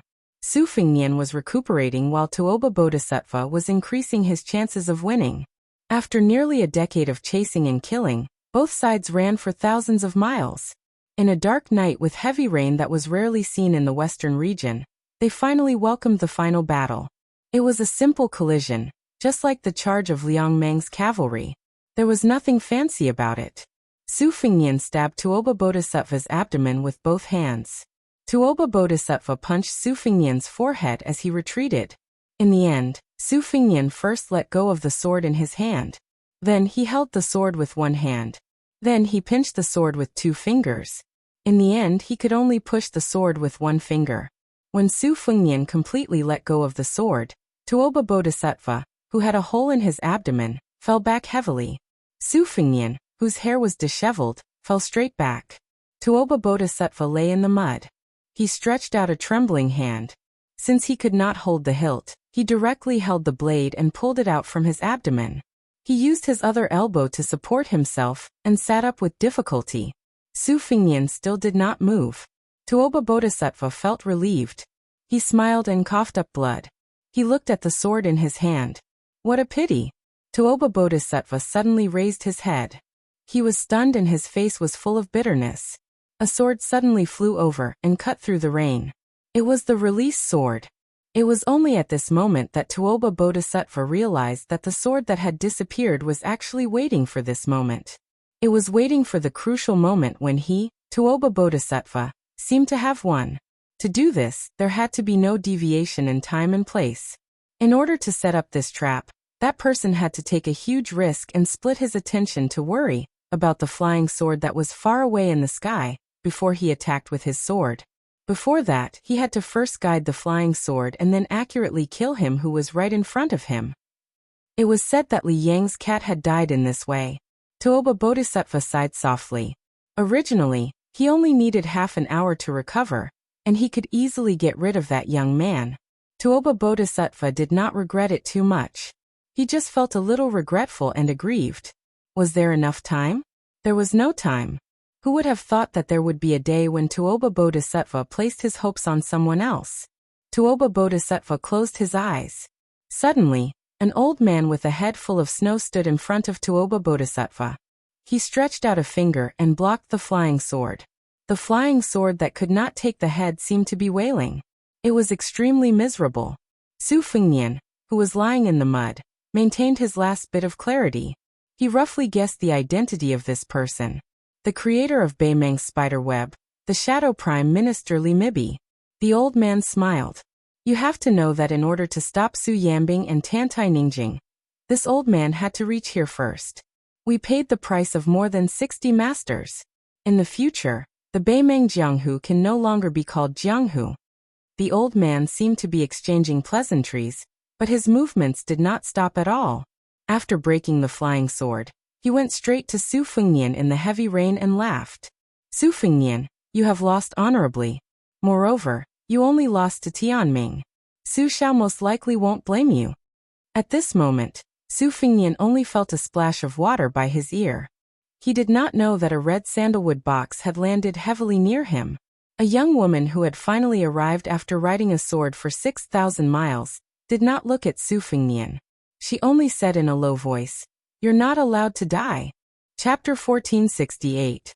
In the night, a man and a woman were walking towards a brightly lit city at the border of the western regions. However, the posture of the man and woman was a bit strange. The woman was carrying the man on her back, while the man was carrying a purple box. Both the man and the woman's complexion were not good. Their faces were pale and yellow. It was as if they were in the same boat. The woman glanced at the city that was particularly eye-catching in the night and asked coldly, "Is this the sleepless city that you mentioned? Why do we have to come here? If we want to get rid of that old mad dog, there are many other options." The man's mouth twitched. He forced a smile and said, "This city is actually called Snow Lotus City. If we are lucky, there will be something we need in this city." The young woman with a terrible complexion but an outstanding appearance frowned and said, "Snow Lotus? Do you need it to treat your injuries?" There were too many descriptions to describe a woman's beauty. She was so beautiful that she could make the birds alight and beasts fall from the sky, outshine the moon, and put the flowers to shame. She was so beautiful that she could cause the downfall of a nation. However, there was no description that could compare to the weight of these 4 words. Only one person in a generation had this kind of beauty. At this moment, this woman might be worthy of this description. Even if she was not the only one, she was at least one of the 4. In terms of appearance, the woman and the man could be considered a good match. He did not explain further. Instead, he raised his head slightly and looked at the city that was full of music and dancing every night. Just as he was lost in thought, he suddenly felt a pain in his head. It turned out that her head had bumped into his head. He, who had suffered countless unexpected disasters, said angrily, "What now? When I woke up, you were the one who said that you wanted to carry me. I wrapped my arms around your neck and was about to be thrown a few feet away by you. Then, I just gently held onto your shoulders and you threw me away. My hands could only shrink in front of my chest. I don't dare to put them anywhere. Do you still think I am being frivolous? Jiang and I, why don't you just chop off my hands?" Previously, that fellow had inadvertently rubbed against her hair and made her feel itchy. Now, it was this fellow's noisy voice that made her feel irritated. Without hesitation, She tilted her head again, and the two heads collided fiercely. It was clearly a move to kill the enemy at the cost of 800. She hatefully said, I want to chop you up and feed you to the dogs, but even the dogs don't want to eat you. He argued back ungracefully. You are a dog. Otherwise, how do you know whether a dog will eat you or not? Snow Lotus City was a small city located outside of the solitary mountain pass. It was located at the border between Nanzhou and Shishu in the western region. This city was famous for its residents who had been harvesting snow lotus flowers for generations. Among the 9 kingdoms of the spring and autumn period, not to mention Nanzhou and Shishu, which were close to the water, even the Liang imperial family, which was ridiculed as the barbarians of the north, would specially add snow lotus flowers as a first-class tribute. Nowadays, the value of snow lotus flowers was almost comparable to the value of gerfalcon in the Liao. The Snow Lotus City was named after the snow lotus. The joys and sorrows of the more than 3,000 local residents revolved around these snow-white plants. Over the past 30 years, these heavenly treasures had become increasingly rare. The appearance of almost every snow lotus would not only cause the Snow Lotus City to suddenly wake up like a dozing old man, causing the whole city to rejoice. Moreover, it would also cause the city to fall into a bloody storm with undercurrents. Find a place to rest? But that would require money, right? But they didn't. The guy said angrily, Let's not talk about your ability to kill people. I think you are a sword immortal who can fly 1,000 miles with a sword. Even if you don't have enough money, what's wrong with staying in an inn? If anyone dares to ask you for money, you can take a sword and chop their 18 generations of ancestors until they are convinced. That's it. Do you see it? It's the one with the banner. You chew in. If you don't have the face to eat and dash, I will reason with the innkeeper later. She suppressed her anger, but still followed his words and walked into the inn. The first floor was still full of drunkards. As soon as she stepped through the door, everyone turned to look at them. The woman is carrying the man, and the man is carrying the box. The guy behind her added fuel to the fire. Stay. Stay. I want a good room. The shopkeeper was a bitter old man with slanted eyebrows. He was originally lying on the counter with sleepy eyes and yawning. When he saw the young man and woman in ragged clothes but with an extraordinary bearing, he glanced at them and was speechless in his heart. Just the red sandalwood box, which could be said to be a big treasure, was priceless. Why did this kind of people, who were destined to be rich and powerful, settle down in such a small temple? The bodhisattva was too big, and the small temple could not accommodate them. The key point was that it was now a sensitive time when 2 snow lotuses appeared together. The old shopkeeper silently prayed for Buddha's blessing in his heart. He sighed, squeezed out a smile, and personally walked around the counter to lead them to a secluded room on the 3rd floor. Without the old man's order, the waiter, who was usually lazier than a pig, brought the best tea for them. Squinting at the waiter's dazed eyes, the old man pulled him out of the room with all his strength. After bending over to close the door, he softly scolded, You little brat's heart is too big. Do you think you can take a few glances at that fairy-like woman as you wish? Work hard, save money, and honestly marry Xiao Mei from the wine shop next door. Then you can be content for the rest of your life. The waiter said with grief and indignation, I won't lose any weight if I look at her more. The old innkeeper slapped the guy's head. She won't lose any weight, but it's hard to say if you'll lose any weight, you little bastard. That woman looks weak, but she must be a martial artist. The young man's eyes lit up. She looks so good and is from Jianghu. She can't be the famous purple bamboo fairy, right?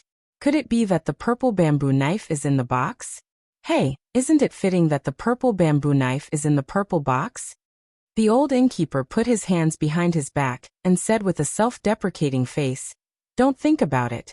Purple Bamboo Fairy has been General Lu's guest for a long time.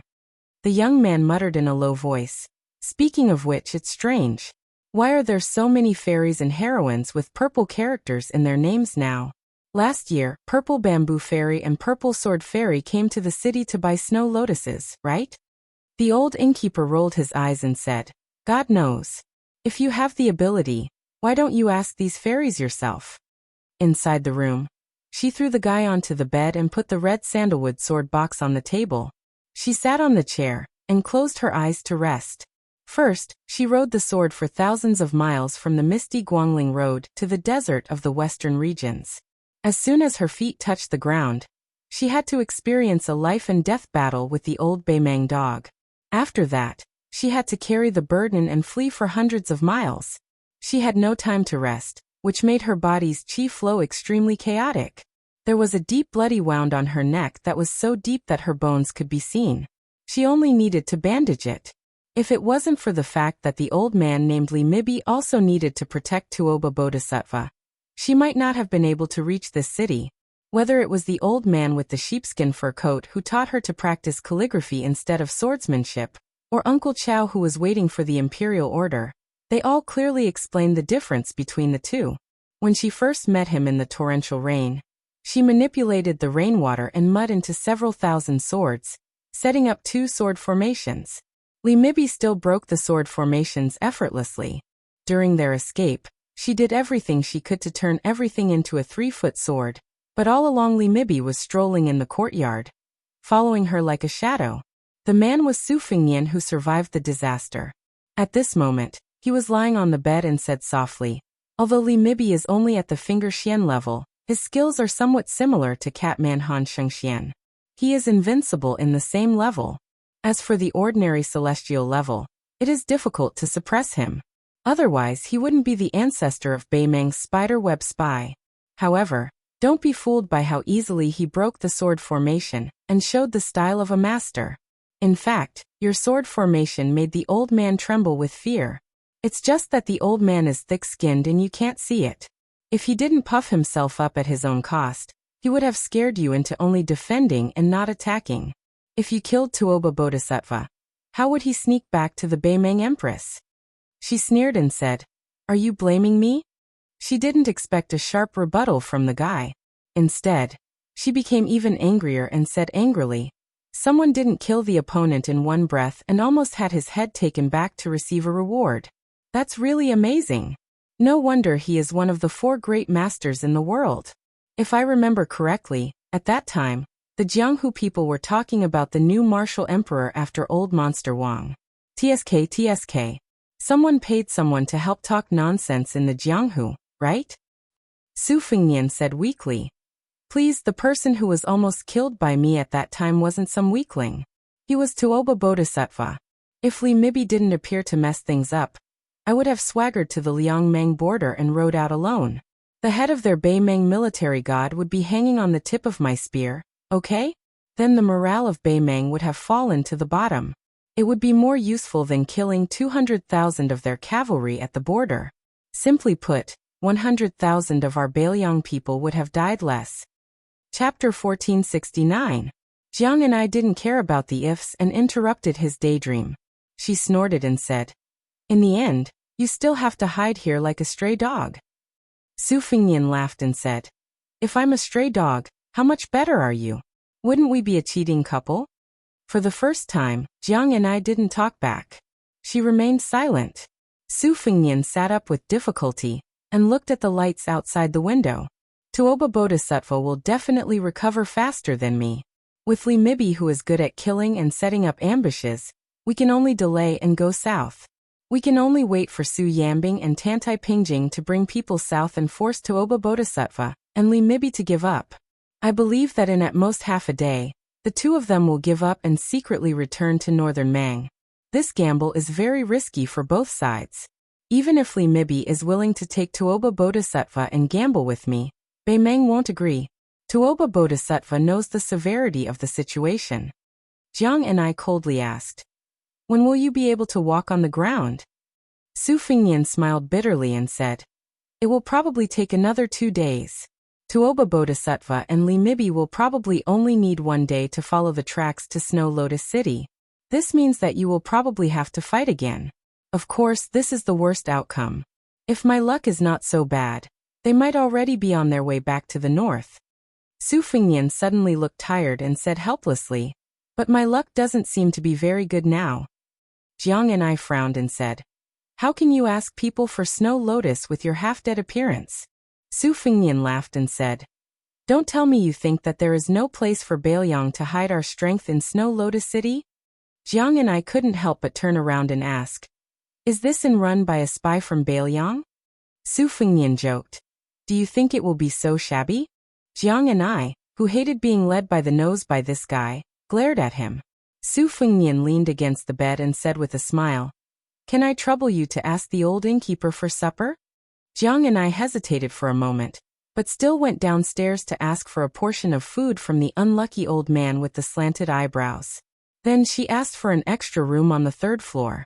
Since the inn didn't ask for any money from them from the start to the end, she felt at ease and acted extravagantly. Su Fengnian only saw the old innkeeper enter the room with the food box, but did not see her figure. She let out a sigh of relief and said with a smile, Innkeeper, don't worry. I won't shortchange you for the accommodation. I don't know if the innkeeper has any connections at the Snow Lotus House. I heard that the Snow Lotus House in Snow Lotus City is a first-class brothel in the southern part of the western regions. Whether you can buy Snow Lotus here depends on fate, but whether you can eat the women of the Snow Lotus House depends on whether you have enough money in your pocket. As for me, I have a little bit of money. I want to take advantage of the fact that we are sleeping in separate rooms and take advantage of this once-in-a-lifetime opportunity to make a trip to Snow Lotus City worth it. The aged shopkeeper immediately smiled knowingly, but he soon frowned and said cautiously, To tell you the truth, the inns and restaurants in the city all have these big and small connections. They just think about how to serve the guests well, and how to come and go in high spirits. Since the old man's pleasure and dares to use such a name, of course, we have our own methods. However, young master may not know that the girls in the Snow Lotus Tower are very arrogant, just like the concubines in the palace. No matter what status they have, those girls will not go out of the tower to receive guests. However, the girls from the other families are not so particular. This old man can make connections with them, and let them come here prettily without anyone noticing. I guarantee that young master won't know about it. Moreover, young master's taste can also be decided in advance. Taking a step back, if young master is afraid that they are not to your taste, this old man can also sell my old face and let them come here more. Young master can choose the ones that you like. Young master, what do you think? Su Fengnian shook his head and said with a smile, Forget about the girls of the other alleys. We are eating the signature of the Snow Lotus House. Whether the girls are beautiful or not is not the most important thing. When we go back, we can brag about it to our brothers. Otherwise, we can eat anywhere. Can the girls of Snow Lotus City really be more beautiful than the courtesans of the Central Plains? Innkeeper, don't you think this makes sense? How about this? Shopkeeper, I used to have a friend who was a regular customer of the Snow Lotus House. He spent thousands of taels of silver there. You go to the brothel keeper of the Snow Lotus House and tell her that there is a friend of young Master Su in Fushui Prefecture who wants to have a drink with the courtesans in the house. Let them pay the price. As long as they dare to bid, I will dare to bid. Innkeeper, as long as you pass the message, no matter whether the deal is successful or not, when we check out and settle the bill, I will add the extra carriage fee. When the old innkeeper heard this, he was overjoyed and ran to pull the strings. Not long after, Su Fengnian saw the door open. She stood there with a fake smile. Without waiting for him to explain anything, she slammed the door and left. Less than an hour later, the door was gently knocked. Su Fengnian said calmly, Come in. Two women walked into the room and deliberately changed into ordinary clothes. However, when they took off the veil that covered their faces, one of them was a middle-aged woman, and the other was in the prime of her youth. Both of them were outstanding women who had their own romantic styles flowing from head to toe. After seeing Su Fengnian's appearance, the young woman's eyes were filled with curiosity and scrutiny. The plump woman, who had been trembling with fear along the way, was so scared that she directly dropped to her knees. She didn't dare to say anything and didn't even dare to breathe heavily. Su Fengnian said softly, Mrs. Song, please get up. Sit down and talk.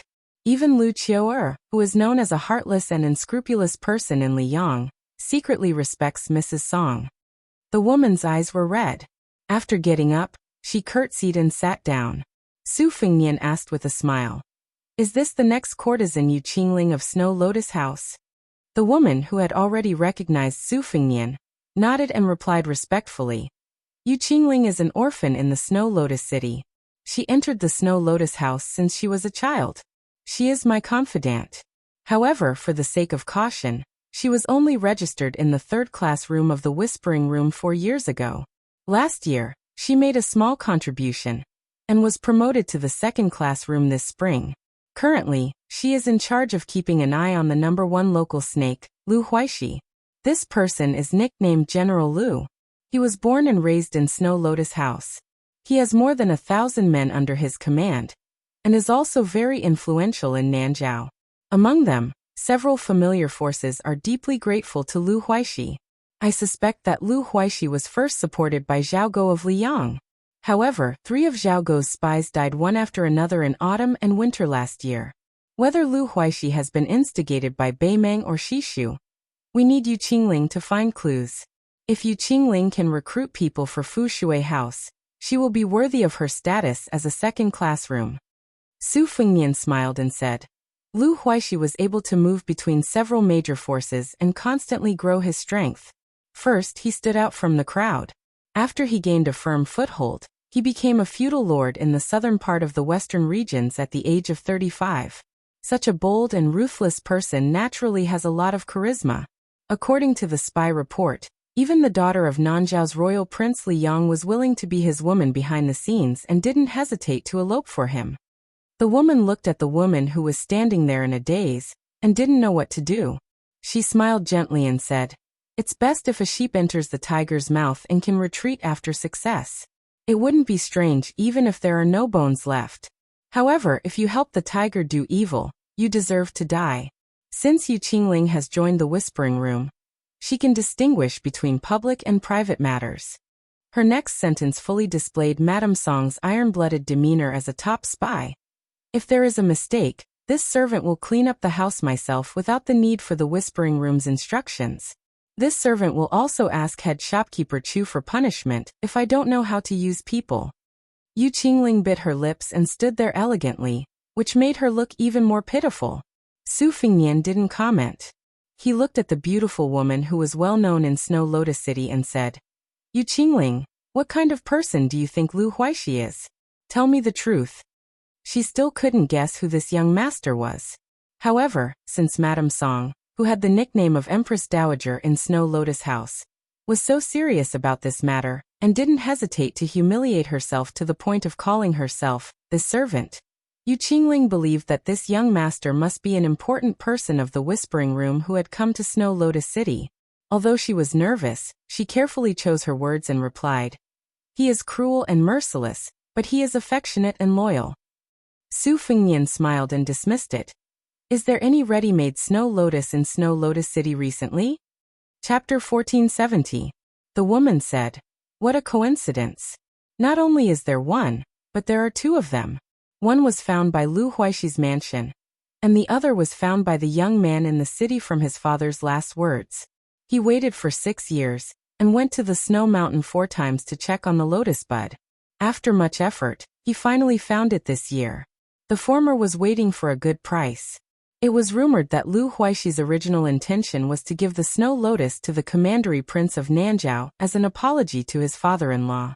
Later, it seemed that the Weaving Bureau of Shishu and Nanjiang wanted to buy it and give it to the current empress. However, there was also a top master from the Central Plains who had been waiting for many years. He said that he was willing to sell his life for Lu Huaishi in exchange for the Snow Lotus. It seemed that he wanted to cure a woman's illness. After the young man brought the Snow Lotus and carried an old man who lost his legs back to the city, the various forces started a new round of competition. After all, the Snow Lotus was too rare. It was sold at a high price of 30,000 taels of silver 30 years ago. Now it was even more priceless. Even 100,000 taels of silver might not be enough to buy it. However, the ignorant young man was stubborn. He said that he did not want to sell his Snow Lotus, and only wanted to give it to a girl from Ma family fort. The girl was the daughter of the Ma family fort's fort master. Her father had already arranged a marriage between the 2 families. Perhaps she had some interaction with the young man, which made the young man so stubborn that he was willing to risk his life for the Snow Lotus. Right now, the young man and the Snow Lotus stored in the ice cellar are blocked at the door by that Central Plains master. The two of them must have reached some kind of agreement. Without the protection of that grandmaster of swordsmanship, the young man's corpse would have been long gone. Song Fu lowered his voice and asked, "Do you need the Snow Lotus House to fight for the two Snow Lotuses? If so," Su Fengnian waved his hand and said, "There's no need for the Snow Lotus House to get involved. Just tell me the exact location of the two Snow Lotuses." Madame Song's eyes were burning with determination. She said in a low voice, "Since the Fushui House set up the Snow Lotus House in this city, is it just for show? How many people have died at the border between Liang and Yu? Even if the Snow Lotus House is wiped out, how many people can die?" Su Fengnian smiled and said, "Madame Song said that the Snow Lotus House is fair. I should do the same." Madame Song shook her head. "It's not the same." Su Fengnian looked at the woman who seemed ready to die at any moment and said calmly, "I have the final say." Mrs. Song was stunned. Su Fengnian glanced at the door, coughed, and said to Madame Song, "I'll have to trouble Madame Song to ask the inn to prepare a carriage for me. I need to immediately go to the lotus-picking youth's place. Madame Song, you can just give the coachman directions. Oh right, give the innkeeper more money. If I need anything in the future, I will definitely look for your Snow Lotus House. If not, don't act on your own accord. Just treat it as the rules of the water room." The two carriages parted ways outside the inn. Madame Song sat in the carriage with an expressionless face. Yu Qingling, who was about to go to General Lu's residence to feed the tiger with her body, mustered up her courage to ask something. Madame Song, with her eyes closed, said coldly, "Don't ask what you shouldn't ask." In the other carriage, Su Fengnian sat leaning against the wall. Jiang and I sat upright with his back against the red sandalwood sword box. His expression was uncertain. After 7 or 8 turns, the carriage came to a narrow and dark alley. The simple and honest coachman stopped the carriage, lifted the curtain and said apologetically, "Young master, young miss, the alley is too small for the carriage to enter. You will have to walk 34 steps forward." Jiang and I got off the carriage first and said, "Walk by yourself using the wall." Su Fengnian had a bitter smile on his face. With the help of the coachman, he got off the carriage and told the coachman not to wait for them to return to the inn first. He really had to use the wall to walk. He was in a sorry state. Jiang Ni's steps were not big. She walked slowly, less than 6 steps in front of them. She did not forget to sneer. "If you go to that Snow Lotus House to spend the night, won't you be unable to walk by yourself tomorrow?" That was not all. She added, "Forget about the girls in the other alleys. We'll be eating the signature dishes of the Snow Lotus House." TSK, you're indeed a hedonistic son of a wealthy family. These words sound like something only a veteran in the field of flowers could say. Su Fengnian laughed angrily. "Eavesdropping on other people's conversation makes you sound so righteous?" Jiang and I snorted. "My ears are sharp. Otherwise, do you think I'm happy to hear such filthy words?" The two came to a dilapidated yellow mud house without a wall. Jiang and I carried the red sandalwood sword box and stood with her arms crossed in front of her chest. Su Fengnian had to put one hand on her shoulder to stabilize himself. However, she dodged, so Su Fengnian had to bend over with his hands on his knees. A middle-aged man with a sword on his knees was sitting on the stairs in front of the house. He should be the swordsman from the Central Plains who was known as a grandmaster of martial arts in the eyes of Snow Lotus City. Su Fengnian did not know this person. It seemed that this person, who had stayed in Snow Lotus City for 4 or 5 years, did not recognize him and Jiang and I. As for those guys lurking in the darkness, Su Fengnian knew that a skinny camel was still bigger than a horse. Although he was weak and could be blown away by the wind, he could sense clearly with his will of divine. Although he could not defeat Li Mixi and Tuoba Bodhisattva, he could kill them all without lifting a finger. Moreover, he had Jiang and I by his side. As long as it was not the 14 people of Wu Ping, or the great grandmaster who was only 1 step away from getting involved, it would not be a problem. The swordsman looked straight ahead and said indifferently, "I don't care about Lu Huaishi's Snow Lotus, but I have already reserved the one in the house. You can leave now. If you don't want to give up, you can ask my sword." Su Fengnian gasped for breath and raised his head to stare at the middle-aged swordsman who had the demeanor of a master. He asked with a smile, "If I may be so bold as to ask, do you have a famous nickname?" The swordsman did not answer. Instead, a hearty and loud voice came from the house. What bullsh *t hero? This old man was defeated by Dong Yuan Rui of Dongyuer in the past. He could be defeated with one hand. Jiang Hu is getting more and more ridiculous today. How can this kind of trash be considered a person with a broken sword? This old man's generation was really full of heroes. Let's not talk about others. Let's talk about those who fought with this old man. There was the overlord of Coldland, Wang Xiao, who used a spear, and the green-robed ancestor of Fengdu. They could barely be considered masters. When this old man fought with them, it was just a warm-up. Only the swordsman with the surname Li was this old man's fated enemy. However, they appreciated each other. However, a young voice in the house interrupted the old man's irrelevant boasting. All right. I carried you out of the cave in the snow-capped mountain. A real man does not boast about his past achievements. Do you know that? Eat your pancake. Su Fengnian was confused. He turned to look at Jiang and I. The corner of her mouth moved and she said coldly, There is no such person. The old man with the sheepskin fur coat never mentioned him to me. Su Fengnian whispered. His qi is not even at the level of level 2 master now. I think he will barely reach the threshold of level 1 when he is at his peak. However, his qi is even more powerful than old man Li's. Then Su Fengnian saw Jiang and I walking forward and asked, What are you doing? Jiang and I said indifferently, Go in and beat him up, so that he won't be boasting without a draft. Su Fengnian did not know whether to laugh or cry. He is already so old. Why can't I have a taste of my mouth? Moreover, he was full of pride. Didn't he still put old man Li at the top of the list? Just based on this point, I want to drink a few bowls of wine with this old senior. Only then did Jiang and I stop, but she suddenly turned her head to look at the corner of the alley. Su Fengnian followed her line of sight, and saw a budding young girl leading a juju-bred horse. She had a kind of indomitable will that only a newborn calf would have, and she would not care about anything. After the young girl walked into the tiger's den, she looked at Su Fengnian cautiously. When she saw Jiang and I, she smiled. This made Su Fengnian a little depressed. The young girl led the horse and shouted, Hong Shuji, don't be stupid. Quickly find a buyer for that snow lotus. Do you hear me? That's all I have to say. I'm leaving. The young girl's back was facing the house. She tried not to make it too obvious that she was crying. In the future, we will go our separate ways. A sallow and emaciated young man rushed out of the house. His face was full of tears. He wiped his tears with his hand and shouted, Ma Gong, your father said that as long as I pluck the snow lotus, he will not let you marry that bastard. The young girl turned her head and said angrily, My father only wants you to die in the snow mountain, you idiot. So what if you pluck the snow lotus? The young girl raised her hand to cover her face. She sobbed, We can't be together. The young man also cried, I don't care. I don't want you to be with me now. Anyway, that guy is not a good person. As long as you don't marry him, it will be fine. I will be very happy. Su Fengnian was still bent over. His expression could not be seen clearly. Then Jiang and I walked closer and kicked his calf.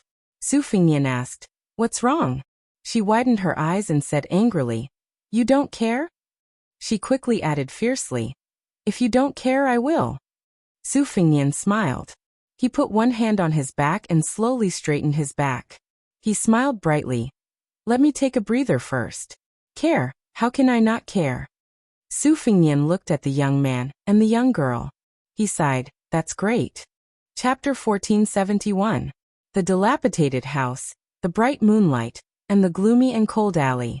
There was a Wu Dao grandmaster holding a sword, a sad skinny boy, a young girl holding a whip, a sick man gasping for breath, and a beautiful woman carrying a purple box on her back. In the eyes of the sneaky night walkers lying on the roofs, the scene in front of them made them feel less bored after coming here in the middle of the night. The night walkers were divided into several groups, each with their own benefactor. Among them, the ones with the largest numbers and the aura of a battlefield were the elite soldiers from Lu Huaishi's mansion. They also rightfully occupied the two adjacent roofs with the widest view. The weapons hanging from their waists were all sabers, but there were a variety of them. There were Miao Dao with a slender blade that looked like a seedling, And there were also sabers that came from the southern dynasties of Beimang to the western regions. There was even an old cold saber carried by a man in black who looked like a leader. Only those who were familiar with the Bailiang frontier army could tell that it was a cavalry saber with a more prominent curve than a walking saber. As Bailiang became stricter with the control of the sabers and crossbows, the value of these cold sabers spread among the people in the early years also rose. They could easily be sold for a sky-high price of 700 to 800 taels of silver. On Liang Lake, if there was a cold saber hanging from one's waist, as long as it was not the kind of person who could see through it at a glance, people would involuntarily be afraid of it. A guy approached the man in black who carried the cold saber and whispered, "Leader Chi, the woman below with the purple box on her back is really beautiful. She's even more beautiful than the purple bamboo fairy who came to our mansion as a guest. Why don't we just take action? The whole Snow Lotus City is ours. As long as we enter the city, our lives will be in our hands." "Leader Chi, didn't the general say that you need a wife? I think this woman is very good. We just discussed that we'll send the Snow Lotus to the general's mansion and tie this woman directly to your mansion. Today, we'll hold a wedding banquet for you and make a scene in the bridal chamber. Then we won't waste our night in the cold." The man in black, who had been instigated by his subordinates to become a mountain king, subconsciously stroked his scabbard. His rationality overcame his desire. He shook his head and said, "Don't ruin my foster father's great plans." He was the direct subordinate of Lu Huaishi, the Earth Emperor of Snow Lotus City. He had once followed Lu Huaishi in and out of the 100,000 Great Mountains, which was why he was bestowed with this cold saber that Lu Huaishi loved so much. His purpose on this trip was to keep an eye on that Central Plains man who wielded a sword. Lu Huaishi was determined to obtain that Snow Lotus because he had publicly announced that he would offer it to a woman with the same name in Western Shu. It was said that she was an extremely beautiful woman, but it was a pity that she was in existence that even Lu Huaishi could not afford to offend. The Snow Lotus obtained by the Lotus Picker in his residence had another secret use. Because he was one of Lu Huaishi's followers who had followed Lu Huaishi since his youth, he was qualified to come into contact with some of the inside stories. It was said that there were 10 new sects in Liang, and the Dragon Palace of Nanjiang was one of them. The new palace master Lin Hongyuan was not only the leader of the Jianghu in Nanjiang, but also had a close relationship with His Royal Highness, Zhao Zhu, the King of Yen. He did not know what his foster father was plotting, but it was definitely not limited to Snow Lotus City. His foster father had secretly revealed his yearning for the Central Plains more than once. "Boss Chi, look. That guy seems to be reckless and wants to interfere. What should we do?" The dragon moth adopted by Lu Huaishi frowned and squeezed out a word from between his teeth. "Wait." The tuberculosis ghost who had come out of nowhere to mess things up called the young boy and girl to the side and muttered to them like a lousy accountant. Sure enough, the young boy's face was full of suspicion, while the young girl with an extraordinary background was not tempted at all. It was one thing for the young boy and girl to have a wide vision, but in the face of a great change, they were still a little wary. Who would believe that a stranger who appeared out of nowhere, who could easily push them down with a single finger, would paint a big picture for them out of thin air? When the dragon moth on the roof stole a glance at the stunning woman, especially when he saw her looking at the scholarly young man, he, who had always thought himself to be hard-hearted, suddenly felt his blood boil. Then he elegantly jumped down. More than a dozen brothers who had depended on each other for many years also did not want to be left behind, and they all landed on the ground one after another. Apart from the 3 archers who stayed on the roof in tacit understanding, the rest of them were all ready to help the dragon moth on the roof. Everyone had a frivolous smile on their faces, and they almost called the woman sister-in-law. Su Fengnian was talking until his mouth was dry. He told the young boy that as long as he had Snow Lotus, he could guarantee that the young girl would not get married. In fact, the young boy was somewhat tempted. However, the young girl who came from a wealthy family outside of Snow Lotus City mercilessly exposed his lie. Su Fengnian said that he could protect them and safely leave Snow Lotus City. She said that he had to fight with the swordsman from the Central Plains on the steps first, and then they could talk about other things after he won. Su Fengnian said that he could. She then said that there were many experts around General Lu in the city. Her father's Ma family fort also had 100 cavalrymen and 200 archers. Not only did he have to defeat the swordsmen, he also had to go to the general's mansion and fight with the Ma family fort. Su Fengnian was originally afraid that the two children would misunderstand his lack of sincerity if he agreed too quickly, so he casually asked how powerful Lu Huixi was. As a result, the young girl rolled her eyes at him and said that he was actually a Jianghu swindler who wanted to do business without any capital. He just wanted to cheat the Snow Lotus and then quickly run away. Su Fengnian's physical strength was exhausted, so he squatted down. When he raised his head and was about to speak, the young girl looked down on him even more. She considerately told Su Fengnian to just lie down and talk. This way his legs wouldn't hurt and his waist wouldn't hurt. Su Fengnian laughed and said that the real experts in Jianghu didn't fly around and pretend to be masters. They all liked to pretend to be weak and subservient like him. The young girl's mouth was unforgiving. She said that Su Fengnian wasn't pretending to be subservient and was a real subservient. The young boy who had been watching from the side wanted to laugh, but he held back his laughter. He secretly made a face at Su Fengnian, taking pleasure in his misfortune. Su Fengnian laughed and scolded the young boy. She hasn't married into the family yet, but she's already in charge of both internal and external affairs. Aren't you afraid that your husband's authority will be lowered in the future? The young boy, who was simple and honest but wasn't really stupid, chuckled. The young girl flew into a rage. She gripped her horsewhip tightly and pointed it at the guy who was speaking more and more nonsense. Her face was frosty, and she wanted him to get lost. In the end, Su Fengnian's next words made her completely calm down. What's wrong? Now that Hong Shuji is in danger, your conscience is uneasy, and you want me and that beautiful big sister, two outsiders, to stay out of this matter, even if it doesn't work out? Girl, aren't you a little too soft-hearted?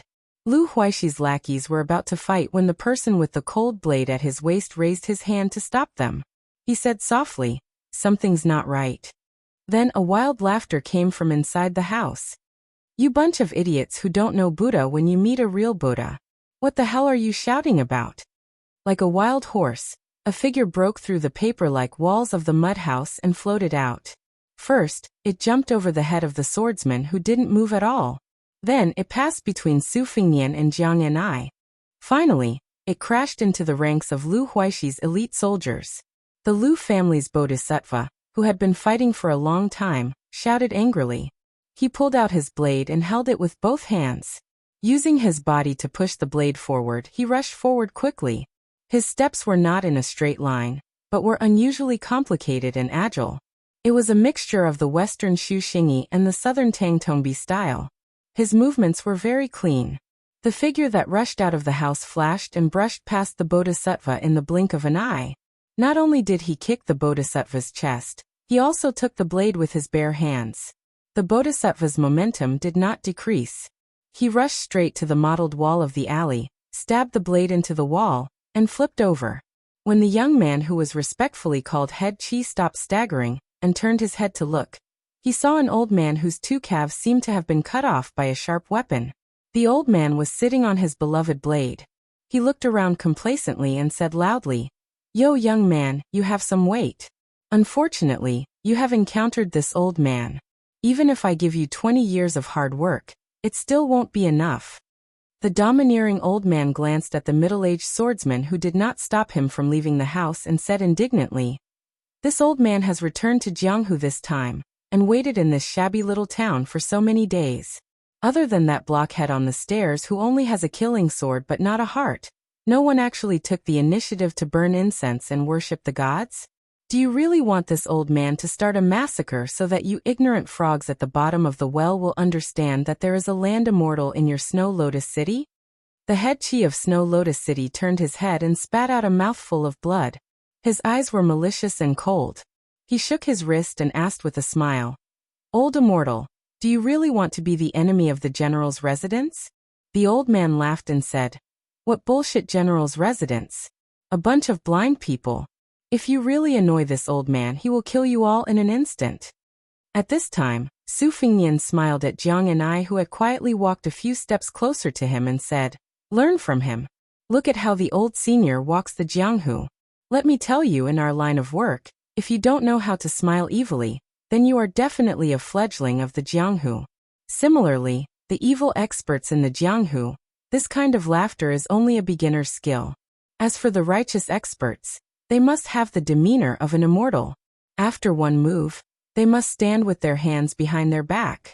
At night, especially on a moonlit night, it is the best scene. Think about it. If you put on the posture of looking up at the moon, you will have the demeanor of a great master and won't hurt your eyes. But there's a way, and that's to narrow your eyes and remain silent. Don't speak at all. You can't speak big words. Once you do, it'll lower your status. If you don't say anything, it'll make the bystanders, like us, feel that you're unfathomable. Jiang and I said unhappily, "You are so boring." Su Fengnian glared at him and said, "This is the priceless advice that I personally came up with after wandering the Jianghu. If others want to listen to it, I will not sell it to them." The Ma Jiabao's daughter, who was eavesdropping on Su Fengnian's teaching, quickly exposed him. "You are indeed an experienced Jianghu swindler.